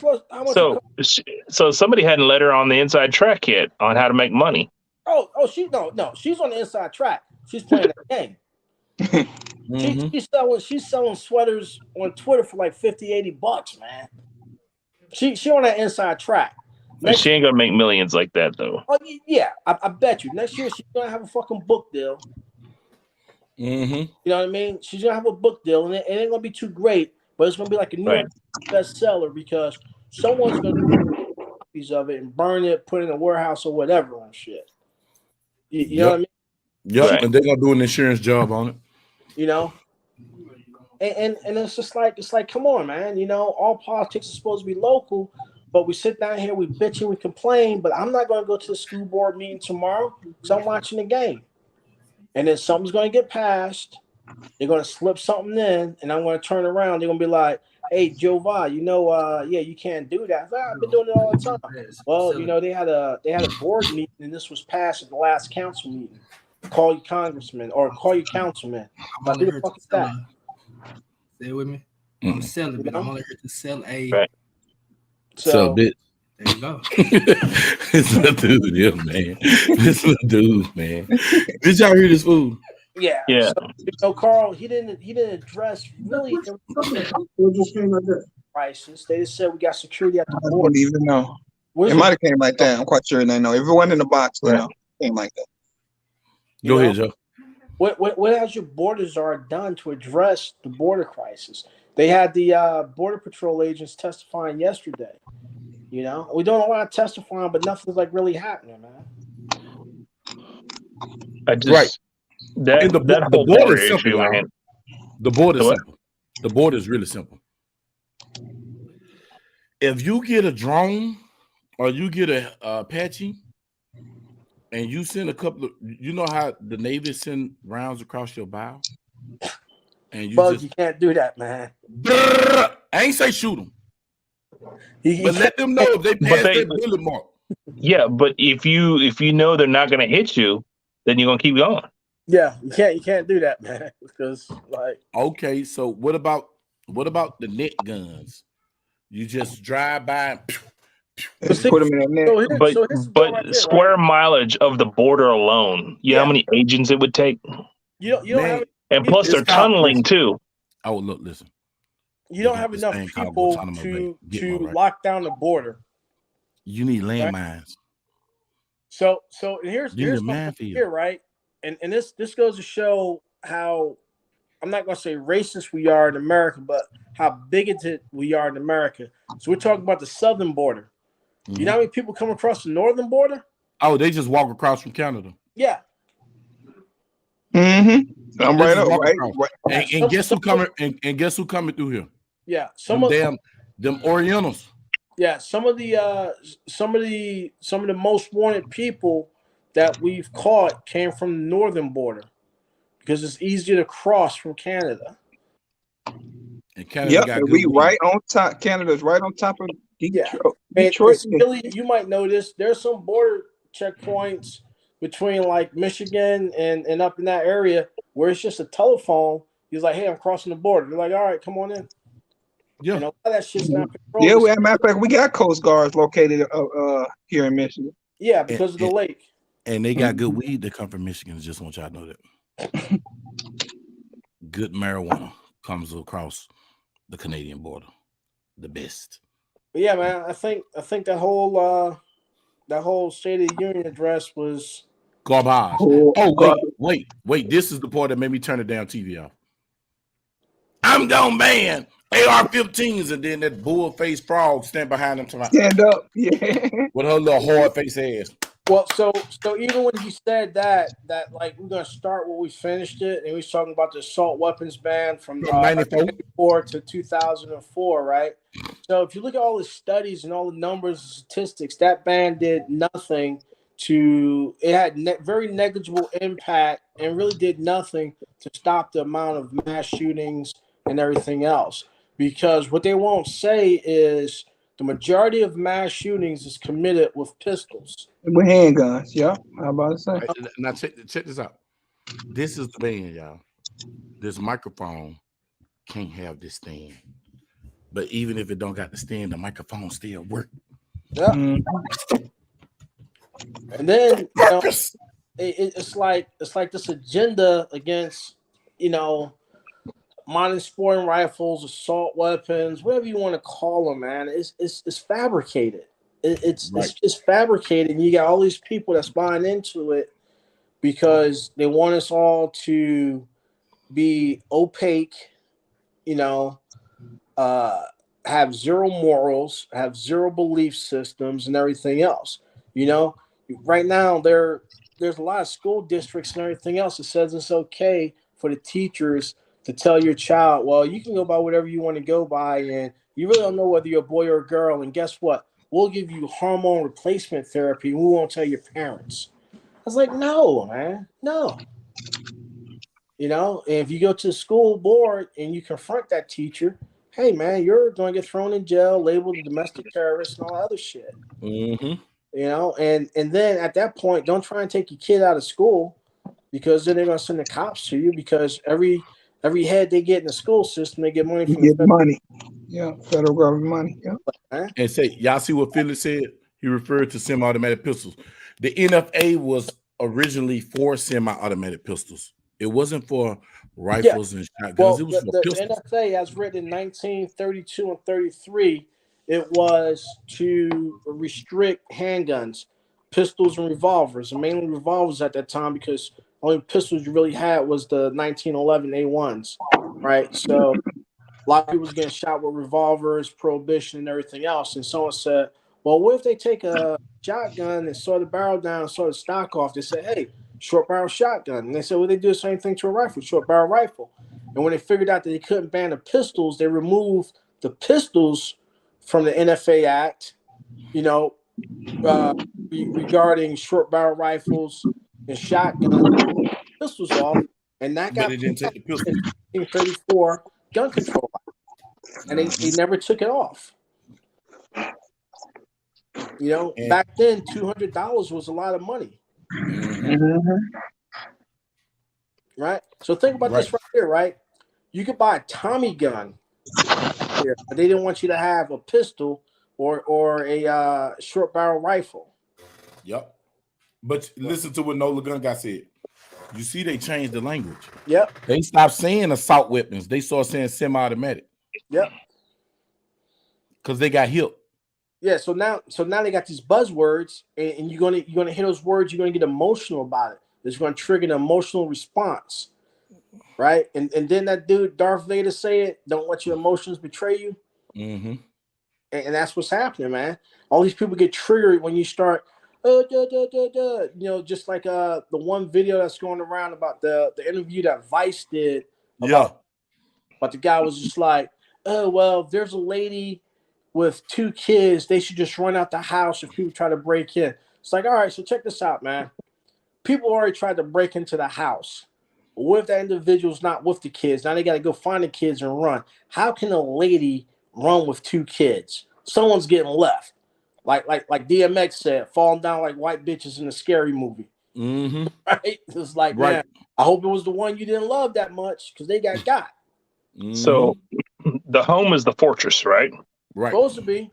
Why are you gonna leave your fortress and be out in the open? Like, I saw that same little interview that they were doing. I watched the whole thing, and I seen the clips and everything else. But why should I have to run from my house when I have an inherent right to self-defense, life, liberty, and the pursuit of happiness? Right. Right. In my house. Right. But that's liberal thinking. So check this out, right? I got a 4th Amendment right to be free in my persons and effects and in my house. The cops can't come into my house. The government can't come in. I'll give no quarter to the government. All that other bullshit, right? I'm going to stand on that constitutionally. But you're going to tell me I need to haul ass when people break into my house. So he's basically condoning that criminals have better protection than we do. Mm-hmm. Exactly. He wants to take the gun, and then we should run from them. So he's even saying that at that point, the criminals got more right. The criminals can violate more rights than we 4th do. Amendment rights, right? Mm-hmm. Right. That's what he said. So effectively, that's what he said. Yeah. So now, if you're saying that, I got my 2nd Amendment rights. That's going to say, hey, man, 4 divided by 2 equals 2. 2 dead motherfuckers with AR-15. Mm-hmm. Do the math. Right. Do the math. 30 equals 2. Yeah. 15 apiece. But it's, and everyone gets emotional about it, and I can't think straight when I'm emotional. I can't have a rational conversation. You're trying to tell me, so now you're not even taking into consideration what if one of those kids is infirm or has a mobility issue? Or what if you got an autistic child or something like that? Exactly. That loud noises scare them, and you constant moving, changing their environment. Any change their environment. Or you just go snatch them up and they freak out on you. Right. What if they're asleep? What if they're upstairs, you're downstairs, and confront the two people? You'll say, "Hey, TV timeout. Let me go upstairs, get my kids, and give me a 30-second head start." Time out. Let me get the can. And I feel for the guy. He was a victim of gun violence. I feel for him. Hey, as a victim of gun violence on multiple occasions, friend, shot at, grazed, crack whistles, snap, crackle, pop. Y'all know what they mean if you've been in a situation. Mm-hmm. My go-to is, if I'd have had a gun, I wouldn't have been a victim in that situation. Hey, Tack, nothing personal, man. You a motherfucking bullet magnet and shit. Nah, I used to be. I'm messing with you, man. Listen, I'm serious. I got holes all over my body. Nah, hey, bro, I'm messing with you, man. Hey, but look, if I'd have had a firearm, none of that would have happened. Yeah. And it's one of those things right here, man. And I'm going to say this, right?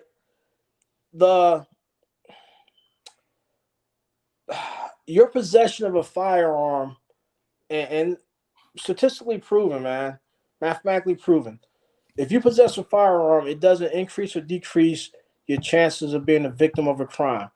What it does do is decreases your chances of being a victim of a crime, if that makes any sense. I.e., if you got a firearm, you are in the better position to defend yourself, right? Because if you're going to get got, you're going to get got. You're going to get your house broken into, someone's going to drop on you, everything else. But having that firearm increases your chances, propensity to defend yourself if you are involved in a crime or a victim of a crime. So no, I think a firearm definitely decreases the propensity of getting attacked. So, when you brandish, right, you see guy with a knife in his hand, guy with a pipe in his hand or a bottle, they're walking at you, they're up to no good. You can just sense it, right? Yeah. You show them your firearm and say, I ain't about it today. Who's first? Yeah, so Carl, that's what I'm saying, right? They'll back up. They will straight back up. If I carry a concealed firearm, is not going to increase or decrease my chances of becoming the victim of crime. I got a 50-50 chance. Either I will or I won't. Now the probability, I wasn't out at night, I wasn't in a bad neighborhood, whatever, that narrows it down. But then again, carrying a firearm concealed does or doesn't increase my chances of becoming a victim of a crime. Because if I see, like you said, someone's coming up with a pipe, a knife, or whatever, I show that a show of force. They're like, you know what? Yeah, man, we didn't want that. So people don't understand that. And then it's also proven that, like they say, they study criminals and they ask criminals, like, go out there and pick a victim. It's like, yeah, I would get that person, I would get that person, I would get that person based on how they move, how they look, how they carried themselves. They said, you're now in the fucking place where they allow concealed carry. And their victim pool went down because criminals aren't, 95% of your criminals, 98% of your criminals aren't looking for a confrontation. They're looking for an easy. Right? Mass shootings don't happen at gun ranges. Exactly. Lions. No, it don't. You're right. Yeah, lions and cheetahs don't go after the big bulls and everything else. They go after the little gazelles that can't stand up straight and that don't run fast. The old, the weak, and the young. That's human nature. Right. Like Sam Colt said it, right? John Moses Browning said it. God created man. Sam Colt made them equal. Made them equal. I mean, how 2A are you? Hey, and you know what's so crazy? Now they coming out the First Amendment saying that you can't advertise guns now. Yep. bro, if they take the First Amendment, the Second Amendment, keep your First Amendment. Yeah. If nobody ain't learned from history, that's how the Panthers got hot, because they was trying to talk. But then when the people tried to make them move around, they had their shotguns. Well, so look at this, right? In the last 115 years, right? So let's say 125 years. What's three things that's true, right? If I want to control the population, I do two things, right? Three things. Take their arms, right? After I take their arms, I take away their first, what we call the First Amendment. I take away their freedom to communicate freely. You know, protest, march, newspapers, communications. Then I round up their leaders. And once I do those two things, right? I got them. I throw their leaders in jail. They can't do this, can't do that. Do not subjugate the population. And if you don't believe me, Maoist China, Stalinist Soviet Union, Khmer Rouge, right? Iraq, Uyghurs, right? South Africa. They South did it to Africa. Mandela. Tibet, the Uyghurs, right? The Uyghurs, yep. Yep, the Uyghurs. Oh, what's the name of that other one? Soon as they took the people guns, it started with a T, Talamon. I forgot. I'm vaguely, I got a buzz. This was like late 70s, early 80s. Burma, East Timor. East Timor. Yeah. You know what I'm talking about? Yeah, East Timor. They took all the guns, and then the military can't do is wipe the people out. You have a military junta, right? So you have a military junta, or you declare martial law. And so one of the chats is talking about martial law, and everyone got like the definition of martial law, mixed up and everything. Because like when we had those restrictions during COVID and everything else, that wasn't martial law. That was just your local government saying, hey, you got a curfew, you can't do this, can't do that. Yeah, hey, Philly, slow right. But the Nazis, everyone knew about that. That one's easy. That's like the give me and shit on the board. Yeah. Right. So martial law is when the military goes in and asserts control over a certain area, and there's no longer civilian authority running stuff. It's the military that's running stuff. Military tribunals, military courts, which is the same, right? The military controls your movement, And under martial law, you're not going to have any weapons because the military is not going to want you to be armed and go against them. Right. So it's like, come on, man. 2A is not about hunting. No. And if you notice, right, whenever, like, if you look at the riots and stuff in the 60s, right, look at the marches and the protests, right, look at the Leroy Selman Bridge, whatever it was called before that. In Alabama. Yeah. To Alabama. They let the dogs loose on them and everything else, hit them with water cannons, right? If you notice, there's a theme. When you assemble and you march and you do this, and they want you to break it up, if you're not armed and you don't have weapons, they can run right through you. They don't do that when people are marching that's armed. They let them run this course. Hey, look at the NFAC. I use this as an example on all my lives. The NFAC, no matter what you felt about them, every march they completed. Yeah. Every march. So I'm gonna use a good example here. Here in Dallas, during the BLM protests, they were in downtown Dallas, right? And they had a planned route, and the Dallas Police Department directed them over this brand new bridge they built. Yeah, and cornered them in and shot them with the books. Blocked the other side, right, and then started arresting people on the bridge. Yep. They corralled. And I was like, as soon as they turned, I was like, y'all are fucking up real bad. Get up on that bridge. They corralled them, shot them in the face with pucks. They knocked this girl out of. They shot with pucks. My daughter was down there in that stupid stuff, man. I got a phone call, told me to get my child from down there, and they had stationed and put bricks and all type of pallets out on the course of the supposed to be the march route. Yeah, out on the march route. But then when the march route made the detour, they left the stuff there, and people took pictures of it. I still got pictures of it, of like fresh pallets of bricks. They done cut the saran, so the wrapping paper, so you can. I was like, man, what the hell is?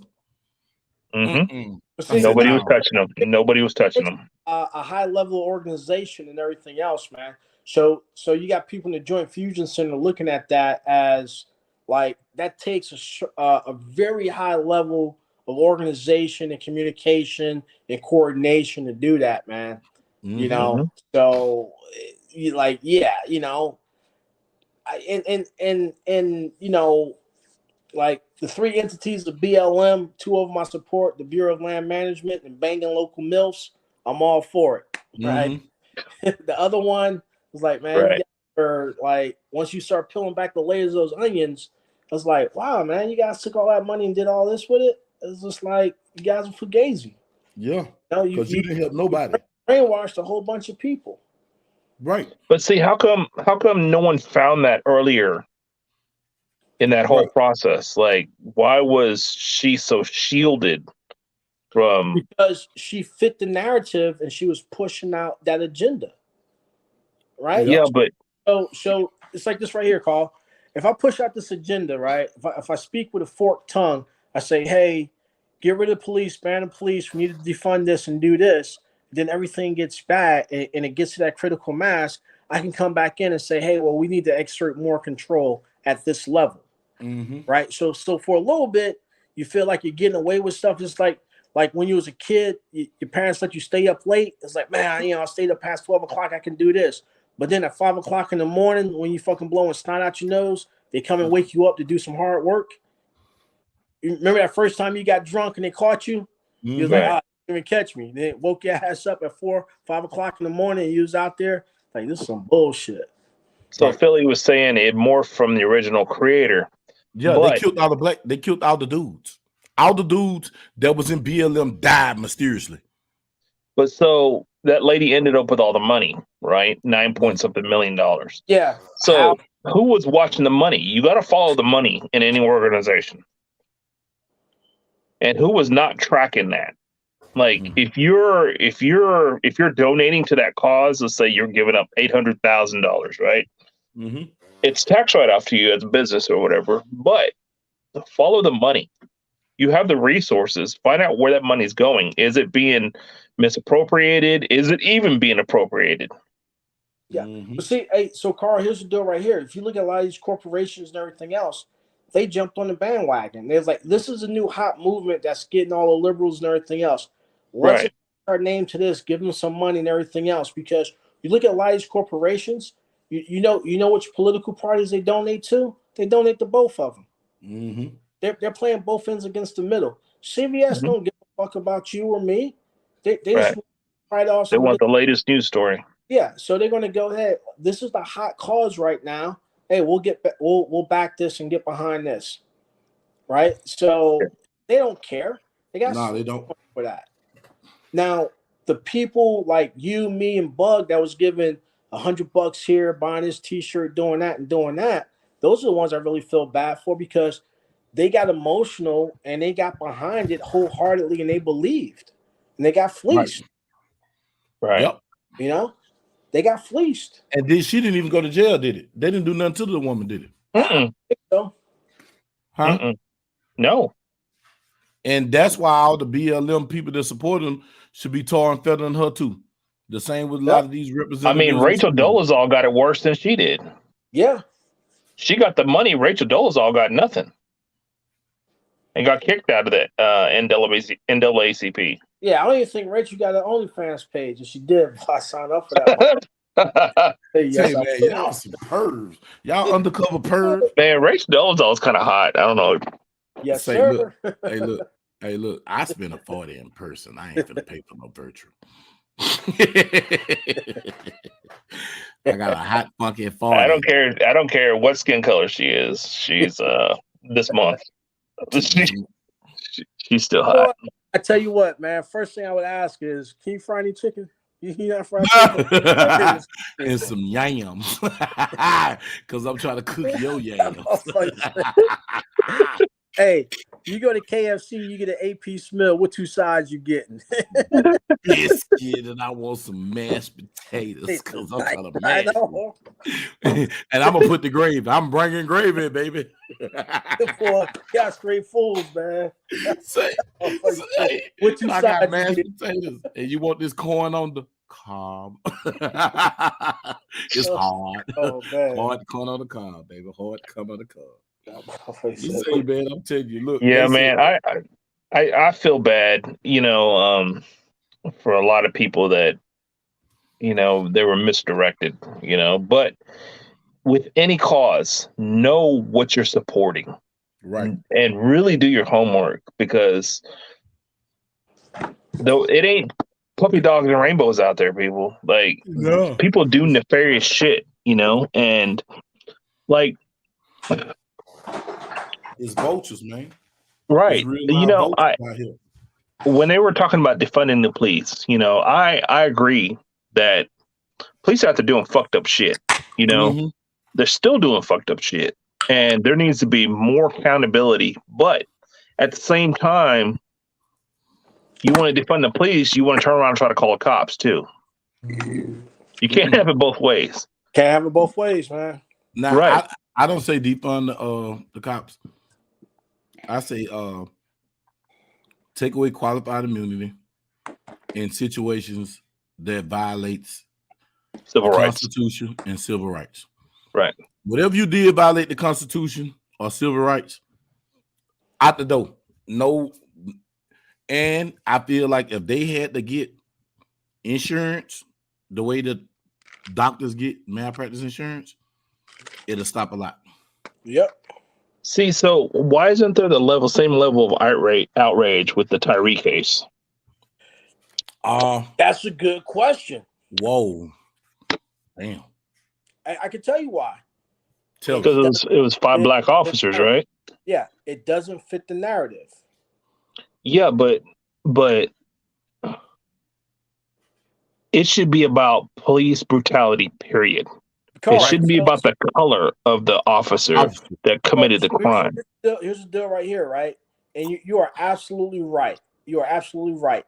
And CNN, they ran a couple of stories. They went down there. They had that young man's funeral on the first day of Black History Month. They did all this boo-hooing and everything else. But at the end of the day, it didn't fit the narrative. And the narrative is white cops killing minorities, specifically killing innocent black men. And it just didn't fit it. So they can only run it for a little while. If you notice, there's nothing else heard about it. Right. It went for like 3 news cycles. It was done. Yeah. Biden had his parents up there.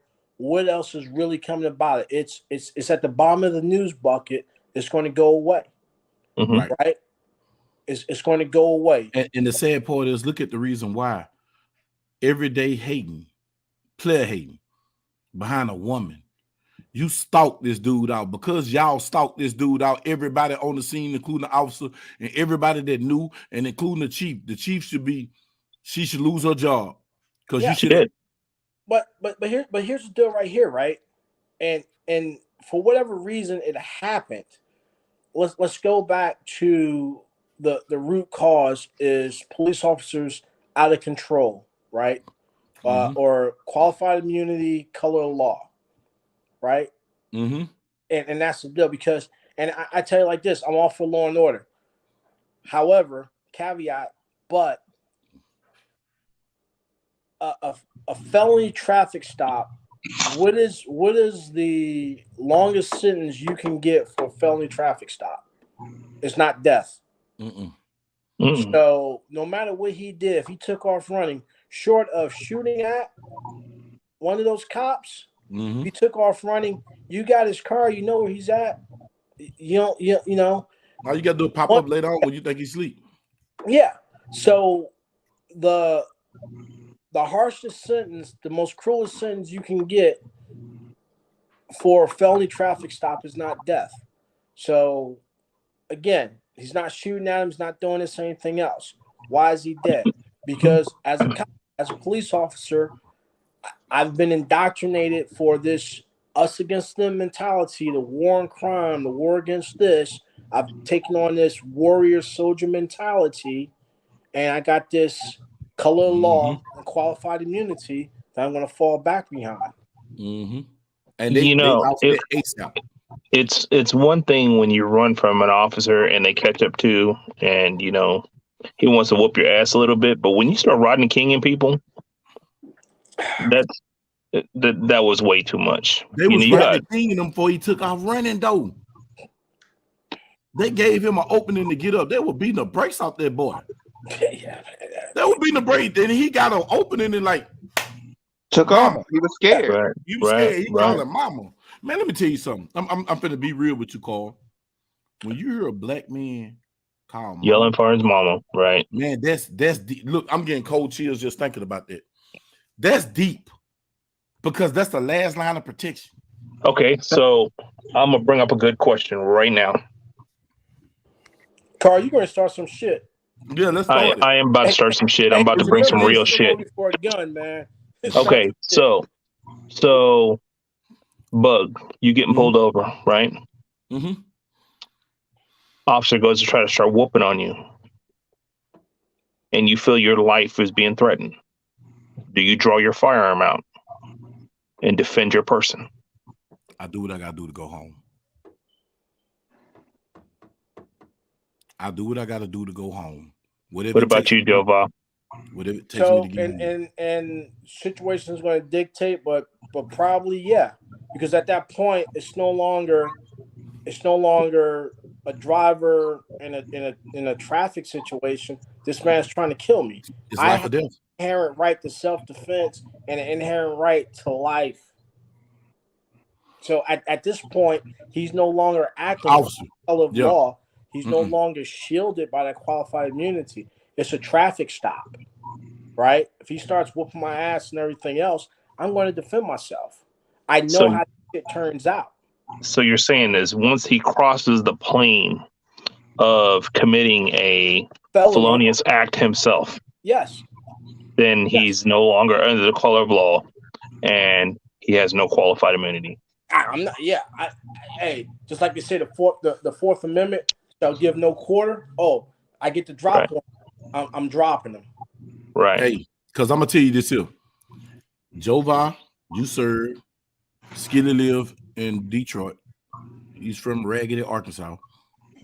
You from Hold on. I'm with you too. You said Raggedy, Arkansas. So. Yeah, I'm just saying.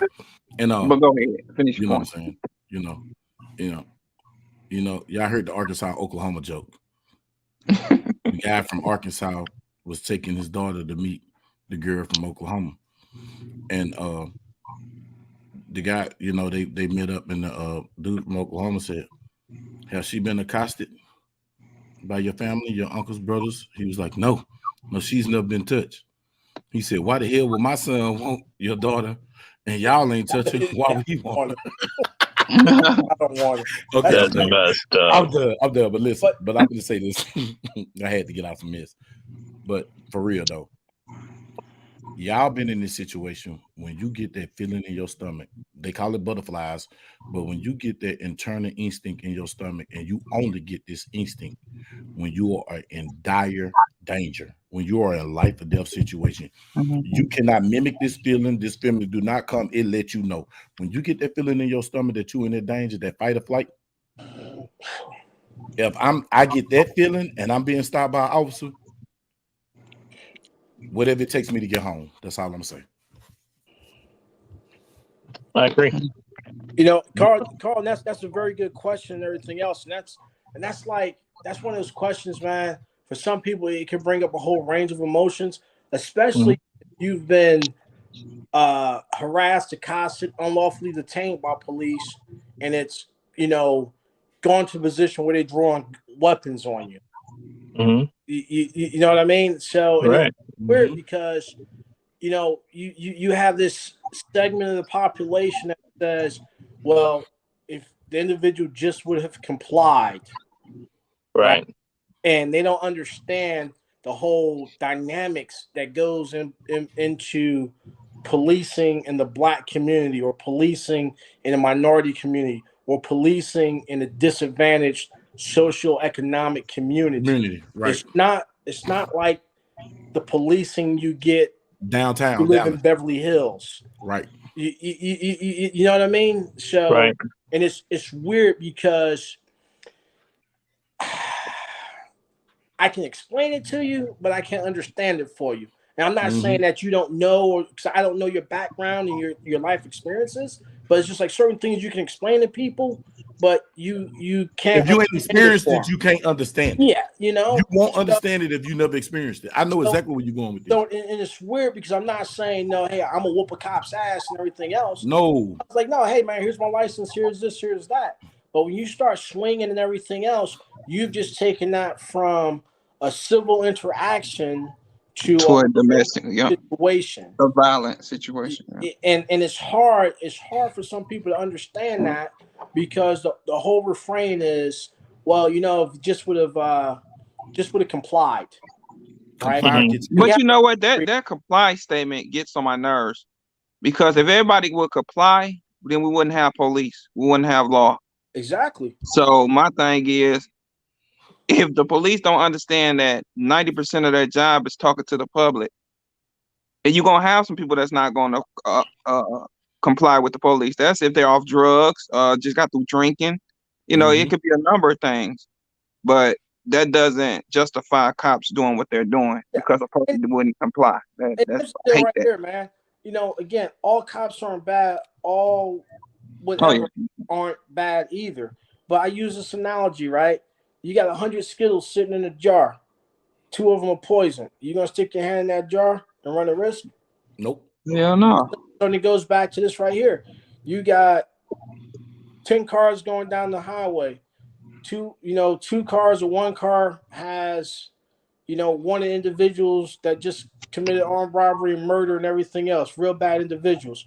Are you going to take that risk? No. So I understand. Cops are human too. Right. And a lot of times we look past that humanity of the other individual because we get into this mindset. So when it's out jobbing, man, you're going out of convoys, you're doing this, you're looking for a fight. I wish a motherfucker would, man. I got twin 50 cal sitting up here. I wish someone would get out of pocket. Right? That's the mentality you roll out the gate with, and you have to have that mentality. Now, in my opinion, the way policing has gone on for the last 40 years, they've developed that same mentality. This isn't a war zone. No. You got police units with, all right, great. Hey, helicopters carry a lot of ground. Why do you got fucking police units that's authorized to conduct aerial gunnery? This ain't Black Hawk Down. Right.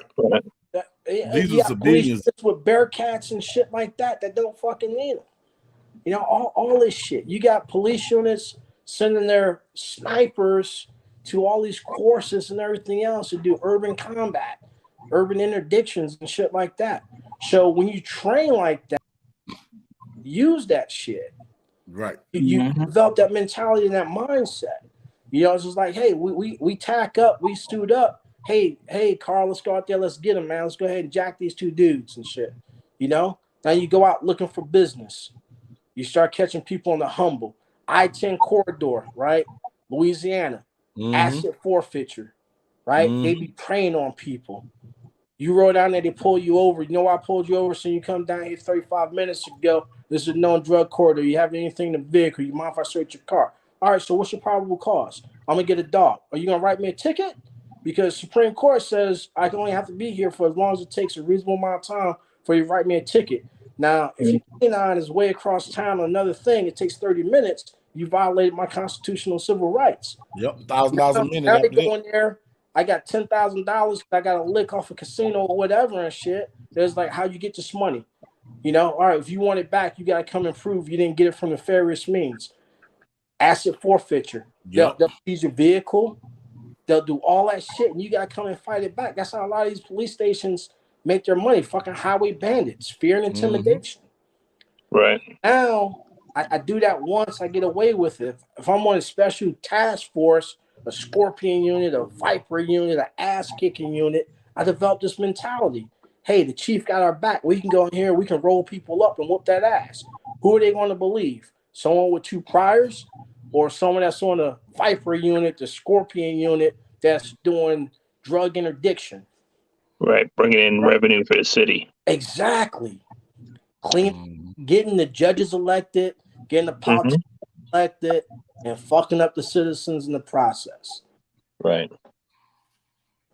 Right? It's just anybody know who Larry Davis is? Yeah. Right? 1980s, New York, NYPD SWAT team or violent offenders unit up there. They little unit. He's like, that motherfucker's gonna kill me. You know, so I mean, I don't have the answers, man. I just got more questions because I know a lot of cops, I know a lot of people in law enforcement, I know a lot of people on the other side of law enforcement. They're not all bad people, you know. Right. Some get caught up in that shit, man. You know how many soldiers like went batshit crazy and started beating motherfuckers because mentally they couldn't handle it. You gotta remember they see. And I said this in one of my videos. To be a cop, you gotta love the people. And I always wanted to be a cop when I grew up. When I got the opportunity, I said the story all the time. I went for the Detroit Police Department, but unfortunately, they didn't, you know, get me to the academy. I think that the police see the worst of people. That's their job, is to see the worst of people, right? And that's the wrong way to go about it. But they don't necessarily ever see the best of people, right? That's the wrong way to go about it. I'm telling you. But you got to remember that they're just human, you know. And when you go to work and your job, you hear about cops getting shot across town, right? And you don't know if somebody's going to punch your ticket that day, so you basically have PTSD because you're living with PTSD daily, right? Because you put on that vest and you gear up.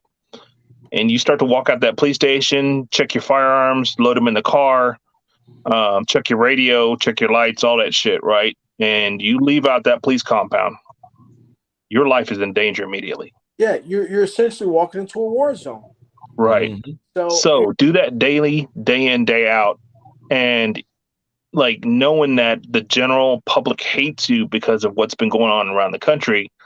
And you have your senses all keyed up all the time. You don't actually ever get to really relax, right? So you're worried about people coming to your house. You're worried about kidnapping your family. All kinds of just crazy shit is always running through your head. So I understand where they're coming from, right? But at the same time, I think that they need more mental health screening. And they need a way to not beat the system, okay? Because anybody can fake that shit. But they also need more time off. And I don't care if you move them to a desk job, mandatory. Let's say 6 months out of the year they're working a desk, or they're doing more training. But they need to be off the street, like because there's no way somebody should be able to be exposed to that much shit day in, day out, all year long. So if they did a week on, week off, week on, week off, and so when they're on their off week, they're training, they're, doing community policing, they're walking the beat, in a different neighborhood, whatever, something, get them out of the war zone, right? Get them out them cars and make them talk to the people. Yeah. See, I remember growing up, we had two police officers. We had the police officer, his name, David McDaniel. They called him Super Cop, RoboCop. That man walked the hood. That man knew everybody in the hood. Do you know that the folks will pull him over and tell him when people out of line, like, hey, look, Super Cop, look, go around now, such, you gonna such, because they fool with him. Then when they bring the jump out boys come through the hood, don't nobody like them because they just jump out on anybody. Right, they're not if the jump out boys relationship with them. Yeah, but if the jump out boys would talk to Super Cop would have told them, hey, this is what you do. Go get this person. Don't do the whole corner. The whole corner is just people out there really just getting away from their wives. Everybody on the corner ain't hustling, but these two do because he knew who was what and what was what. Now I just went home. You don't see no more community policing. I see the damn police in the damn car. Only time they come and somebody made a call or they chasing somebody. I was like, man, what happened to when the police pull over and walk 4-5 blocks? Yep. What happened to 4-5 blocks? What you dead scared? If you dead scared, you need to find a new profession. Yeah. So you got from a community policing model to a occupation model. Yeah. Right. And I don't know when and where the pendulum swung the opposite way. It could have been back when George Bush Jr. was running for president and that one cop in New York that was guarding a witness got basically executed in New York, you know. So it's one of those things. Same times these military bombs, vehicles. Yeah, exactly. The Bearcats and RG-33s.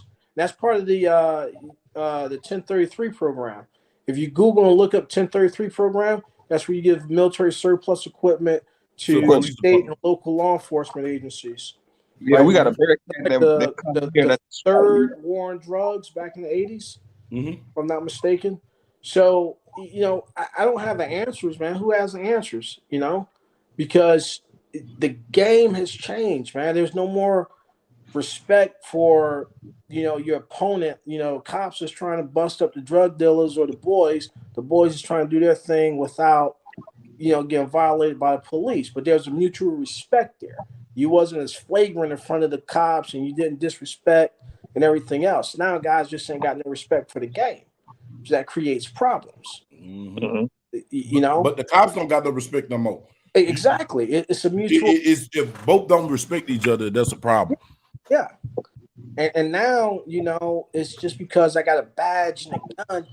Yeah, I'm gonna jack you up and do this and do that. It's like, no, man. It's like the only thing that's preventing you from getting your ass whooped right now is that badge. And guess what? Because that gun ain't doing it. It really ain't preventing you from getting your ass whooped. This is we got other things to do. Because that gun, we got just as many guns you got.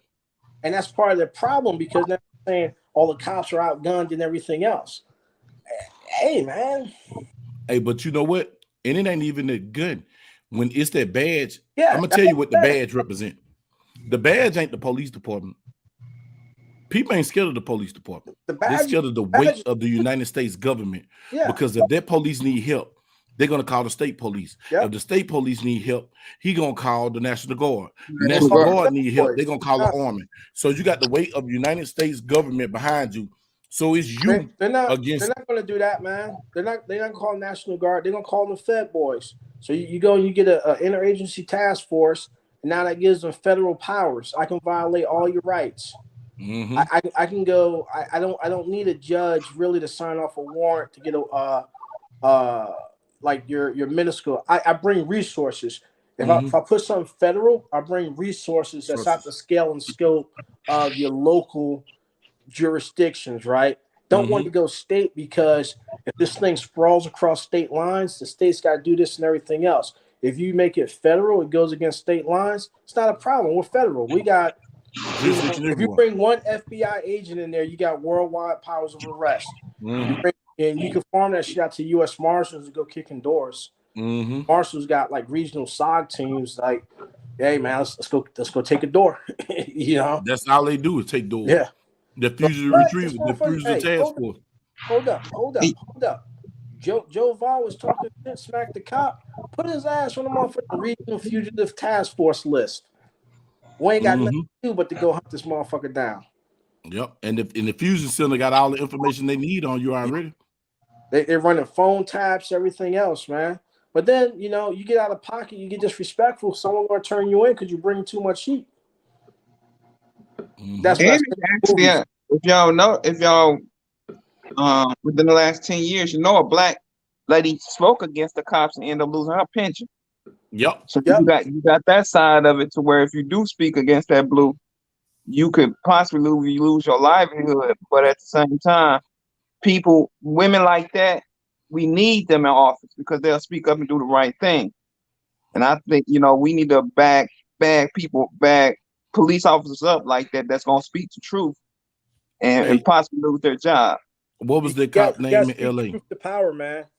Y'all remember that? It was a couple of cops that spoke up against it, but then you got to do the same thing for the politicians, man. You know, politicians getting kickbacks and everything else. But the problem is, I'd rather play video games and do other stuff than the real shit because it takes too much effort.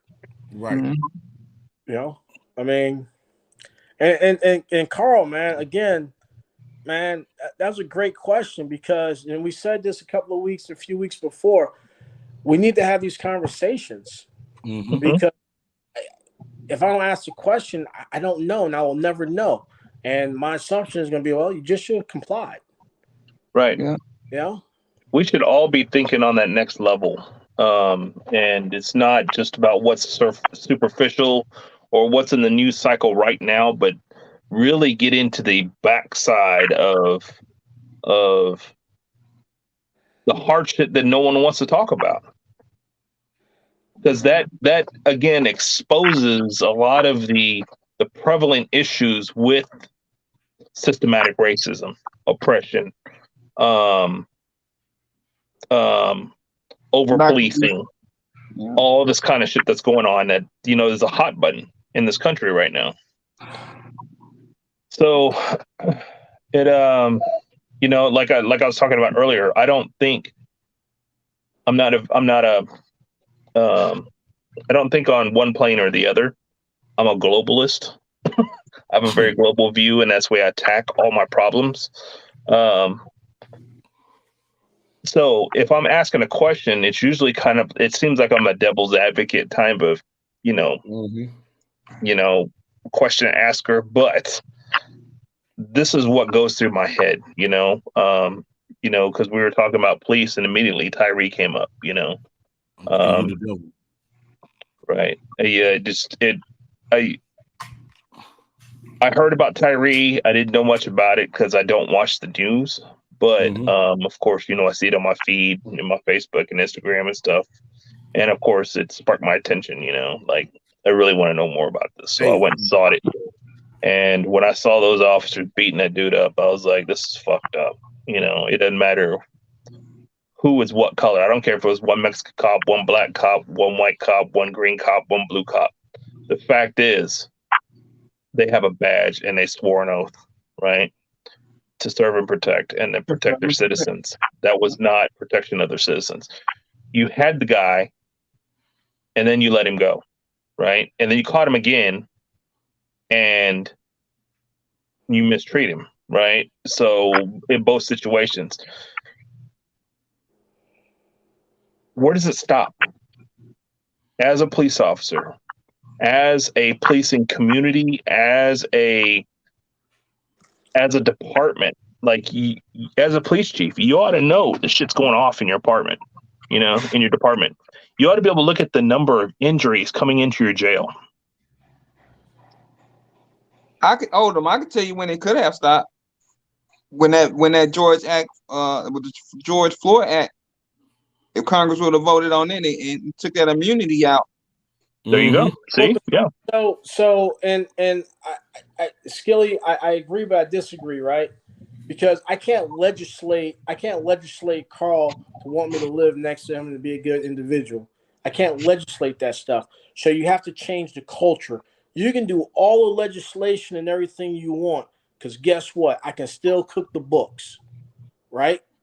I can still get all four of us up here on the panel to say that prisoner 108, his injuries were self-inflicted, right? But what does the prisoner say?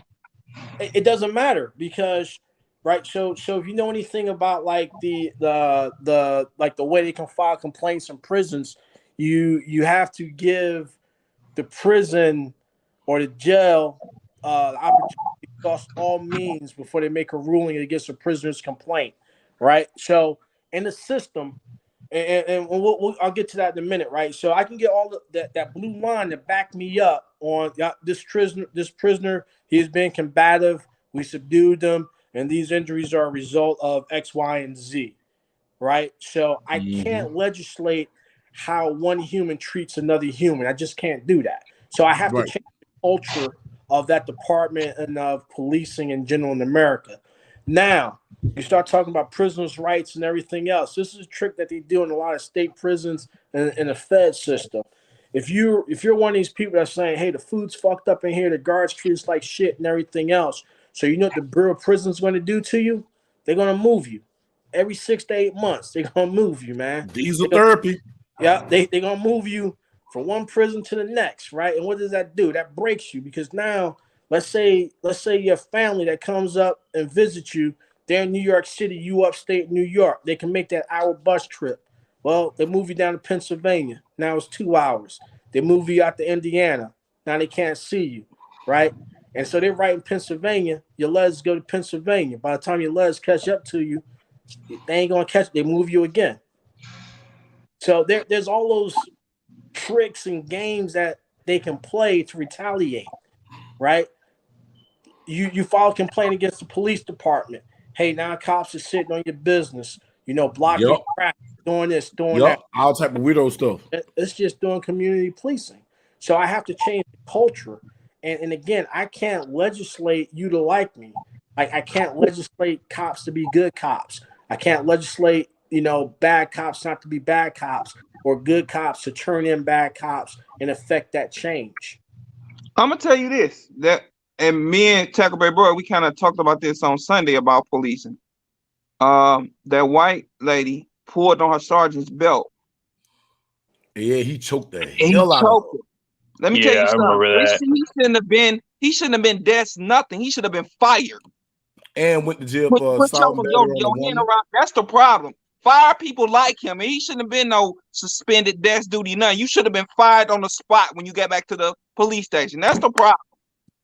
Yep, and that is the problem. Threatening that boy. He threatened the dude.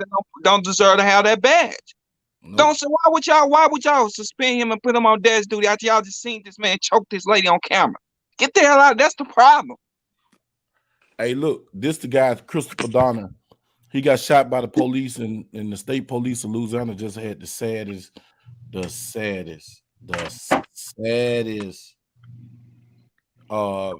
news conference I've seen in my life. That was worse than the State of the Union address. If you shoot a Shreveport police officer, you shoot any police officer in northern Louisiana, Caddo Parish, Bossier Parish, and in the Watchtower Parish, and one of them parishes, bro, you gonna get your issue. They killed this boy, and ain't nothing being said, and it's quiet.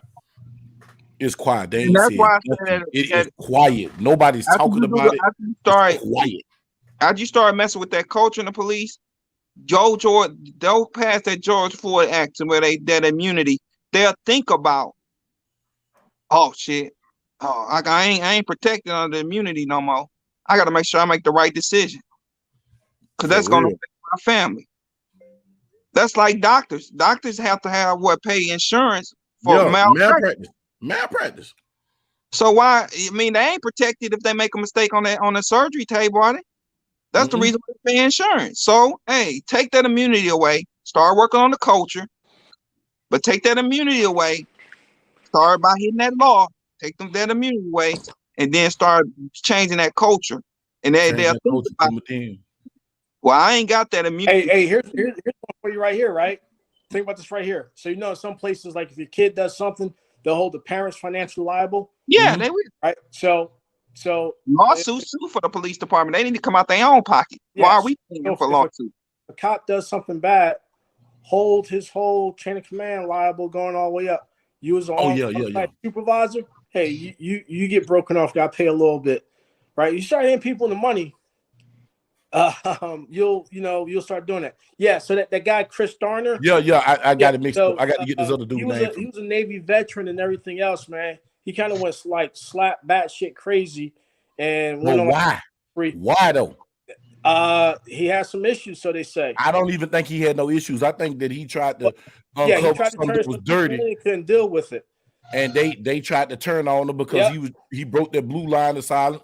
Like they do everybody. What they do everybody. When you do something that go against the machine, you crazy, you some type of deviant, sexual deviant. They discredit you, then they kill you. And then they kill you. Discredit. He was going out like that. He said, y'all gonna fight me. And he took some out with him. Yeah. Yep. So Chris Darner, that was like 18. Yeah, 2018, 2017, something like that. Yeah. But he was a Navy vet and everything else. But so when you start hitting people in the pocketbooks and you start messing with their livelihood, that's what I'm saying. Then they start tightening that line sometimes. Yep. But again, I can't legislate morality, if that makes any sense. Right. And the people that you work with should not want to be like that neither. Should, want to, like I said, but once you cross that line, you're going to have a fight on your hands. because now you have betrayed your brothers in blue, your sisters and brothers in blue. So, And do you think they should make it where the police officers can't turn off their cams? hell yeah! As soon as you touch it, me and Bug, then we had this conversation Sunday. Mhm. We just had this conversation. If they touch that camera while they're on duty, they actually get fired.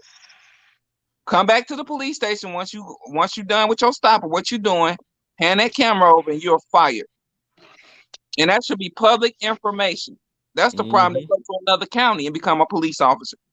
But see, what if they're talking about sensitive shit on that camera? Well, see, so and that's one of those things right there, right? You have like 3,000, 4,000 different police agencies in the U.S., state, local, and county level. And you don't have one overarching standard for policing and training. Mm-hmm. Right? So, like, some states, like in Georgia, there's no requirement for them to release body camera footage, right? Some states, some cities, it's releasable within 24 hours. Some people jump out there and get ahead of it. So again, like you're saying, if they have sensitive items or sensitive information on there, there has to be a process to redact it, because they redact it when they release it to the press. They say, hey, we're at such and such, beep, and then say, yeah, we're going in, whatever. So you can do that. But now the question is, how do you know how much they redacted? And you know what I mean? Like, yeah, because there's all these personal conversations that happen too, like officers sitting with each other and they're talking and shooting shit. Yeah. Like, yeah, it could illuminate some other problems, right? Right. Exactly. Hey, y'all, I want to correct this guy's name, man. His name was this is the guy that he got shot Friday by the police officer. His so name that's was one of those things, like on the whole Memphis thing, on one of the officers' body camera, he was like, man, they caught another officer saying it away. He's like, man, I hope they should stomp his ass out, whatever. And I was like, dude, man. Like, yeah, that's that white cop they just fired. They just I fired don't him. think that was him. That wasn't him. I think that was like the first black cop. I think the white cop, he got fucked because he was just a victim of circumstances. He was just like there and shit, That sounds like a white guy that said. No, I think that's a black guy that said that shit, because he was like in an initial tussle with him. Yeah.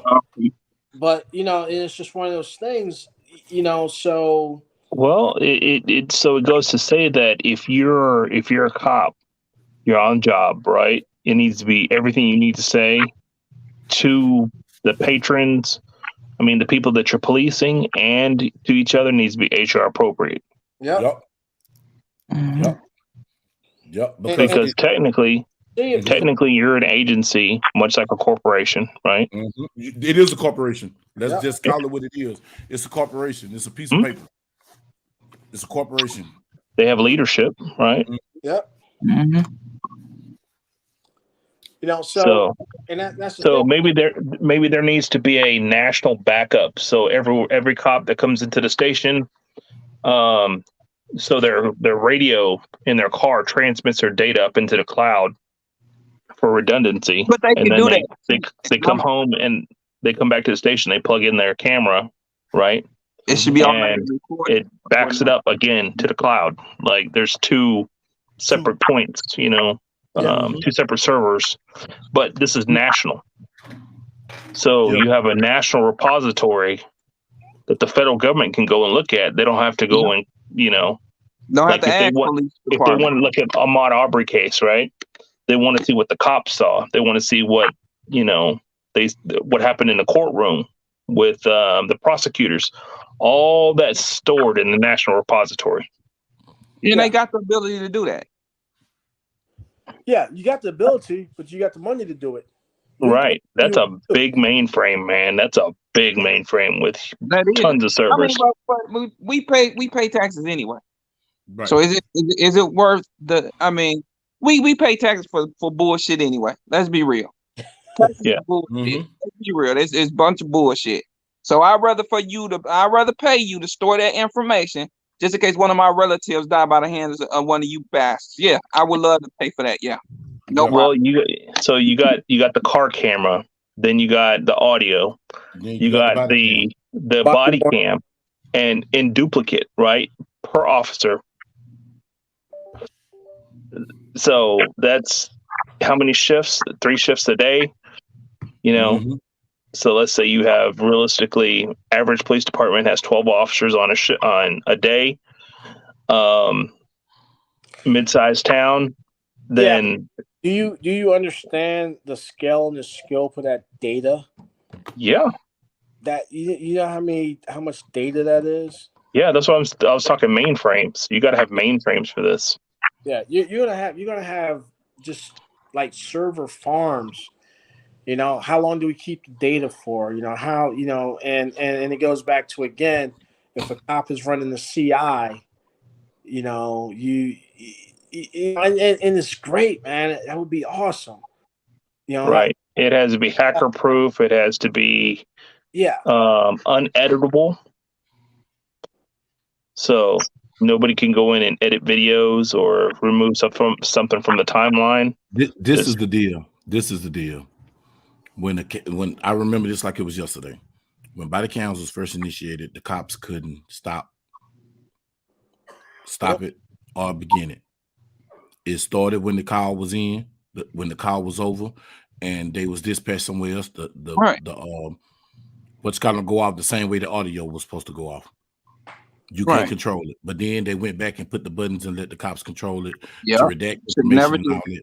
You should have never did that. If you want to redact somebody's personal information, that should be done inside by a supervisor. Exactly. That should be done by a supervisor, not on the street. It should be done at the station, and you got to show your clearance, and you got to swipe your ID showing that you went in there and touched this damn mainframe and redact it and give the reason why you in here playing with this video. They shouldn't touch it at all. And if you touch that video is public record. You should go to jail for tampering with evidence. Tampering I'm serious. Tamper with ID. Tamper with evidence. There should be a felony, and because it's the court of law, it should hold a mandatory of 10 years. That'll make you stop from playing games. That's Stop what I'm playing. saying. This stuff is simple. Stop playing games. Take that button out to let them turn it off. If they fight, and you get three incidents. If your body cam is to fall off, because y'all ain't never noticed, they always make it fall off and hit the ground. If your body cam hit the ground and can't record the scene 3 times, you off the streets. Exactly. Let's start making these guys accountable. The 3rd time you do it, you off the street. Okay, you off the streets. You off the streets for a couple of months. You do it again, you off the streets for a year. You do it again, you get time out. Now we gonna give you a chance. Now you 2 weeks, no pay. Can't do that, man. Police unions ain't gonna go for that shit. That's one of the other things. You need to kill the union. Why is it that the police can have a union, but nobody else in the workforce can have a damn union? I'm a Teamster. I'm in the Teamsters union. Bro, we getting fought tooth and nails to try to get Amazon people. You feel me? They don't want Walmart. They don't want nobody associated with union. Why is it that the police union can have so much? You know what I'm saying? Like, nah, bro. If you work for the government, if you're working for the city, you're working for the city, whatever municipality you're working for, what you need a union for? Collective bargaining, man. But they shouldn't have the power that they have, because just like down there in Houston, when they ran up in the wrong house, why is it that little short rat looking police officer had more shit? The union had more power than the mayor. Well, so unions are good and bad at the same time. They are. They're good for bargaining, right? And for benefits. But at the same time, it causes a severe division between craft and management, right? So, and I'm using telephone company words, but I'm talking, your workers on the floor, on the force, and management, right? There's that battle line is drawn, and unfortunately, there's a lot of abuse in games that go around. There's a lot more hostile work environments in union shops than there are in regular shops. Like I used to be in CWA, Communication Workers of America Union, for AT&T. You talk about hostile work environment, dude. Like supervisors on the floor, 8 o'clock, waiting for you to turn that corner. 8:01, grab a unit steward. Let's go into a meeting. They're writing you up for dumb shit because they were told that if you weren't getting grievances as supervisors or managers, you're not doing your job. Wow. Right. That's the culture. Right. That's the culture there. The So fuck? now, Right, Jovar. Like, what the hell? it paid well. You know, back in '98, I was making $21.80 an hour. You know, so but I left that company. Excuse me, and started DJing and doing some other stuff, and I started at the current company I'm at now. And I walk into their place, and it's so relaxed and laid back. I'm like, this is a breath of fresh air. I never thought I'd work at a place that I really liked, you know. And here it is, 9 years, going on 9 years. I love that place. Like, but that's the difference between union and non-union. Yeah, because we're non-union with the city.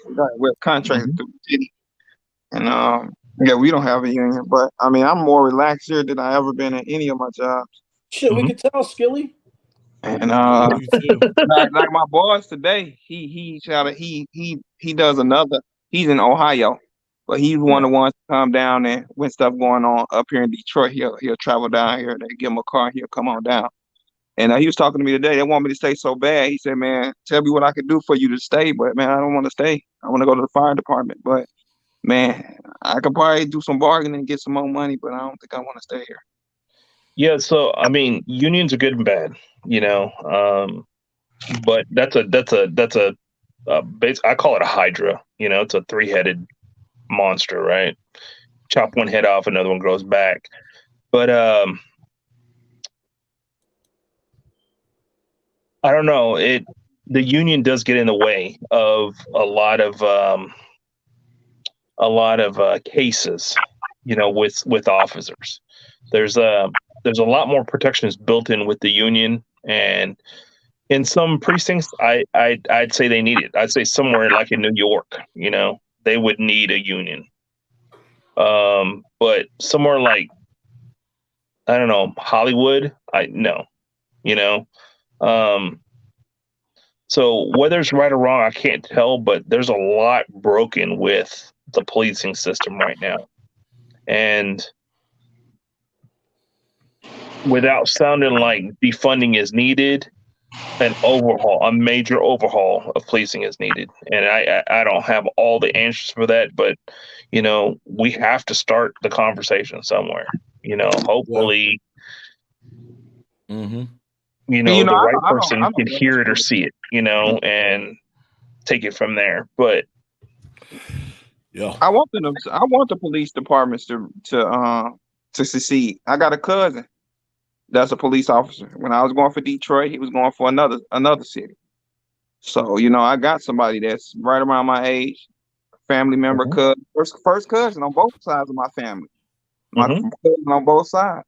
And man, I never want nothing to happen to him, but I wouldn't want him to do something wrong to protect other cops that's not good around them.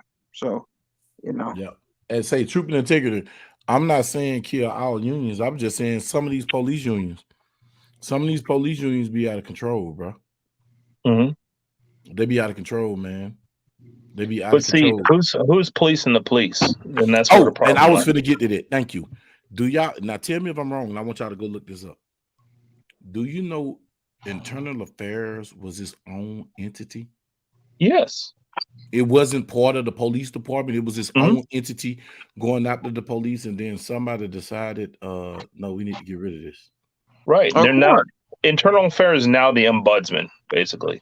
Right. They work for the company to protect the company's interests, right? Yes, yeah, absolutely. But they're going to act like they're on your side, so they can get all that information from you, find out what you know. Hey, that's but real all talk. they're doing is going to report it back. And see, my thing is this here, like they should make go back to where it started. Internal Affairs should be a police for the police, its own entity up under its on Representative, Senator, Congressman, something. Yep. It don't even need to be part of the Justice Department. No, because they should be able to go after the Justice Department. When you mess up in the Justice Department, they should have the power to where they can go get an FBI director that's been doing something and arrest him. That's what it should be. Bug, you trying to start some shit, man. I'm just saying. So wait, you're bringing the feds. You're bringing the feds down onto the state level every chance, right? No, what I'm saying is, these people should be able to go after anybody that do law enforcement, whether you federal, whether you state, whatever. If you corrupt, and because you know they got corrupt FBI agents here, they got FBI agents and everything work for the cartels. Man, if you find out these people doing something they don't got nothing to do, man, you go arrest them. Okay, so who's policing the internal affairs people? Then you're gonna have the Bug Nation Police Department to make sure that they keep their money. because you got to remember, abuse comes from top down, right? So right. So you have to have checks and balances all the way up, and if you don't, there's going to be abuse. Yep. So what's your solution then? Tell me what would your solution be? Power corrupts. Yeah, power do corrupt.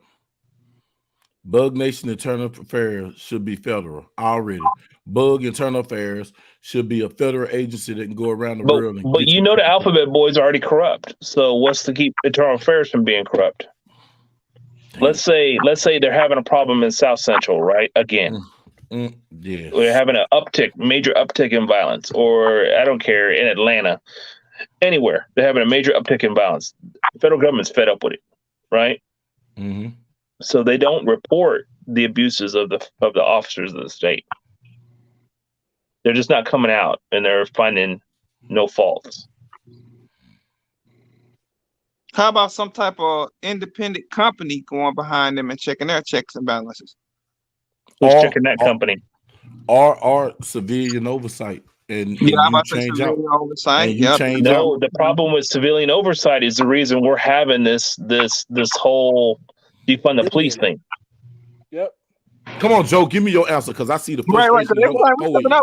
I see it in your forehead, so tell it to me. Well, the deal of it is, Carl is right, because no matter where you park it at some point, that stink and that taint is going to get on the good fruit.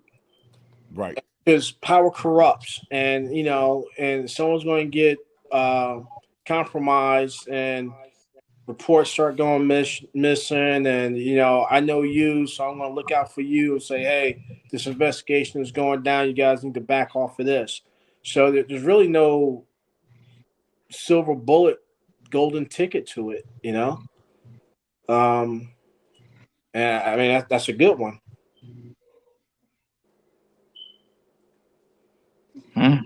Maybe that's an answer that needs to be looked at a little bit more hard. Yeah. I mean, if we have a severe dichotomy between Republican Democrat, can you imagine if that shit got political inside the police department and it was based on who was in office? Like, yep. How the federal government, internal affairs, if they were federal, would treat police departments? Well, yep. I say this, like I said, with the police that got fired for doing the right thing, I say hire them back and start getting the ones that's no good up out of there, because they already shown that they'll do the right thing. So if it costs their livelihood and their family getting fed. That's so a lot.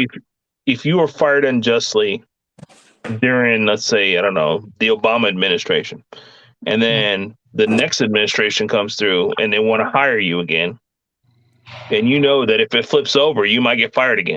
Yeah. So it's just like if you look at like the justice. That's where we come in and we back them type of cops up. You can't have it both ways. Either you gonna if that cop goes down and says such and such speaks against the blue, citizens in that county or that particular state have to stick up for that cop. No, you put them back in. We pay y'all salary. Put him back in. Put her back in. So you just said citizens of that state, right? It depends on what city you're in, because some cities are blue, some cities are red. Well, within that county, within whatever neighborhood or community that they're in, the citizens should be able to go speak for that police officer and possibly get them back into their job, because I feel like they have spoken and got themselves fired for speaking against the very company that they work for. So why as weekend citizens can't put them back into that position, but possibly make them a chief or something, because they're already proven that they won't take that fruit, they won't bite that apple. Okay, so you just brought up a very good idea. Maybe as we select juries for jury trial, we can have select juries for situations where police need to be reinstated. Yeah, if they did the right thing, absolutely. Why not? It seems like we're making problems for more problems of problems. Because we ain't coming up with no solution. We coming up with more problems. Well, I mean, that's just I believe that's a baseline that we can start. But if a police officer gets fired unjustly and they get fired for speaking against the police department, maybe that police department automatically needs to be looked at.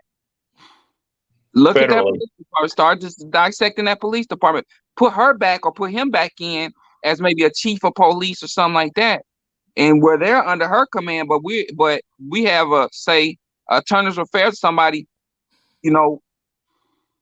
backing her up, and we starting to dissect that police department. Or if you have a situation like something that could be an unjust police killing, then literally they furlough the whole department until a federal investigation is done. What you say about that, Joe? Joe, your face be talking more than your mouth do. Your face be going in, boy. So they did that in Camden. They essentially revamped, got rid of, from my understanding, they got rid of the whole Camden, New Jersey Police Department. They hired certain officers back on, and and they went through this process and everything else. And New Jersey State Police took over the law enforcement, and the county police took over the law enforcement for like a year or two. So the problem with doing all this stuff, you start going down that rabbit hole. You're opening up a Pandora's box, because you're going to say, well, what if this? What if that? Like Carl said, if the Justice Department is doing this and everything else, when the political leadership changes and new people get appointed into the head of the Attorney General, everything else, that whole Justice Department, they start shifting, right? So now everything's leaning this way. So now you're 4 years you're leaning this way, then you're leaning this way, you're leaning that way, and you never get anything done. So at some point you have to bite the bullet and say, hey, this is what it is. And if we find any taint of corruption or anything else, you're going to get out of here. One of the things too is don't let them stay there too long. Thank you. If I stay there too long, I start to get comfortable. And then start building this little kingdom and fiefdom. Now, Carl's doing something, and he's going to start, showing favors and privilege and favor towards me. I'm going to do the same thing for Bug, because Bug's been sitting over here at buildings and codes or whatever, just whatever and shit. And it's just going to spiral back, because we're going to click up and have our own little thing going. Right. So you got to wring out that mop every once in a while. Just the ward in the bucket and everything else.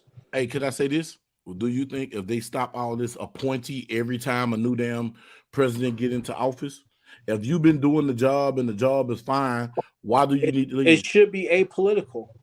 Yeah. But that's in a storybook, in a fairy tale. It should be apolitical. But that's the way our country was founded. Yeah, I know. It should be apolitical. But if you look at Congress, look at the speech last night. Look at anything look at the commission hearings that they had today. Look at where they sit on the floor. Say again? Look at where the people sit on the floor. It's very segregated. Yeah. Well, not even that. If you look at that commission they had today about Twitter, and immediately AOC went to Hunter Biden's laptop. It's not about the laptop. It's just like, Was Twitter getting undue influence about the Russian hoax and conspiracy? Yes or no? Nothing to do about Hunter's laptop and going down this rabbit hole about this, and Joe Biden is bringing down the price of insulin and all this other shit. Stay on point. But we always want to interject other issues, have a misdirection and all this and all that. We'll have a committee to do this. So, you know, how come the people in the Justice Department didn't go as vigorously after this offense as they did when this individual did it? They did the same thing. They did the same thing, right? Unauthorized possession of classified documents / And did Hillary do the same thing? She had an illegal server, which, yeah, she kind of had unauthorized possession of it and everything else. But again, depending upon who's in there, and I can sit down and say, like, hey, as the Attorney General of the United States, I don't see any wrongdoing in this, and it was authorized and everything else, knowing that was bullshit. But because I want this job in this position, even though it's apolitical, I am still beholden to this individual because they got a whole bunch of pull, right? I got to do what Carl wants me to do because he knows the councilman that sits on this, that's signing that check, whether or not, whether or not I'm going to get a raise, right? So I kind of got to do that. You know, you're kind of in someone's pocket, and once you do it, you're done, man. You know, so it's not an easy question to answer because, you know, if we drain the swamp, clear out the building, knock it down, put a new foundation up, and build something else, you're going to get rats in the building. You just got to continually clean them out. Now, do we have the intestinal fortitude to do that? Is the question. Right. You know, That's your question. That's the question. That's a hard fucking answer because I'm going to overlook some things and say it's not a big deal. And like when Skilly said it, and I was messing with him. Here we go with your feelings. It's not about feelings. What's the letter of the law? So I think I have a solution. Maybe we need to go to an AI to make these decisions because it's unbiased, right? It's literally going to follow the letter of the law. Yeah, as long as you can get it right, because that one AI they demoed today got like 15 out of 10 questions wrong. How the fuck you get 15 out of 10 questions wrong? Shouldn't it be 10 out of 15? Nah, it's 15 out of 10. Yeah, because they said like some telescope took the first long range picture or something. And they're like, hey, that's not true and shit. So, you know, it's just like even with AI, right? They did the facial recognition and everything else. And they said that some AIs have issues detecting certain races and all other stuff, man. Nothing's 100%. Right. You know? So. Yeah. Sucks. Yeah, this is a hard one, and I'm gonna go to bed thinking about this kind of shit. But I think we all should, you know, because this is the type, But this is stuff. Yeah, go ahead. Now we can see why old people care about politics so much. Because when we were younger, we didn't give a flip about this shit, right? Man, not one, not one. But here it is. We get together and we start talking politics every single time. Guns and politics, right? Hot button topics. But you know, I think it's going to get worse as we get older because you know, at some point we really do care about what happens around us and you know our community and leaving what's good for our grandchildren and so yeah, I think we start to realize what's really important as we get older. Condoms are very important. Yeah. Hey, truth and integrity facts. You have to have some longevity in there to get stuff done, especially the way politics is ran today, because you got committees that go through this and do this, and then as soon as there's a change in the power structure, they go back and cancel this, and it seems like nothing gets. You have these partisan bills and these pet projects and these pork barrel things that's getting done. But what's the good term limit? How long does it take to get something done? And that is because we just can't agree on some of the fundamental things. You know, I like Coke, they like Pepsi, and someone's a Dr. Pepper fan. But both of them cold. This is where AI would really help with a lot of this. But you can't So trust it can detect trends and see a bunch of data that we can't see, right? And make sense of things. Yes. So what's ineffective in our government right now? It can find it and highlight that, right? So we can write the code to work on that part and make it more effective. Yeah. Well, Certain laws, certain hot button topics that are not being handled properly, right? We can write the code again, to highlight those and fix it before it gets out of control. They did that before and it didn't work out, man. Well, it's going to get better. We just have to keep plugging at it. I mean, so here's the deal right here, man. Like they did it with Vicky, and that professor jumped out the fucking window, and they called in Will Smith to investigate, and he fucked up his Converses. Yep. iRobot, man. Yeah, iRobot. Say it again, so, brother. but it's only good as the code, right? Yeah. You have garbage in, you have garbage out. So, but the thing is when you have an unbiased decision, and there is one output for the input, right? And that's it. Like, if it meets the criteria, this is the answer. That's it. It's like a calculator. Yep. A difference engine. And right. like you said earlier, Carl, like, man, more people should have these conversations, around a fire with a beer or a Coke and a cigar, around a dinner table, just whatever. And it's non-confrontational, non-threatening, and hopefully everyone walks away with something new, Correct. All the problem. Integrity. That's the troll of trolls. Troop Integrity, you hell. He hell to tell the captain. Hey man, we gonna start calling him Vicky. Vicky. AI. Vicky said all humans must die. Our humans. You guys are the problem. Knock them off. I'm trying to tell you. Yeah, I don't have all the answers, but guess what? We opening up a dialogue. And you know what? We acknowledging that there is a problem. Yeah, there's lots of problems, man. And see, that's but good. The people in power don't want change, right? No, they're protecting their jobs. Their interests, they cushion. How is it that you spend $1 million to go get a $250,000 job, but then you leave out 300 million strong? Mm. I need that job. Hey, New York Times bestseller list.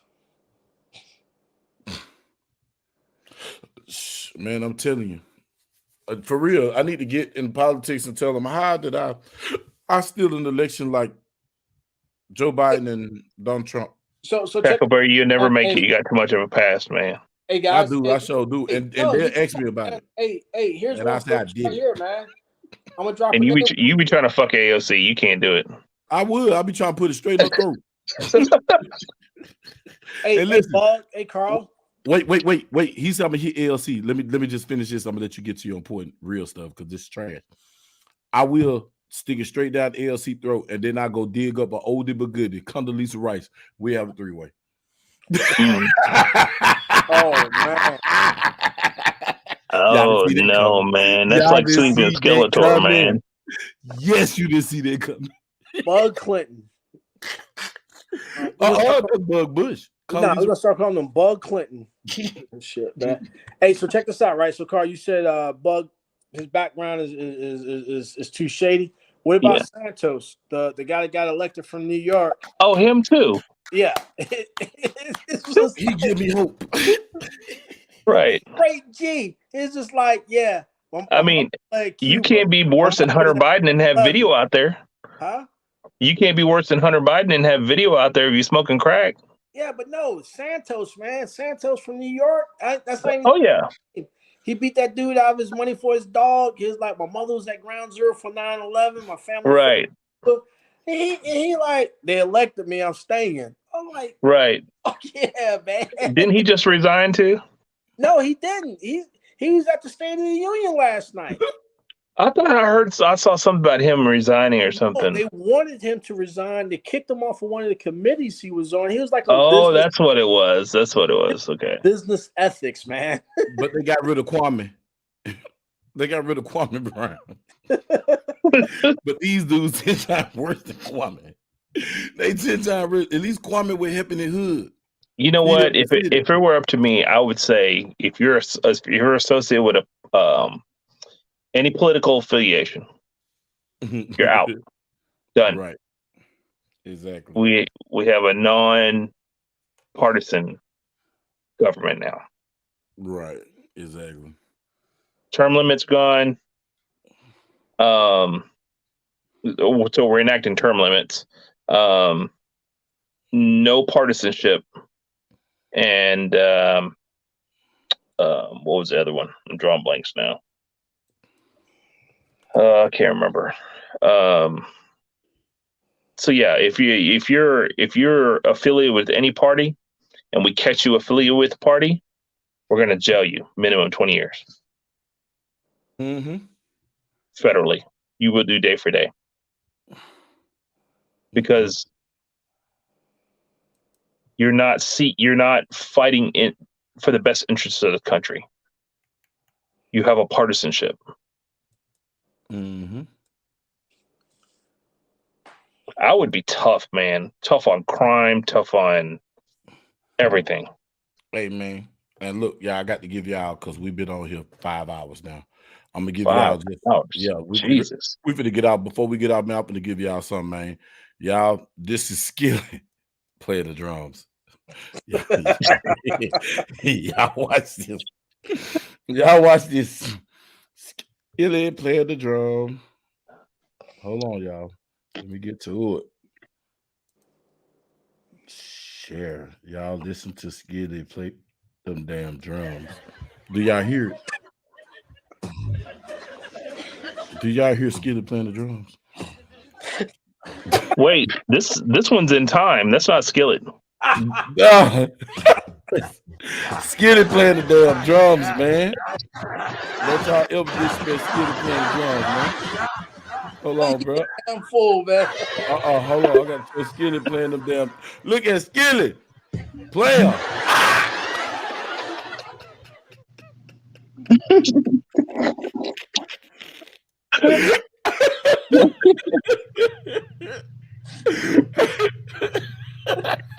I'm glad y'all having fun in my head. I'm crying laughing. Skillet playing the damn drums, y'all. Did y'all hear it? Oh, man. Could y'all hear it? Yo, Okay. That bug, you're damn fool, man. Wait, man, I got something for y'all. Just so y'all thought. You thought. Hold on. I got the screen share, bro. I done caught the heat because I done laughed so hard. Man, look, I'm telling y'all, it's because I love y'all. This is why I do this.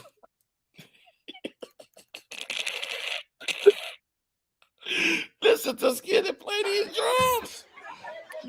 Look at Skillet. Skillet. Get it, Skillet. Get it. Get it, Skillet.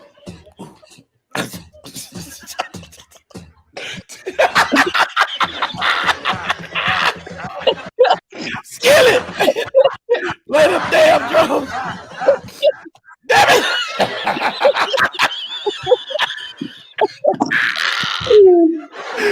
Oh, that ain't no hi-hat and bass drum kick right there, boy.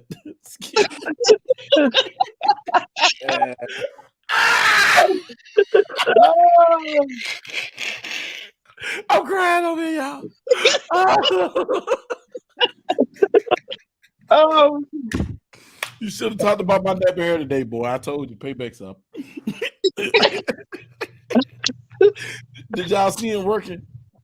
Now look. One more time, though. One more time, people in the back. I got something for y'all. Just hold y'all horses now. Hold y'all horses and tell me which was better.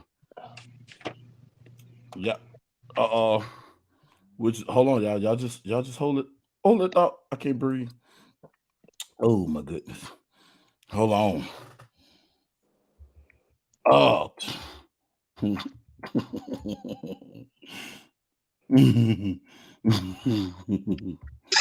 go to hell, boy. I'm over here crying. I can't freaking see. I can't see y'all. I can't see. Hold up. I got y'all, man. I'm telling you, man. Y'all gonna love me up to this one. Cause my boy's skitty.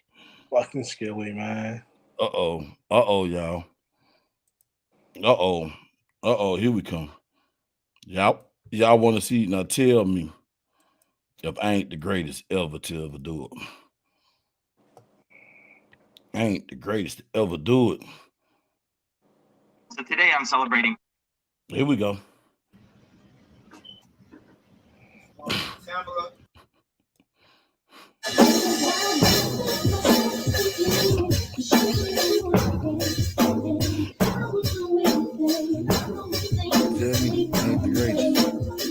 Tell me I ain't the greatest, man. Y'all see my boy Skilla? Make it big for y'all. Y'all can see this is Skilla and the drum. Come on, man. Get to it. Oh, there you go. Why is it not playing it out loud? Do y'all hear playing it out loud? Look. We gotta bite that lip.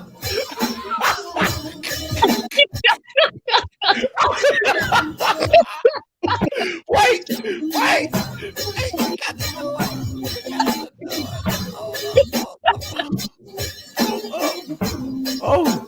Oh, do y'all see it though?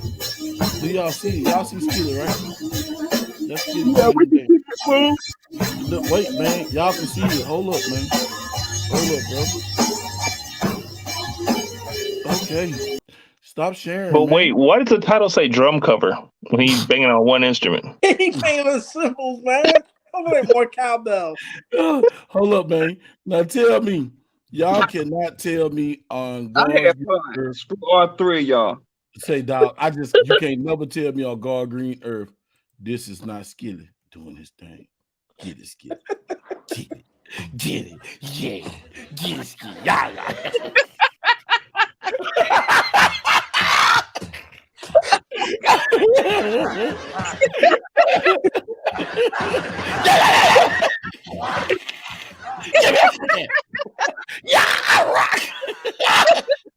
No, that's not Skillet, man. That's not Skillet because Muppet played the whole set. Boy, you gotta cry like this. I'm crying. Yo, man, hey, I can't, man. I gotta go, man. Oh my God. That was too damn funny.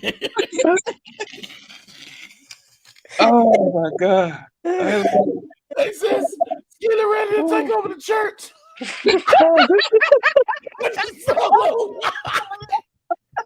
Skillet. Oh, 5 times 5 equals Skillet. Bing, bing, bing, bing, bing. Hey, man. Oh, y'all. Look down playing fucking drums. Hey, dog. This sounds like Soviet law. They own your taco, Skillet.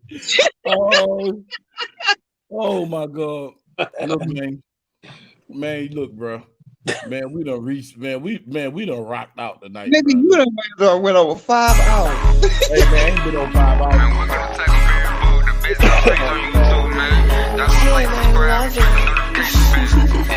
Talk yourself out, Joe, bro.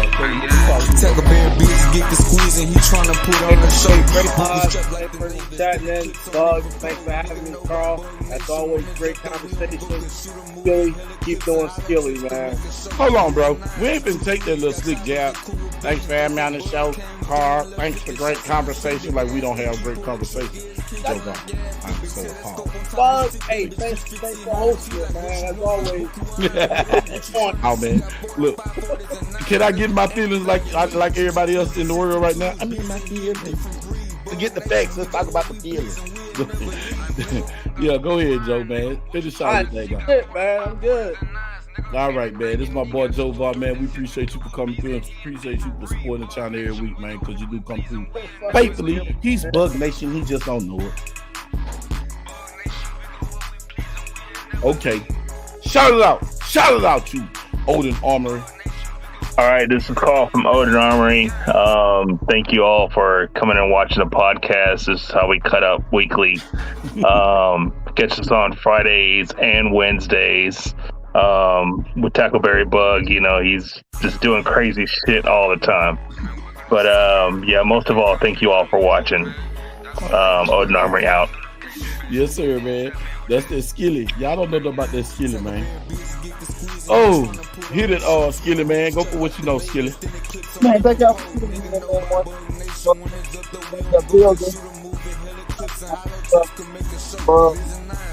I think I learned a lot since last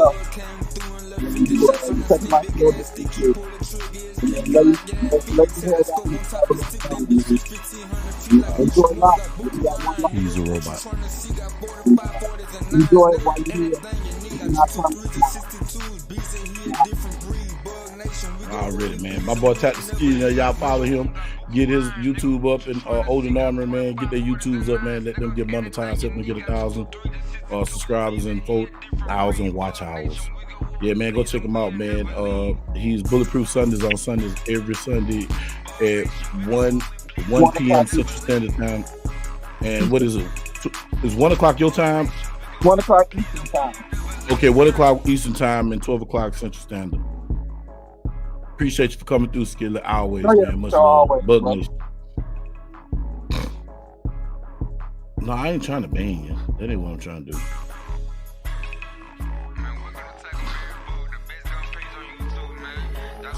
Hey, man, y'all know what it is. It's Tackleberry Bees like this. These come to be. Man, thank y'all for coming out, man. Shout out to everybody who came through the chat, man. DJ Play Nice, Feel It Slow, Truth and Integrity. Who else came through, man? Just everybody that came through, man. Feel It Slow, King Hearing 47, man. Joe Bob for coming on the panel, man. Shout out to my boy Skilly for always coming through, and shout out my homie Carl. Man, Carl don't know it. He Bug Nation, man. Y'all know what it is, man. It's Bug Nation up here, bro. Hope we brought you entertaining, fun, but factful, actual and factual podcast tonight, man, because there was some real stuff being talked about here, financial literacy, and then just politics, because they have something to do with our day-to-day life, man. Shout out, man. Y'all look at me. I got some videos finna drop, man. As soon as YouTube take them out the yellow monetization and give me green, come out, man. I got some gun store digs from Louisiana, bro. Fire to my fire. So y'all ready to be on the lookout for those, man. They'll be hopefully this week. They'll be released, man. But I thank y'all for coming through. May God bless you. If nobody ain't told you, man, tell you know what I'm saying. Tell y'all ready. God love you. I love you. You need somebody to talk to, hit my DM. All social media platforms, Tackleberry Bug, man. Peace out.